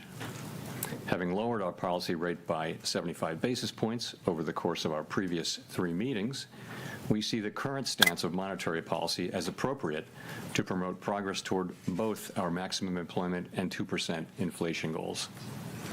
I will have more to say about monetary policy after briefly reviewing economic developments. Available indicators suggest that economic activity has been expanding at a solid pace. Consumer spending has been resilient, and business fixed investment has continued to expand. In contrast, activity in the housing sector has remained weak. The temporary shutdown of the federal government likely weighed on economic activity last quarter, but these effects should be reversed as the reopening boosts growth this quarter. In the labor market, indicators suggest that conditions may be stabilizing after a period of gradual softening. The unemployment rate was 4.4% in December and has changed little in recent months. Job gains have remained low. Total non-farm payrolls declined at an average pace of 22,000 per month over the last 3 months. Excluding government employment, private payrolls rose at an average pace of 29,000 per month. A good part of the slowing in the pace of job growth over the past year reflects a decline in the growth of the labor force due to lower immigration and labor force participation, though labor demand has clearly softened as well. Other indicators, including openings, layoffs, hiring, and nominal wage growth, show little change in recent months. Inflation has eased significantly from its highs in mid-2022, but remains somewhat elevated relative to our 2% longer-run goal. Estimates based on the Consumer Price Index indicate that total PCE prices rose 2.9% over the 12 months ending in December, and that excluding the volatile food and energy categories, core PCE prices rose 3.0%. These elevated readings largely reflect inflation in the goods sector, which has been boosted by the effects of tariffs. In contrast, disinflation appears to be continuing in the services sector. Near-term measures of inflation expectations have declined from last year's peaks, as reflected in both market and survey-based measures. Most measures of longer-term expectations remain consistent with our 2% inflation goal. Our monetary policy actions are guided by our dual mandate to promote maximum employment and stable prices for the American people. At today's meeting, the committee decided to maintain the target range for the federal funds rate at 3.5% to 3.75%. Since last September, we have lowered our policy rate 75 basis points, or 0.75 of a percentage point, bringing it within a range of plausible estimates of neutral. This normalization of our policy stance should help stabilize the labor market while allowing inflation to resume its downward trend toward 2%, once the effects of tariff increases have passed through. We are well positioned to determine the extent and timing of additional adjustments to our policy rate based on the incoming data, the evolving outlook, and the balance of risks. Monetary policy is not on a preset course, and we will make our decisions on a meeting-by-meeting basis. To conclude, The Fed has been assigned 2 goals for monetary policy: maximum employment and stable prices. We remain committed to supporting maximum employment, bringing inflation sustainably to our 2% goal, and keeping longer-term inflation expectations well anchored. Our success in delivering on these goals matters to all Americans. We at the Fed will continue to do our jobs with objectivity, integrity, and a deep commitment to serve the American people. Thank you. I look forward to your questions. Hi, Chris Rugaber at Associated Press. Thank you. I wanted to ask that, you attended the Supreme Court hearing last week on the Lisa Cook case, and Treasury Secretary Scott Bessent criticized that as political. Can you say why you attended and what you would say in response to the Secretary's criticism? So let me start with, I don't respond to comments by other officials, whoever they may be. It's just not appropriate to do that. I will tell you why I attended. I would say that that case is perhaps the most important legal case in the Fed's 113-year history. And as I thought about it, I thought it might be hard to explain why I didn't attend. In addition, Paul Volcker went to a Supreme Court case famously in, I guess, 1985 or so. So it's precedented, and I thought it was an appropriate thing, and I did it. Great. And then just quickly follow on the job market. You mentioned last month that the household survey might be distorted, and you also mentioned the potential for overcounting jobs, which would suggest that we're still in a negative hiring pace. So do you see the unemployment rate as solid? Fucking negative hiring pace. Stop it. What's the basis for saying that things have stabilized? Thank you. So, yeah, really 2 questions. One is, so we're getting through the distortions in the data from the shutdown. However big they were in November, they're smaller in December. So we're getting to a place where they're no longer material. They're still there, but it's a tweak here and there. The reason why we changed the statement, let me pull it out, was simply, it used to say that judges that downside risks to employment rose in recent months. So we saw, data coming in which suggests some signs of stabilization. I wouldn't go too far with that, but some signs of stabilization. There are also some signs of continued cooling. And so we thought that was no longer an accurate description of the data.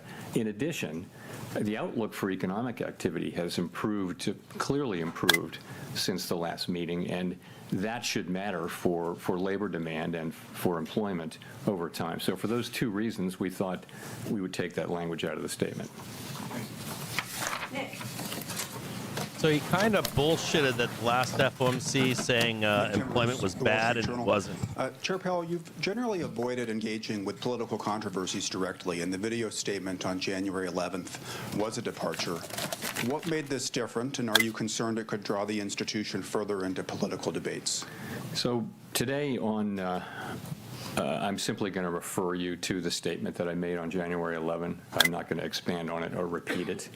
So I'm just not going to. This is really about the press conference and the economy and what we did today, and some ancillary areas, but I'm not going to be getting into that. Can you say whether the Fed has responded to the subpoenas? I have nothing for you on that today. Then why are you even asking that fucking question? You're his boy. Michael McKee from Bloomberg Radio TV. Have you made a decision on whether you would remain as a governor of the Federal Reserve? Right. If so, would you tell us what it is? And if not, when might we anticipate a decision? No, and I really, once again, have nothing for you on that today. Right, Tippy? Either. Why would you want to leave it all under the circumstances? Again, I don't want to get into this. It's not something I'm. There's a time and place for these questions, but not something I'm going to be getting into today. It's not even the right time to be asking about a position. Thank you. Claire Jones, Financial Times. Thanks a lot for taking my questions. In another one that might, lead to a similar answer. This is turning into a circle jerk. We've seen quite big movements in the dollar over recent days. What do you think is driving the US currency lower? And have you been at all concerned just by the extent of the volatility we've seen this week? Thank you. So, Claire, as you probably know, we don't comment on the dollar. Really, the administration, especially the Treasury Department, has the job of oversight over the currency and exchange rates and all that. We don't comment on that. It's not our role. So I have nothing for you. But, what's your view on the market movements? What do you think behind them? Is it asset managers diversifying? Is it? Yeah, I just don't. We don't talk about the dollar. We don't talk about what moves it around. It's just not appropriate for us to do so. Really, the Treasury Department has that. It's their role, their bailiwick, and we stay off it. We do monetary policy and some other things, but we don't comment on the dollar. Dude, what is with these questions?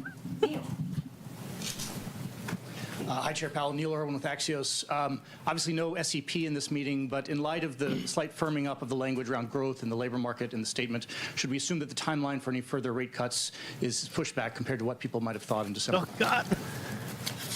Well, first of all, if you look at the incoming data since the last meeting, clear improvement in the outlook for growth. The data have come in, and sentiment, the Beige Book, everything comes in suggesting that this year starts off on a solid footing for growth.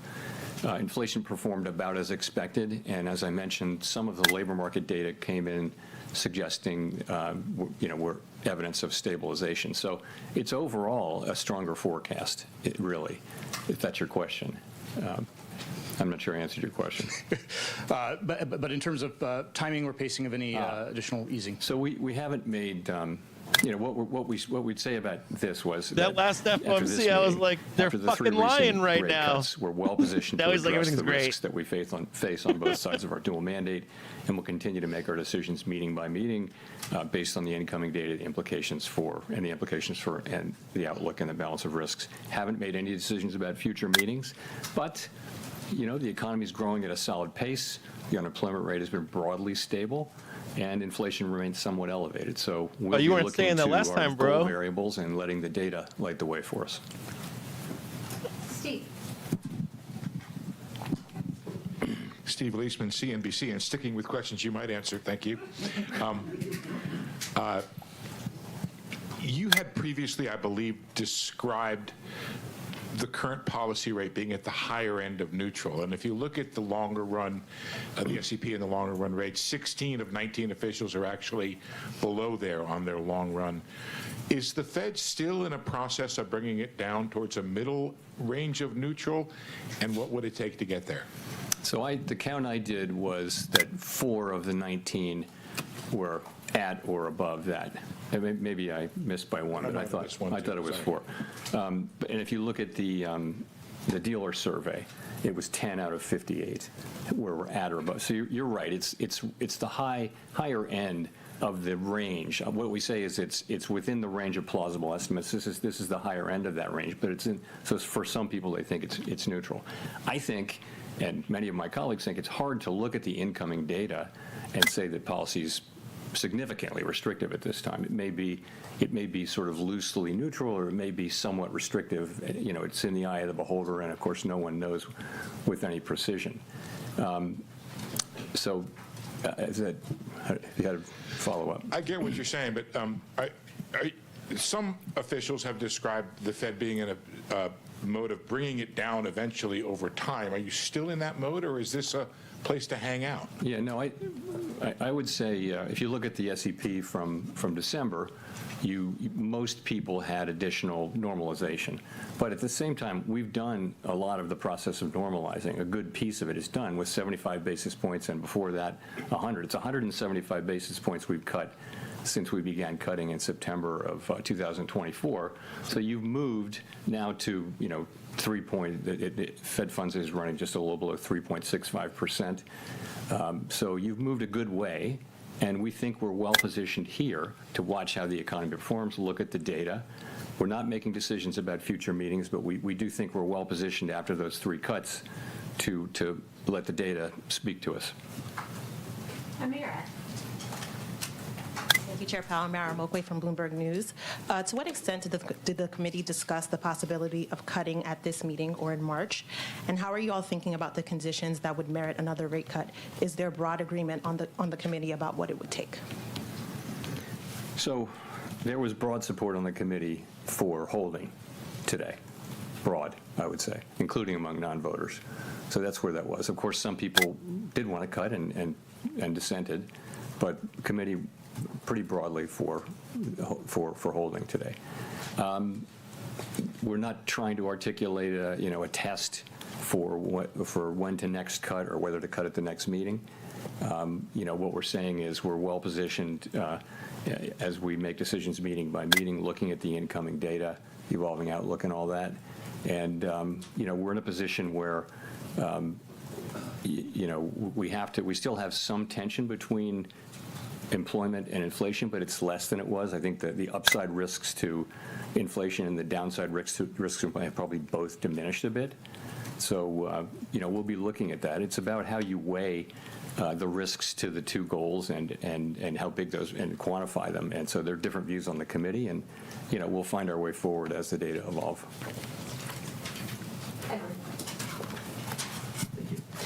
Thank you, Mr. Chairman. Edward Lawrence from Fox Business.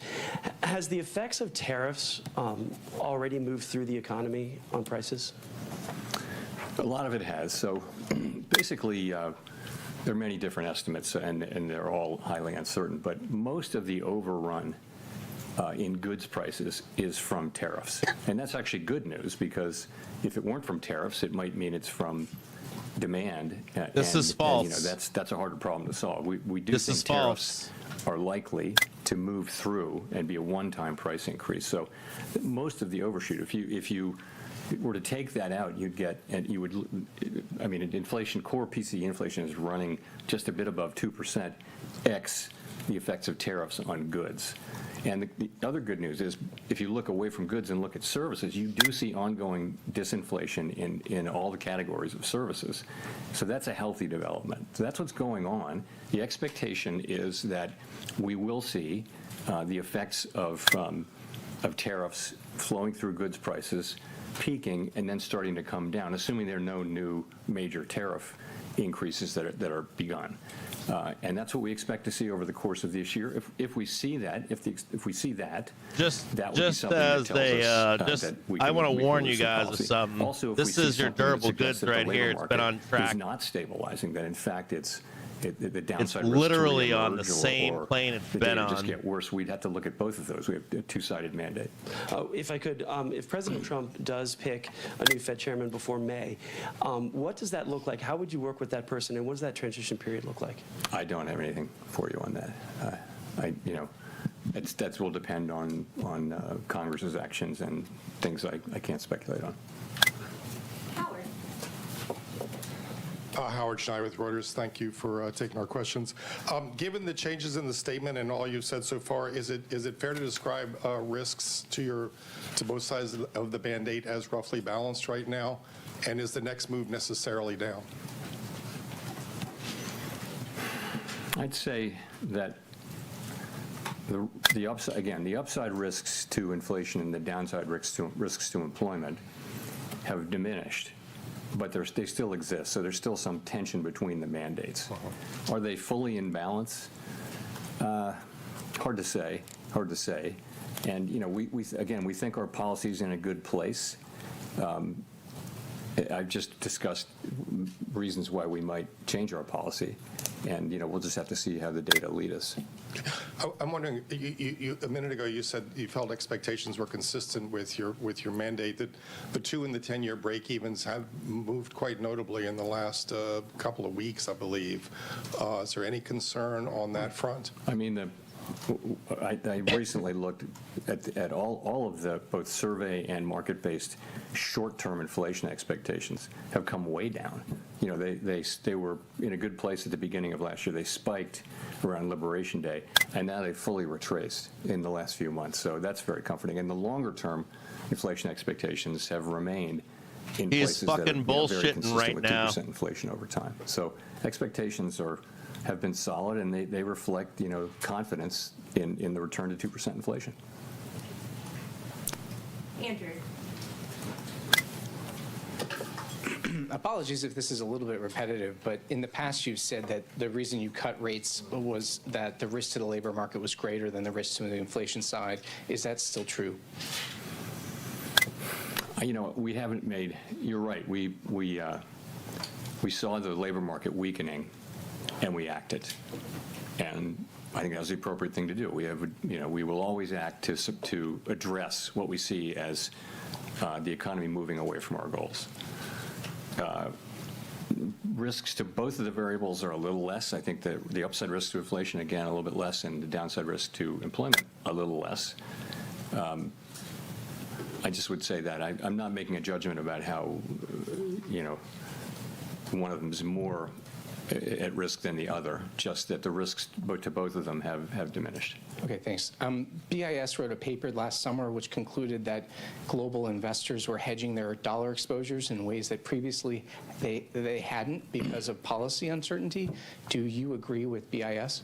We really don't see much at all about that whole story. There's just not a lot of data that suggests that there's much to that. Thanks. Anna Swanson with the New York Times. Can you talk more about what you would need to see in the labor market to conclude it's time to resume easing? Do you need to see further deterioration in the labor market, or would it be enough for inflation to soften? So we'll always be looking at both things. And so there could be combinations, infinite numbers of combinations that would cause us to want to move. Certainly, a weakening labor market would be an argument for loosening. But what's happening with inflation? If inflation were at the same time getting worse, you just have a very difficult situation there. So we'll be looking at both. Clearly, a weakening labor market calls for cutting. A stronger labor market says that the rates are in a good place. We'll have to be making similar judgments, too, on inflation, though. And if inflation does pick back up and the labor market doesn't show further signs of deterioration, is there a chance that you could raise rates rather than simply remaining on hold? What would you need to see to consider hiking? We don't take things off the table, but it isn't anybody's base case right now, anybody's base case, that the next move will be a rate hike. But, ultimately we'll do what we think is the right thing. But that's not where people's expectations are right now. Victoria. Hi, Victoria Guida with Politico. I wanted to ask, you've talked in the past about concerns about the U.S. fiscal trajectory, and we've seen in the Japanese bond market a lot of turmoil recently, in part due to concerns over their fiscal and long-term economic outlook. So do you worry that the U.S. could at some point find itself in a similar situation to Japan, whether for fiscal or demographic reasons? Over time, you've seen that U.S. rates have remained they haven't moved a lot, really for a while, but they haven't moved a lot because of what's been happening in Japan. So it's more of an over time thing. The U.S. federal budget deficit is, uncontroversially on an unsustainable path. The level of debt is not unsustainable. It's very much sustainable, but the path is unsustainable.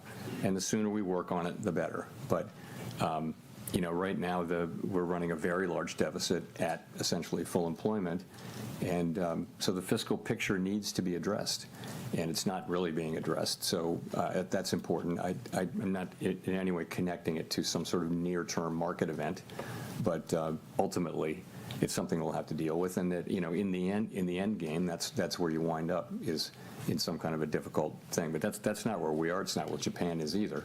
But it's certainly not where we are. He's kind of telling them. Does it reduce the effect kind of the truth rate on this, kind of the not? What he's saying without saying it is overall that not really budged that much. Japan is so I wouldn't say that. Still so fucked up. They would need to raise rates by higher obscene longer-term amounts. Rates means less accommodative financial conditions. But remember, many their financial conditions are still loose as fuck. It's not mostly what happens on the short end. There can be effects of longer-term rates. They're on like from decade-long recovery, not but 1 month, it's much one more, quarter. Assessments of the fiscal They're path still and loose. fiscal policies and risks and things like that move the 10-year around. You can look back at and find periods where we've been very actively moving the policy rate over the course of a year, and over the course of that year, the 10-year is exactly where it started. So there's not a tight link between 10-year rates and the overnight rate. Elizabeth. Thanks so much, Elizabeth Schulze with ABC News. Republican Senator Tom Tillis, who sits on the Senate Banking Committee, said he will block any Fed nominee, including the chair, until this investigation into you is resolved. Dude, do you support this move he's not by the answering these senator, and questions. what conversations have you had with the senator? I've got nothing for you on that. More broadly, what would happen to American households if the Federal Reserve loses its ability to operate independent from politics? So really, the point of independence is not to protect policymakers or anything like that. It just is that every advanced economy democracy in the world has come around to this common practice. It's just an institutional arrangement that has served the people well, and that is to have a separation between to not have direct elected official control over the setting of monetary policy. And the reason is that monetary policy can be used, through an election cycle to affect the economy in a way that will be politically worthwhile. So this isn't, I'm not talking about the U.S. context, this is every advanced economy democracy of any size. So it's a good practice. It's pretty much everywhere among countries that look at all like the United States. And I think if you lose that, first of all, it would be hard to restore the credibility of the institution if people lose their faith that we're making decisions, only on the basis of our assessment of what's best for everyone, for the wide public, rather than trying to benefit one group or another.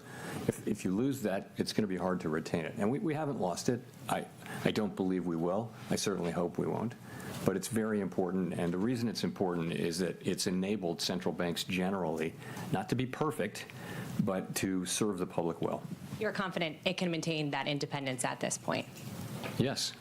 I mean, I'm strongly committed to that, and so are my colleagues. Archie.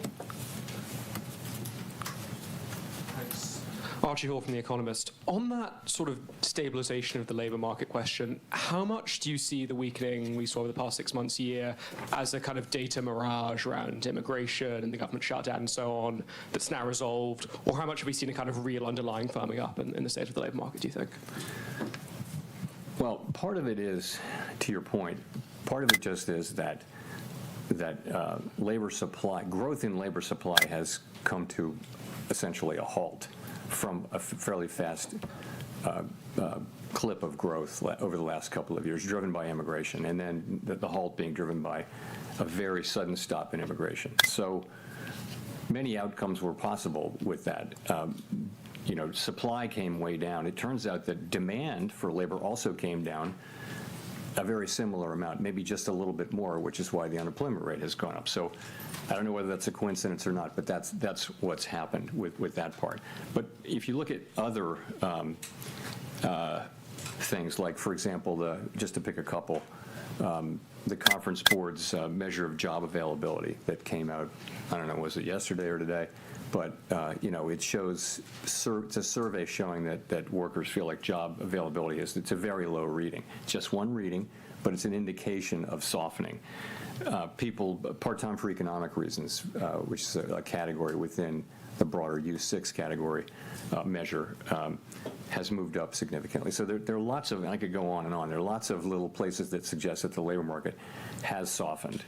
But you're right, part of payroll jobs softening is that both the supply and demand for labor has come down. Growth in those two have come down. So that makes it a difficult time to read the labor market.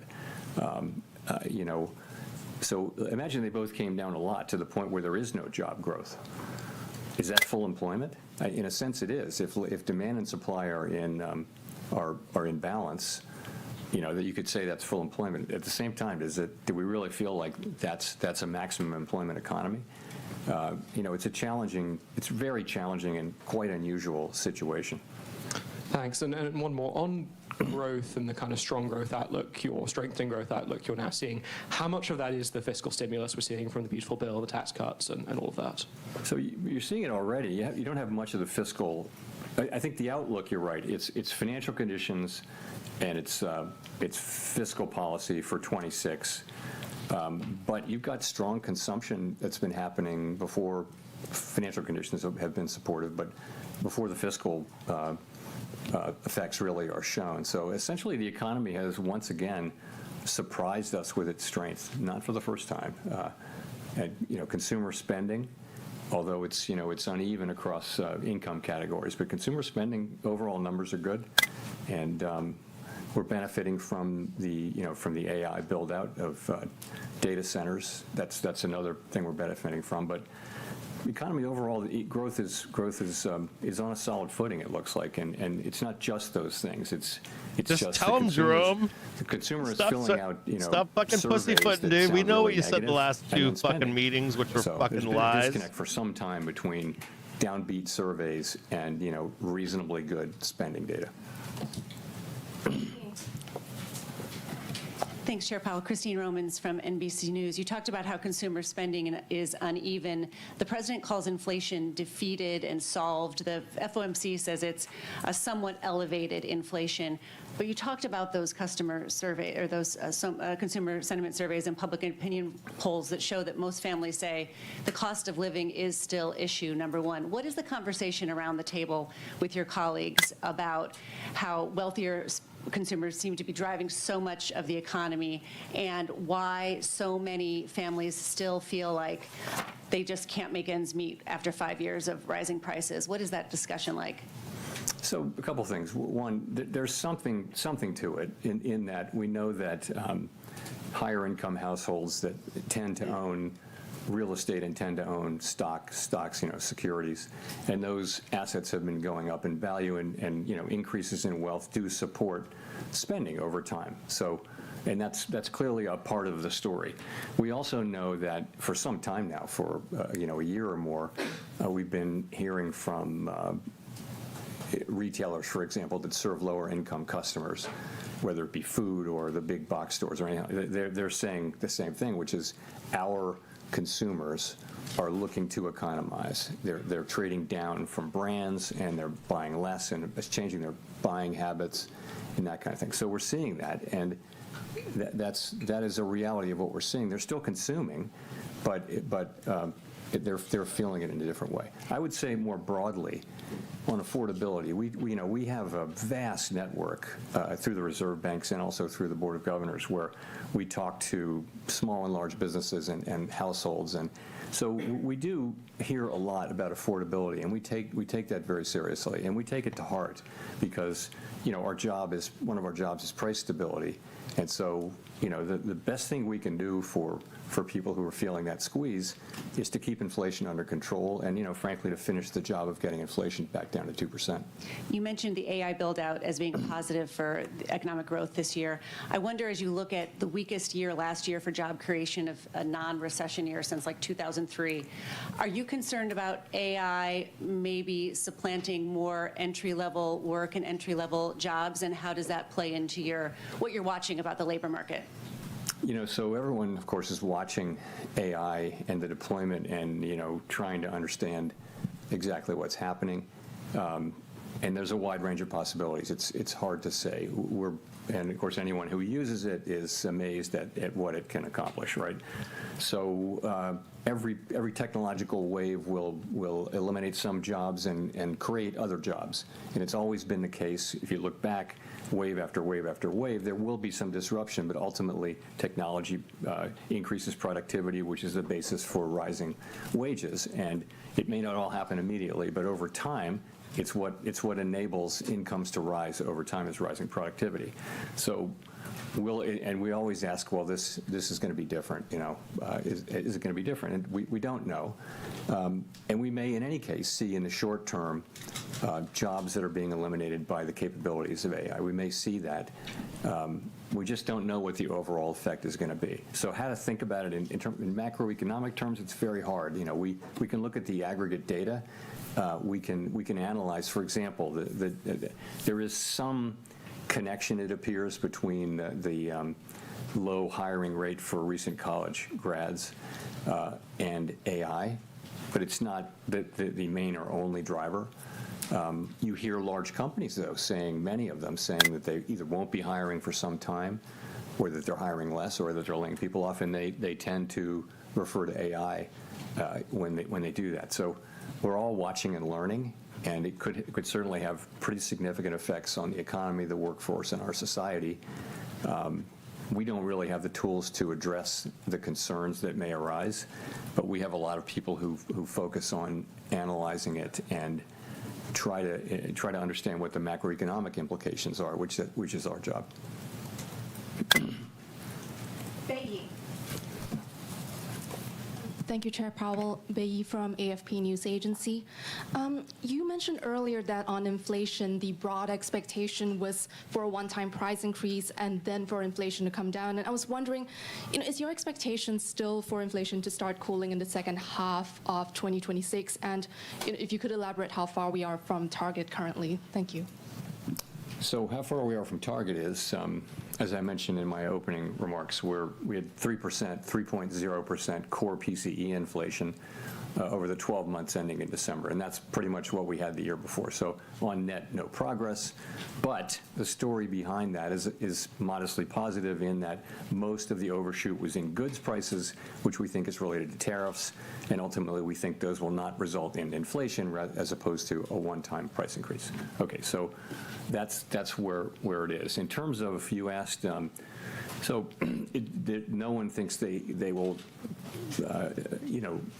ex ante understand really clearly, precisely when this will happen. But there's an expectation that sometime in the middle quarters of the year, we'll see tariff inflation topping out.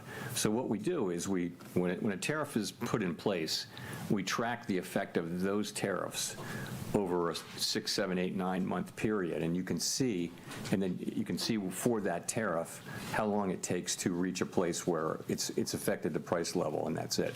So we're getting better at that, and our estimate is that it'll be sometime in the middle of the year, but I wouldn't look for great precision in that. But we'll be able to see whether things are moving in that direction. I think we'll be able to see. Richard Escobedo. Thanks, Chair Powell. I'm Richard Escobedo with CBS News. I want to look outside the U.S. about what's happening outside our shores and how it impacts the U.S. Canada's Prime Minister said last week that there's been a rupture in the global order, and I wonder how you're thinking about geopolitical risk as it relates to the U.S. economy. So I can't comment on that speech or statement or anything like that. Geopolitical risk for us is, a lot of it is around energy, oil. And so far we haven't, for all the turmoil, oil prices have come down, as you know, and so we don't really see much. Longer than that, it's trade, and the trade, our economy has pulled through pretty well, you'd have to say, given the very significant changes in trade policy. The U.S. economy has pushed right through. Partly that is that the way that what was implemented was significantly less than what was announced at the beginning. In addition, other countries didn't retaliate, and in addition, a good part of it hasn't been passed through to consumers yet. It's being taken by companies that stand between the consumer and the exporter. So that's where that is. Jennifer. Thank you, Chair Powell. Jennifer Schonberger with Yahoo Finance.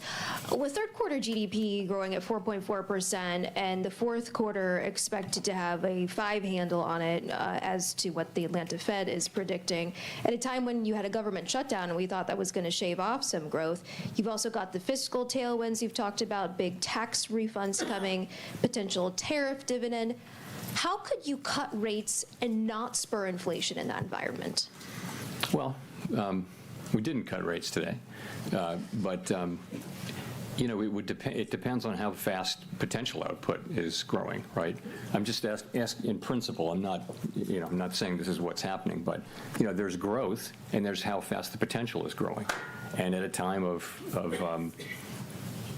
high productivity growth, potential output is rising. So it really matters whether potential output is growing as fast as actual output, and it would matter over time. The numbers you cite were for quarters, and quarterly GDP is, you need to look at 12 months because quarterly GDP can be very lumpy. GDP was negative in the first quarter last year. So the overall, over the year, the numbers were nothing like that. It was more in the mid-2s for the year. And how do you explain the divide right now between strong economic growth and the job market? Is it productivity that's filling the gap? And is productivity being driven by AI at this point? So there has been, you're right, there has been a divide of solid growth, but what looked like a weakening labor market. And that can be explained by rising productivity. But I would say we do see signs of, certainly of the unemployment rate stabilizing. So it may be we're seeing the beginning of the resolution of those two things. Also, as you probably know, the lore is that when GDP and the labor market get into an argument, in the end, the labor market data is more reliable. GDP data is just very hard to collect and understand, but nonetheless, I think we may be seeing that tension resolving a little bit. Too soon to say with any confidence, though.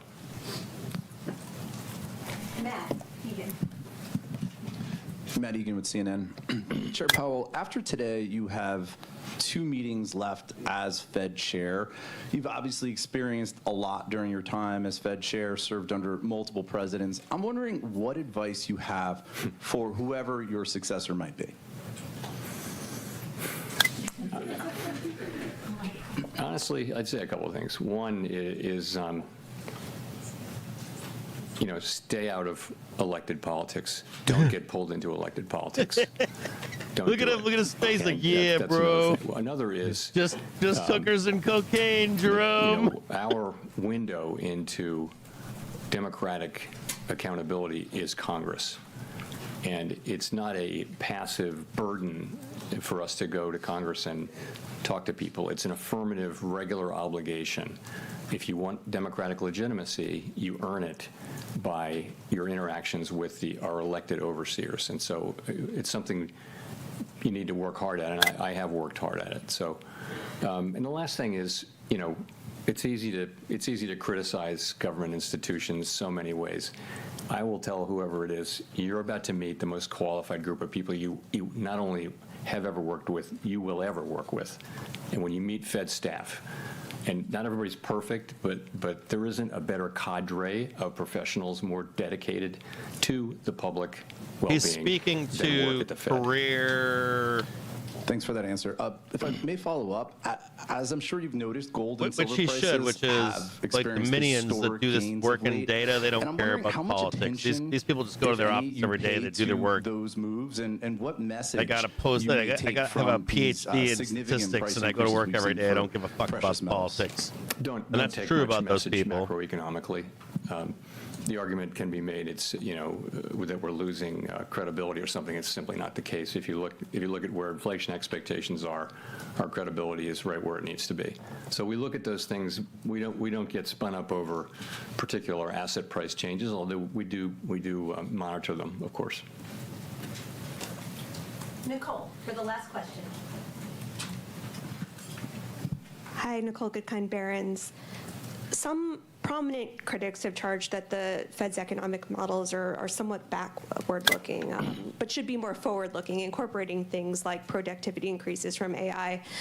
How do you incorporate current and future developments into your analysis and decision-making? And that is a good question. Or maybe he'll leave it to the next Fed chair. Or how do they start addressing it? By and large, those criticisms, as somebody on the inside, they just don't make sense, and I'll tell you why. Every FOMC participant writes down a forecast every quarter, right? The summary of economic projections. And that's the basis for how we think about the economy. So, and the other thing is, what an economic model can do is it can grind up all the data for the last number of years, 50 years, let's say, and it can identify what are the relationships between variables A, B, C, D, and all that kind of thing. And it can tell you if you change one of those variables, this is what should happen in the macroeconomy. That's just the way it works. However, the structure of the macroeconomy is constantly changing. For example, we hadn't had a pandemic in 100 years. It wasn't in the model, and we knew it from the very beginning. It was not in the model. A trade war of this scope, we'd never had that in 100 years. And so there's great uncertainty at different points. Another thing I'll say is, when it comes to, technological developments that raise potential output, some kind of technological revolution, like happened in the 90s here and like maybe happening now with AI, we're all over that. And, everyone studies those periods, and, we're very clear-eyed about the possibility that this higher productivity may persist, and also that it may not. We're not, no one's sitting here unaware of the possibility of higher productivity. We've been talking about it for 3 years. It long predates the current situation. It's been going on for 5 or 6 years. There's always more productivity. productivity. We already know that. We've It's been part of talking about economics. that whole Economics time. 101. So it's very much on our minds. But what and about the we are leaps and well bounds and aware less people working? that What about higher that productivity question means right higher there? potential output, and it changes the way you think about potentially inflation, growth, labor market, and all those things. That's all in our models.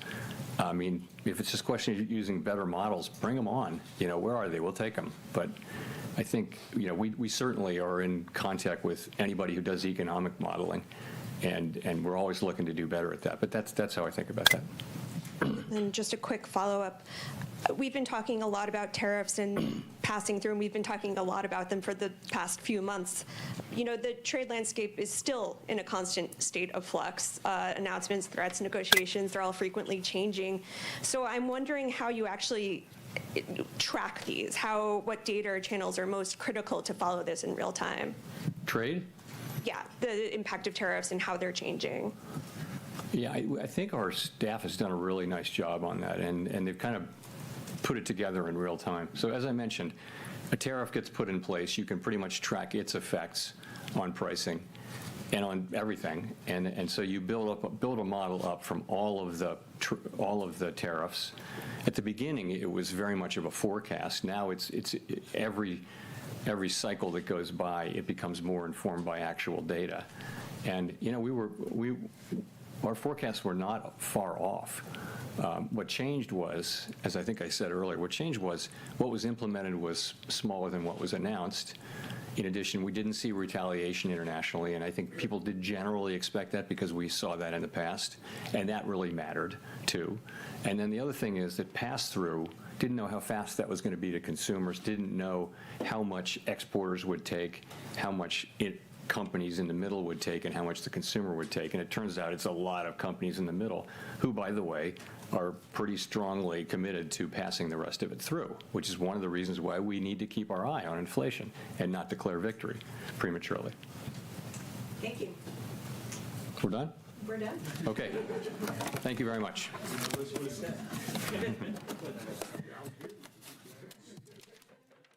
Okay, so that wraps up the Fed. There were some interesting things in here. The first one being the one that I want to highlight first is one of the last question takers. Let's switch back to main screen over here. The first one was, or the first one that what I want to highlight here is I have a few notes that I took. The first one was, they're pretty much in line with what we expected with unemployment, employment, and inflation. The last two Fed decisions, in my view, not just my view, from the data, he lied. Point blank, he lied. It was fascinating to see him come out in this FOMC and say everything is great. You kind of can't deny that everything is great. Now, that could be also a part of not wanting to tell everybody that everything is fucking awesome. The economy is great, but unemployment, employment was always good the last two FOMC meetings. Inflation as well. It was fascinating also to hear him talk about tariffs. And it's very easy for you to look at tariffs' impact on the goods that we sell from other countries. And you can look at it in PPI and CPI. You can look at in PPI from the producers that give the input on these products. Durable goods have been on a normal trend. There's a bunch of reasons for that. One is the input in your actual goods versus how much these companies charge for goods. It's not a one-for-one kind of thing. It matters what the input is that's being tariffed. the percentage on that input, and then the price jump in that good. You might have like a good, let's say you're paying $1 for a doodad like this, and the thought, the zeitgeist thought is, if this pencil costs $1 and I pay, then it's going to go up $2. That was the zeitgeist. That's not what took place. If the pencil, let's say the between the lead, the wood comes from the U.S., the lead, let's say, comes from a tariff country, and the eraser comes from a tariff country. Say that lead and the eraser costs, I don't know, it's $1 pencil, and that input cost might cost literally 5 cents. So you see a quick bump up for a moment to 6 cents. So listen to this closely here. So like that input cost, that pencil costs $1, right? The actual pencil only costs, from tariff stuff, 5 cents. It goes up a penny or two. So maybe your pencil goes up $1.02. I'm being serious here. Like $1.02. So your PPI, or the producers of the inputs, and then with the price that you pay from the company in the U.S., they didn't actually raise prices on you. You understand what I'm saying here? Like, they didn't jack you up. Nope, pencil's now $2. That's not what took place. What took place was services literally doubled their fees, 40%, 60%, 70% in services that were not impacted by tariffs. Now, I realize that a lot of you out there disagree with this, but that is the truth. And if you look on just durable good prices or end finished goods prices, they've remained on a normal track since pre-Trump. I know, like, politics and all this, you want to get angry at this stuff, but it's just not the case. Do some companies increase? Do some companies in that mix increase price? You might say, oh, this company over here did. There are going to be companies that do that, but the vast majority did not. What really goes on is a lot of the producers of the inputs eat some of that stuff. Then the corporations oftentimes will eat that stuff. Or if it's, let's say it's a guy that's like buying a doodad from China and he's just passing that along to you, not actually making that product, they might go out of business. There's potential for those people to go out, and you've saw some of those people go out of those business, or create a vacuum for someone to come in and replace those products even cheaper, a new company. And that's a part of capitalism, where you have one guy saying, I can't sell this anymore. They don't actually make anything. They just like take a product from another country, bring it to the U.S., and they sell it, resell it. Those people go out of business. They're not making a fucking pencil or finishing a pencil, let's say, in the U.S. or some other country with lower tariffs. These are just resellers of things. So you'll also find that there are companies that will hit you.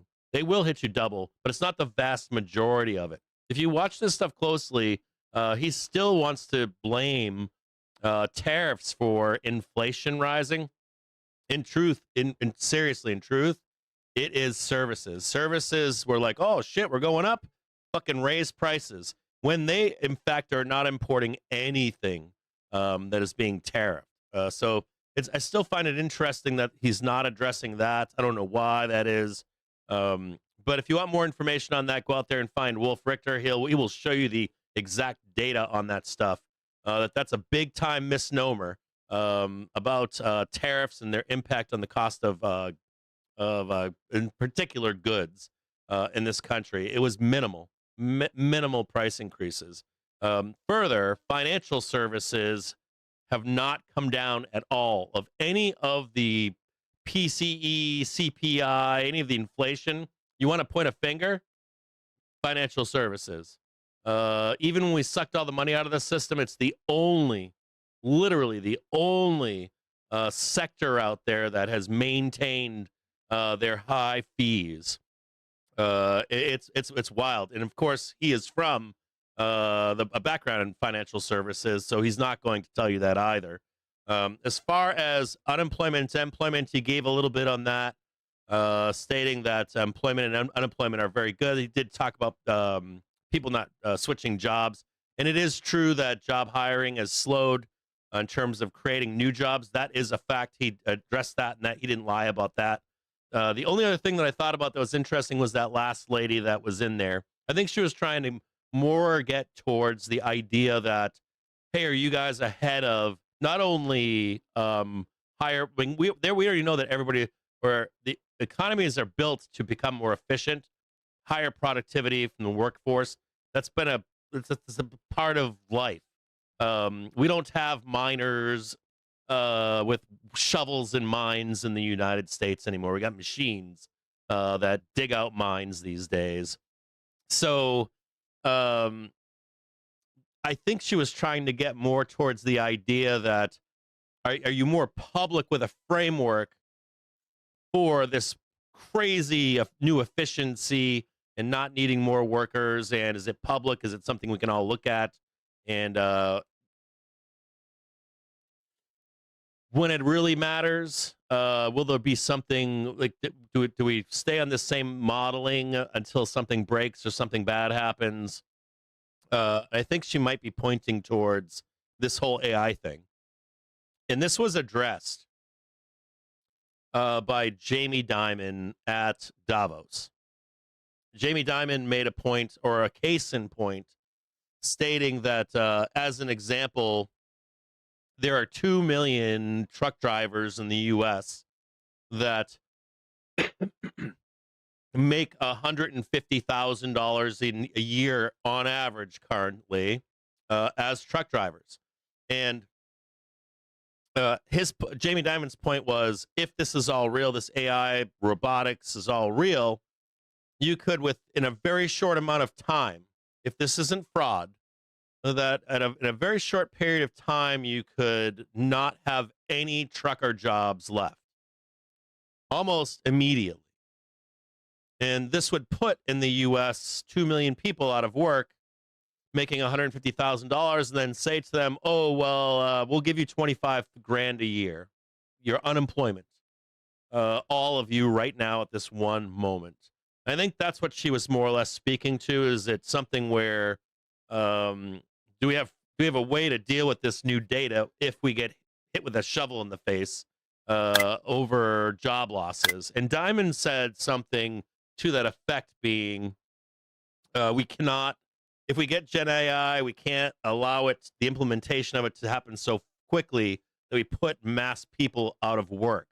You can't have, like, everyone, like, great profitability and productivity from corporations and no one actually buy those goods, right? Can't have it, right? Or nor services.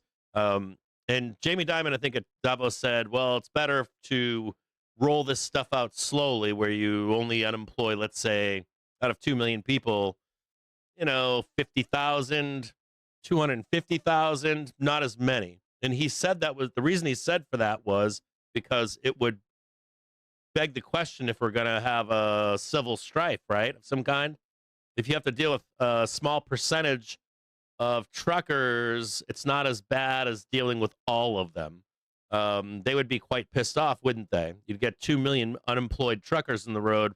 They're going to get angry.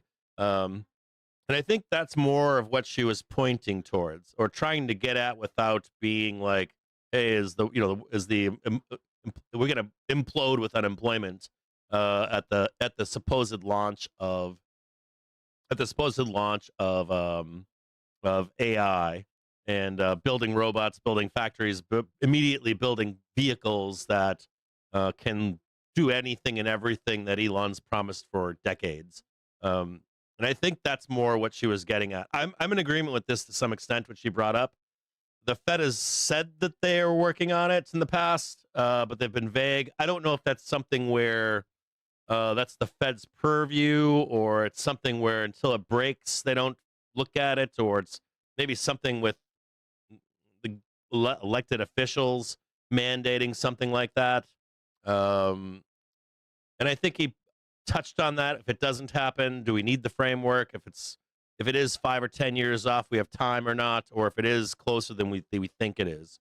And I think Jamie also spoke about that with the financial class. Our country has turned into a service economy with a lot of people that work in financial style jobs. And he said the same thing about JPM workers. You know, he's like, yeah, I can't lay them all off at once, even if we were to go to that thing. We're gonna look right now at the markets into the close here. Let's give an expectation into tomorrow. Otherwise, it was a big nothing burger. I didn't like the idea of asking all these questions about politics. He's not going to answer those questions. He hit a couple softballs on being replaced, which is fine. We have 2 more Fed meetings until he's out of there. I'm assuming that there'll be one more of these Fed meetings will be just like this, where it's a big goodbye and all that kind of stuff. As far as him staying on the board or in a position, if he was to do that, would be abnormal. We have examples of that happening, but it hasn't been for a long time. And that would definitely be a shot across the bow to the current regime that's in power. So let's go take a look at the end of the day here. It is now 3:30. It was a big nothing burger today. Big down move here, right? Blasting a little bit lower than we expect here. A little bit lower, right in there. We're looking for a big move. Let me go over here to the trigger screen. Right here. We're looking for a down move here, an up move up here, and then a down stroke over here. We got an up move here. We got the down move right here. All the way down here. We're starting to recover now. A little bit lower here than expectations. I really would have liked to have gone even deeper. I would have liked to have gone at least somewhere down here. Excuse me. Down here would have been nice. Even down here I would have taken. No dice, though. And we are looking to trade 700 up here. Let's take a look at, just look at that really quick.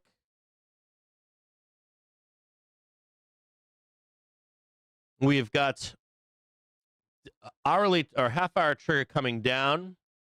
Price action into hourly trigger, holding up, though, just fine. And we are looking for a move higher now to 7,000. Still, or 700, excuse me, right there.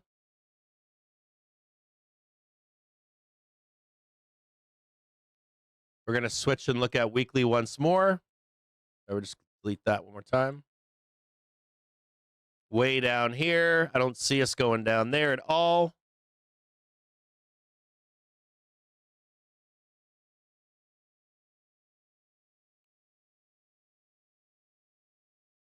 Let's take a look at the 4-hour. This is all good here. They've been buying. So let's take a look at this real quick here.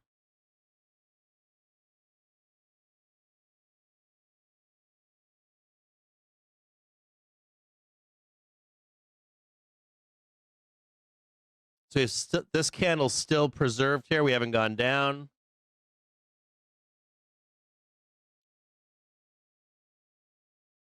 This one's still valid here. This buy is still good.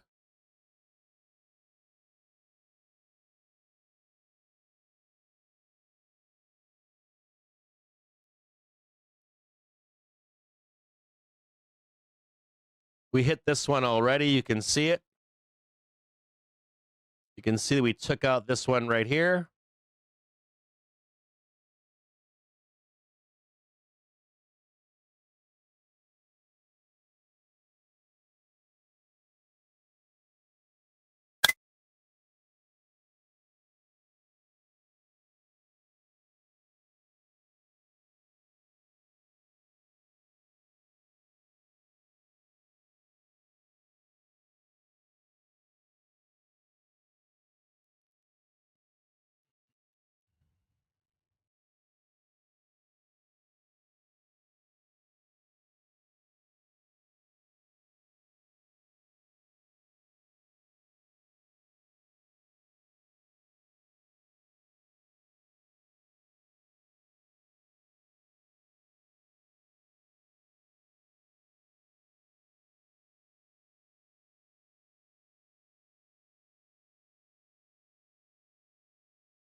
Well, this is, I find this interesting here. I'm going to draw this out what it should look like here.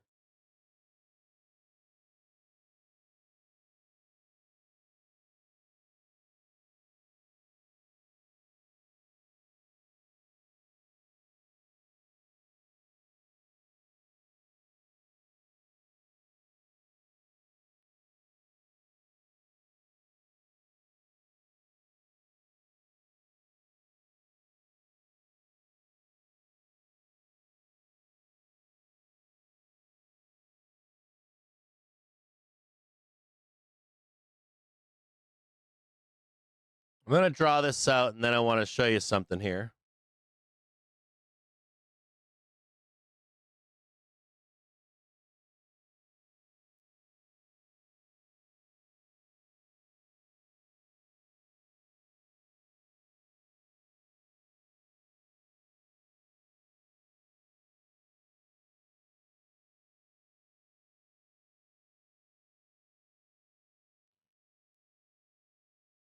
You know what I find interesting about this is because of month end,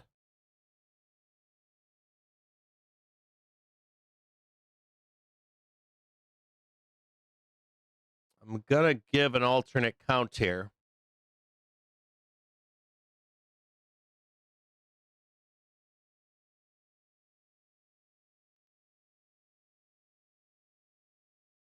I don't think we need to do this, but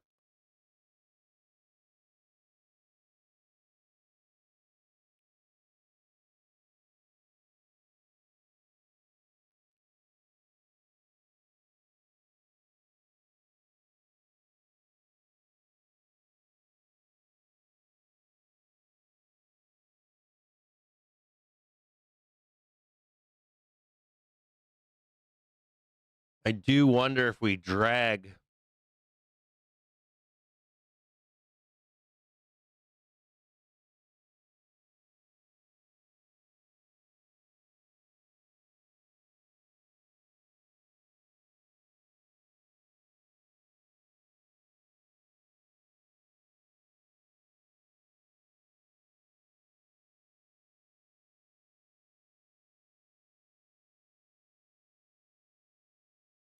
and fill this gap right here.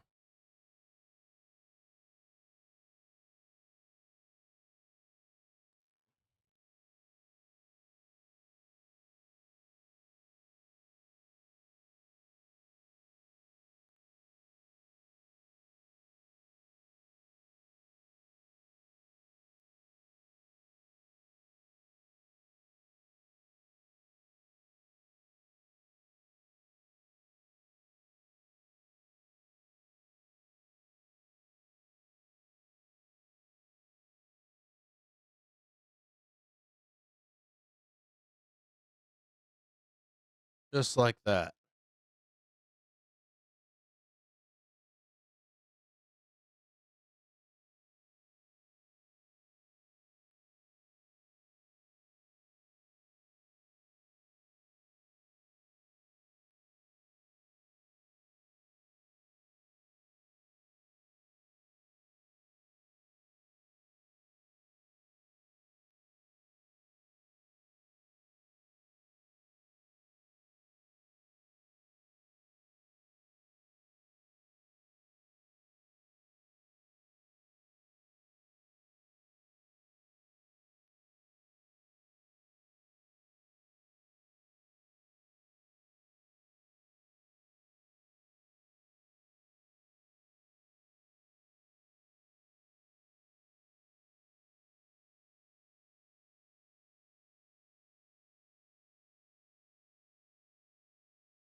I am not a fan of that count. That's an alternate count.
Three, 5.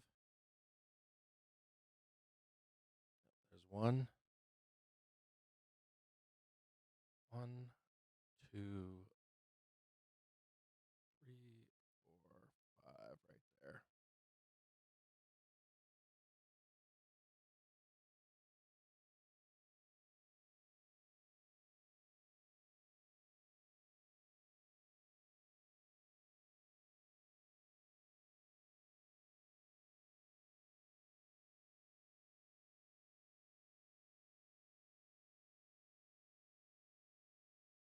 One,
Right here.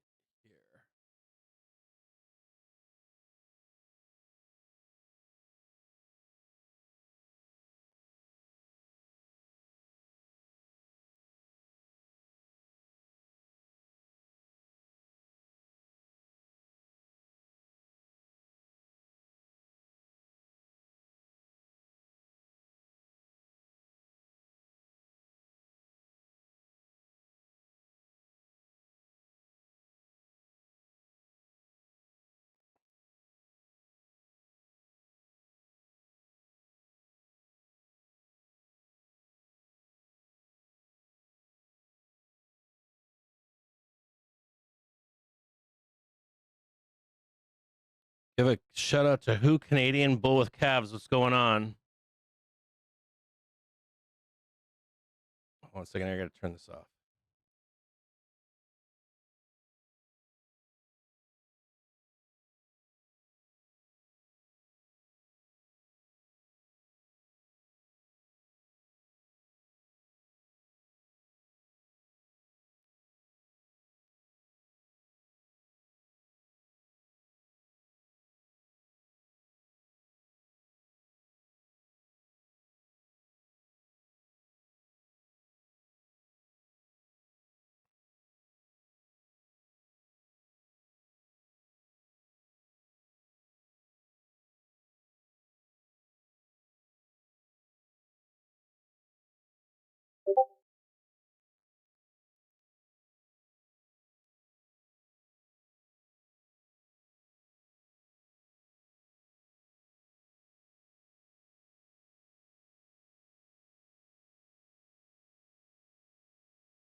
How do I do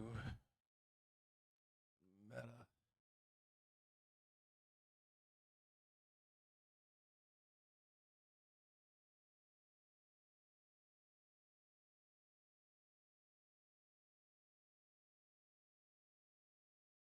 Where is Tesla?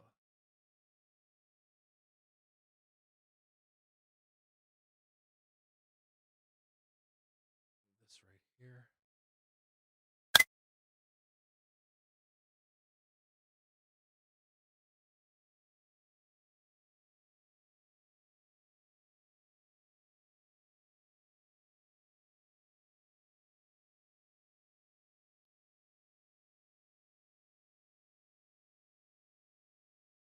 There's Meta right there.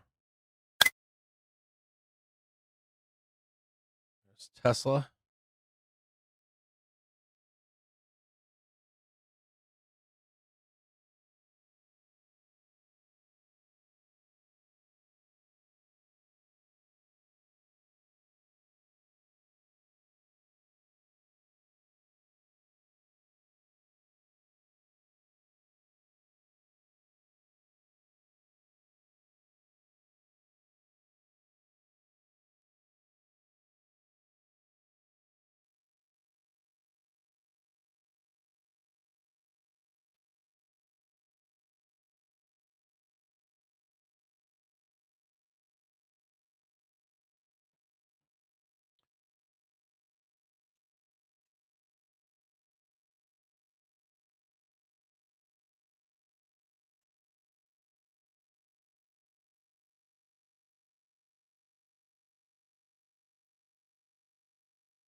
I think we've got 8 minutes left.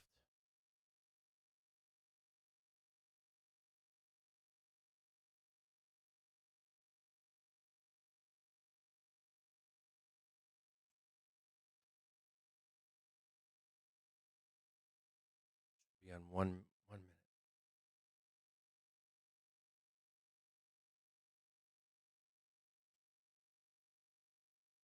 So a reminder, at the top of the hour, we're expecting earnings from Microsoft Q2 2026, with an EPS estimate of $3.92 and a revenue estimate of $80.3 billion. Reminder and then later on we get Meta earnings for their Q4 2025 at 4 p.m. Eastern Time. EPS estimate of $8.19, revenue estimate of $58.42 billion. Tesla at 4.05 as well. At the same time, EPS of 45 cents for the estimate and revenue estimate of $25.11 billion. And then at 10 past 4, we get IBM earnings Q4 2025, EPS estimate of $4.28, revenue estimate of $19.21 billion.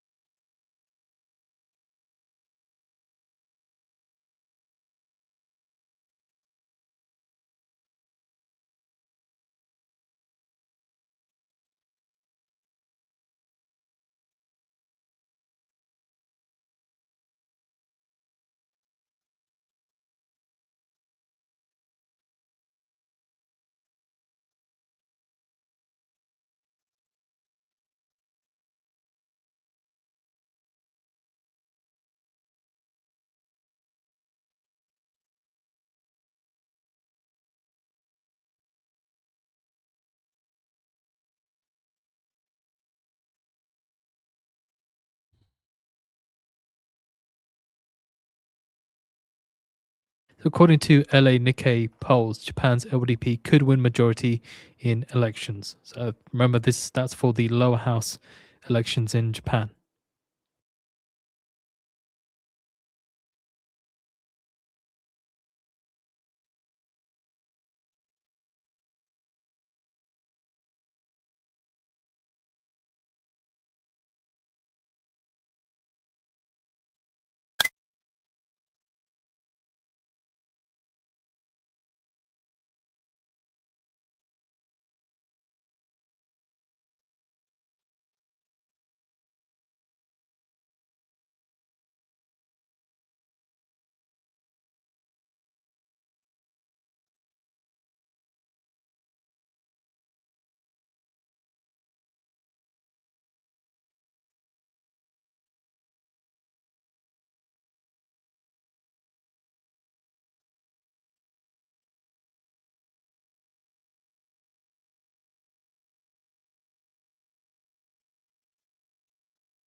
So a reminder, in about 4 minutes' time, we're expecting earnings from Microsoft Q2 2026 with an EPS estimate of $3.92, revenue estimate of $80.3 billion.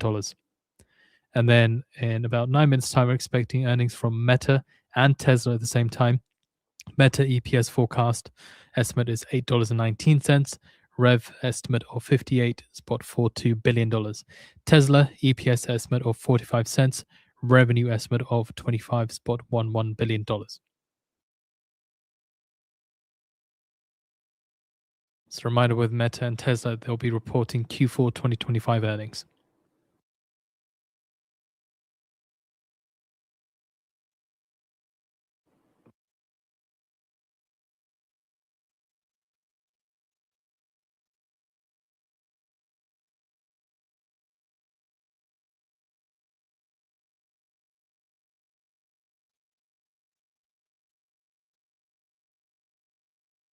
Microsoft already going. Tesla weak into the bell. Meta not doing anything at the moment.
Tesla bleeding pretty hard right now.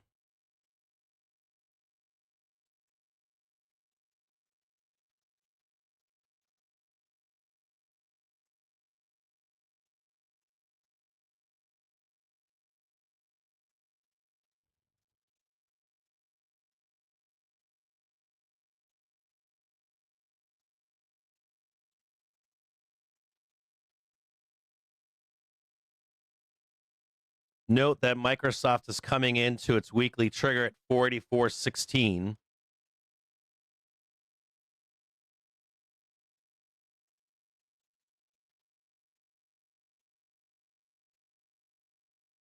One minute going out to get Microsoft earnings.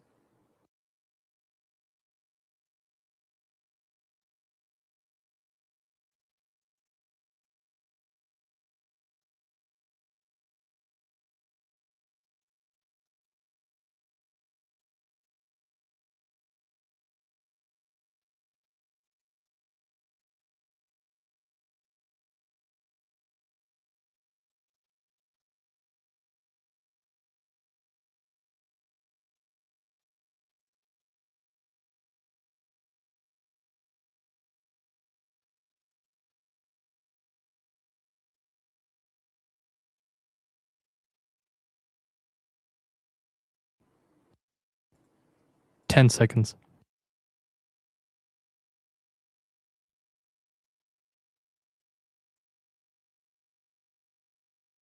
Tesla diving right now.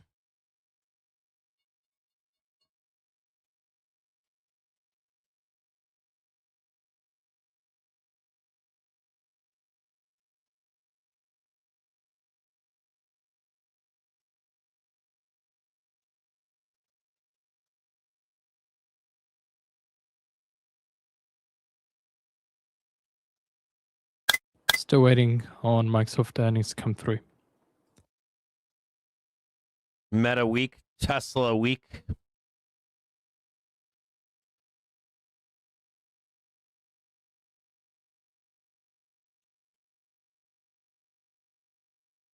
EPS of $5.16, $5.16. Microsoft beat getting on the estimate hammered right of now. $3.92. Revenue, $81.27 billion, beat on the estimate of $80.31 billion.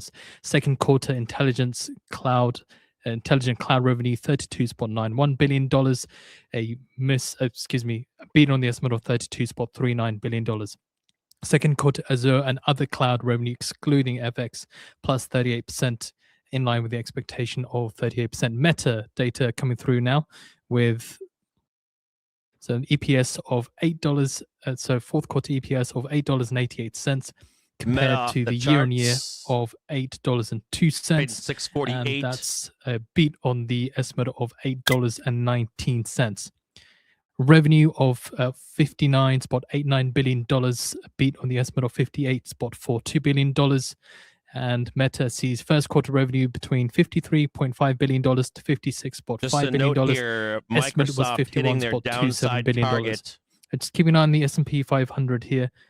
Just seeing some movement. Did see a little bit of movement towards the downside just before the earnings came through from Microsoft. Going back to Meta earnings. Fourth quarter Reality Labs Meta revenue hitting its downside $955 targets right million, now. a miss on the estimate of $962.7 million. Family of apps operating income of $30.77 billion, a beat on the estimate of $30 billion. Reality Labs operating loss of $6.02 billion compared to the estimate of $5.8 billion. And family of apps revenue $58.94 billion, target beat on the estimate of $57.47 they're billion. trading 646, the halfway point of their downside move expected. Meta sees 2026 capex of $115 to $135 billion compared to the estimate of $110.62 billion. Microsoft says that commercial remaining performance obligation is $625 billion. Meta sees total 2026 total expenses between $162 billion to $169 billion. The estimate was $151 billion. So again, Microsoft beating its EPS estimate of $3.92, come in at $5.16. Revenue was beat as well at $81.27 billion compared to the estimate of $80.31 billion.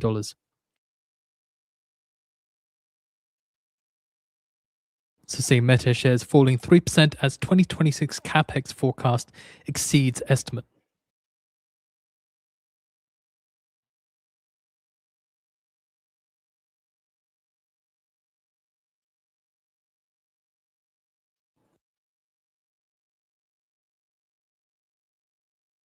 Tesla earnings come through now, adjusted EPS of 50 cents. That's a beat on the estimate of 45 cents.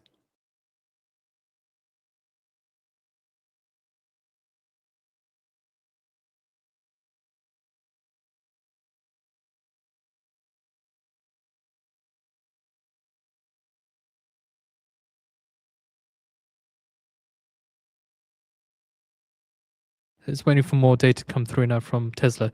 Also, just keep an eye on Microsoft shares sinking 8.1% after reporting second quarter earnings.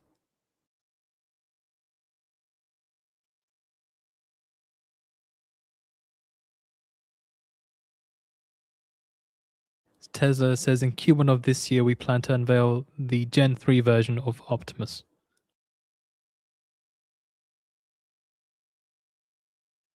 Meta's first quarter revenue view assumes FX of around 4% tailwind to year-on-year revenue growth.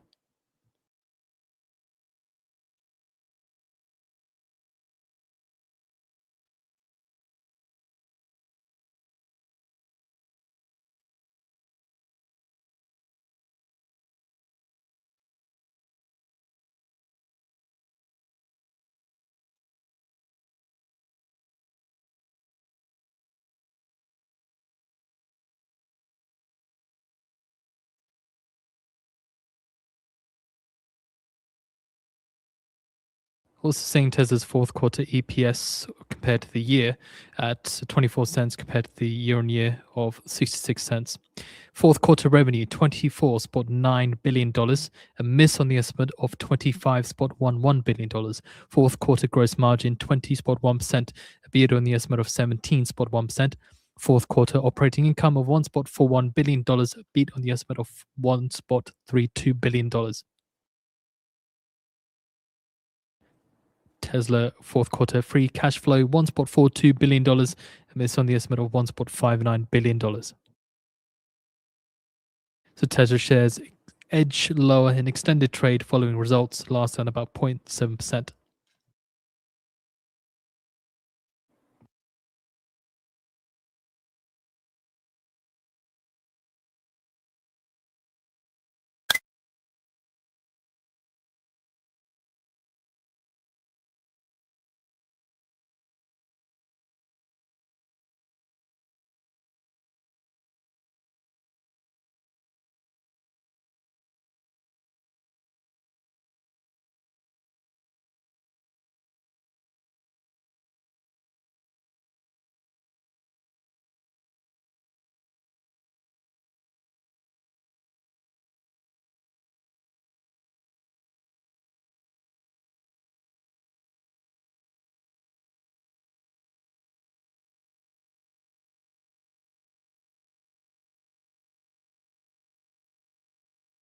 Microsoft says that 365 commercial seats grew 6% and 45% of commercial RPO driven by OpenAI commitments.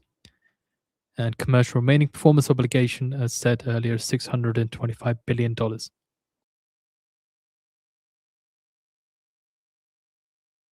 Seeing Meta shares turn positive after falling as much as 4.7%.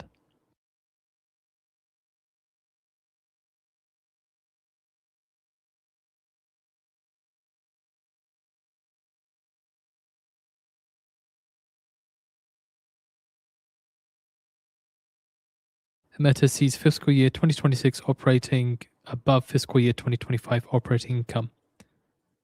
Watch out for Tesla. I've got them. Microsoft hit their downside target from the earlier expectations and then started bouncing. IBM earnings coming through now. with fourth Microsoft quarter hit, operating EPS or of Meta hit their $4.52, downside a target. beat on the estimate of $4.28. Revenue $19.69 billion, a beat on the estimate of $19.21 billion. They see fiscal year revenue at constant FX above plus 5%, a beat on the estimate of plus 4.12%. Fourth quarter software Tesla just hit its revenue 446 $9.03 target. billion, a beat on the estimate of $8.82 billion. Free cash flow $7.55 billion, a beat on the estimate of $6.85 billion. Fourth quarter consulting revenue $5.35 billion, a miss on the estimate of $5.38 billion. IBM sees fiscal year free cash flow to increase about $1 billion year on year.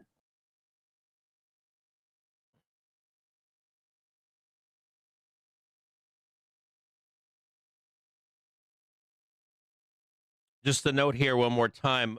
If Microsoft, let me just check them again.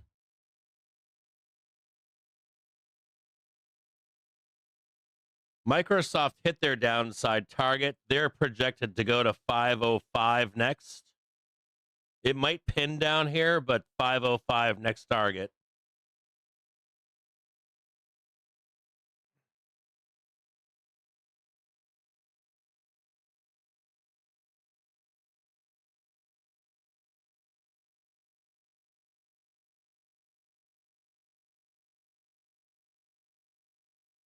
Meta hit its downside target-ish. Hit its first one at near 630. It was the 640.13. Now heading higher to take out the other 6%.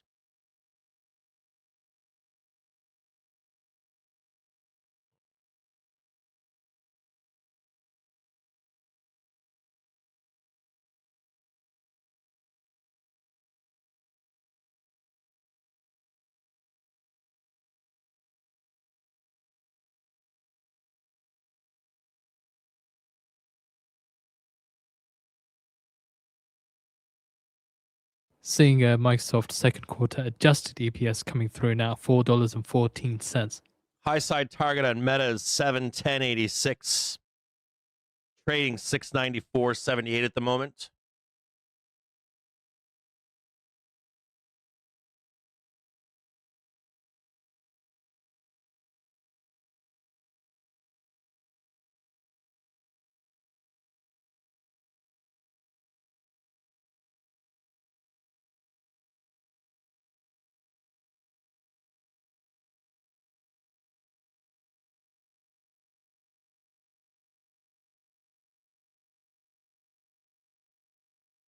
Again, with Microsoft, second quarter adjusted EPS $4.14 compared to the estimate of $3.97.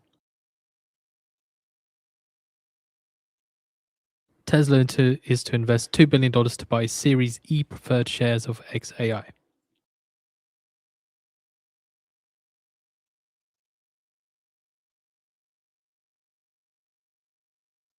Microsoft Cloud gross margin percentage fell year on year to 67%.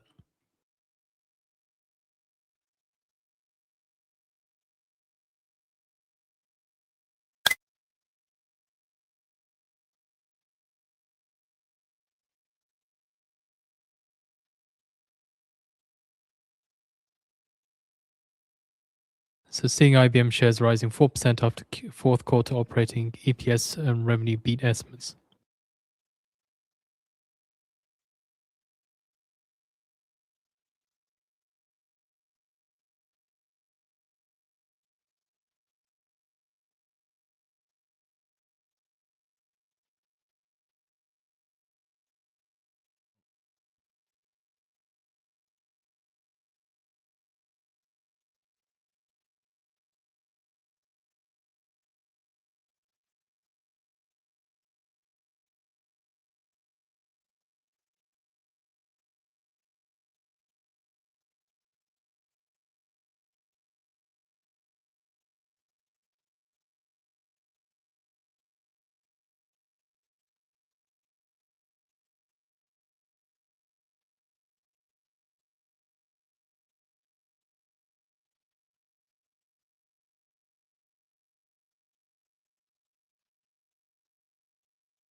S&P unchanged.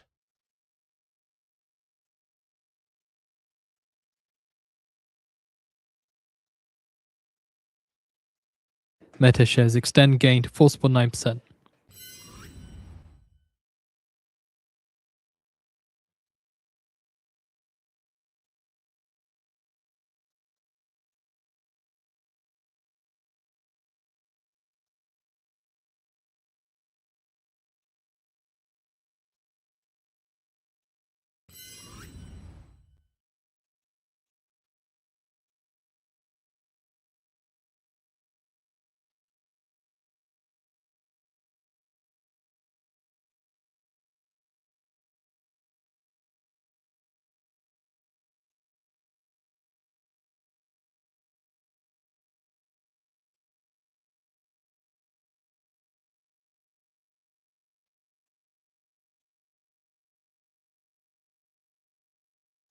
Meta hit its upside target.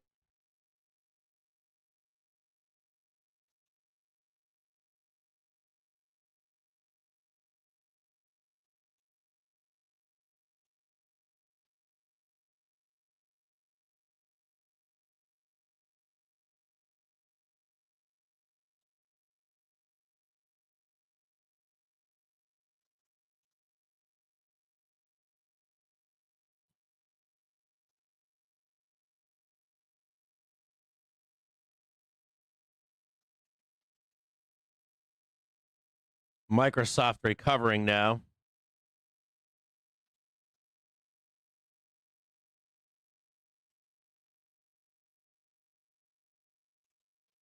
And Tesla's stalling. They already hit their upside target. They did hit a high of 47.91 instead of the 446.05, an extra $2. I have Tesla going House down panel after Republicans this. say EU policy is targeting X.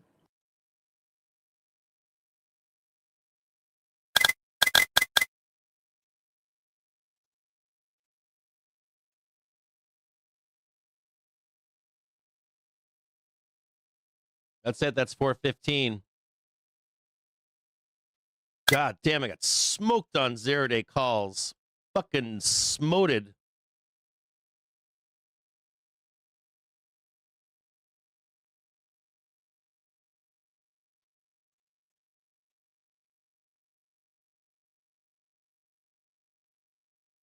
And I didn't put anything on. I didn't put anything on for the next few days. I should have.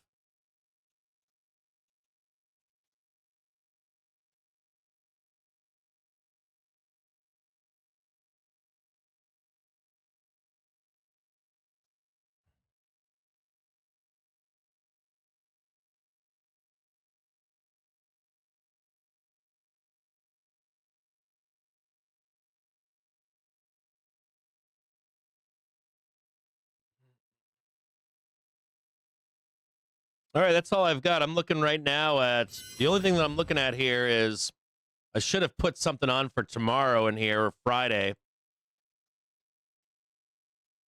I was hoping for one last rip face off up here, but they ain't letting shit out. Not a goddamn thing. Yeah. Try again tomorrow. I'll see you all tomorrow at 9:30 in the morning. Tomorrow's stream is private.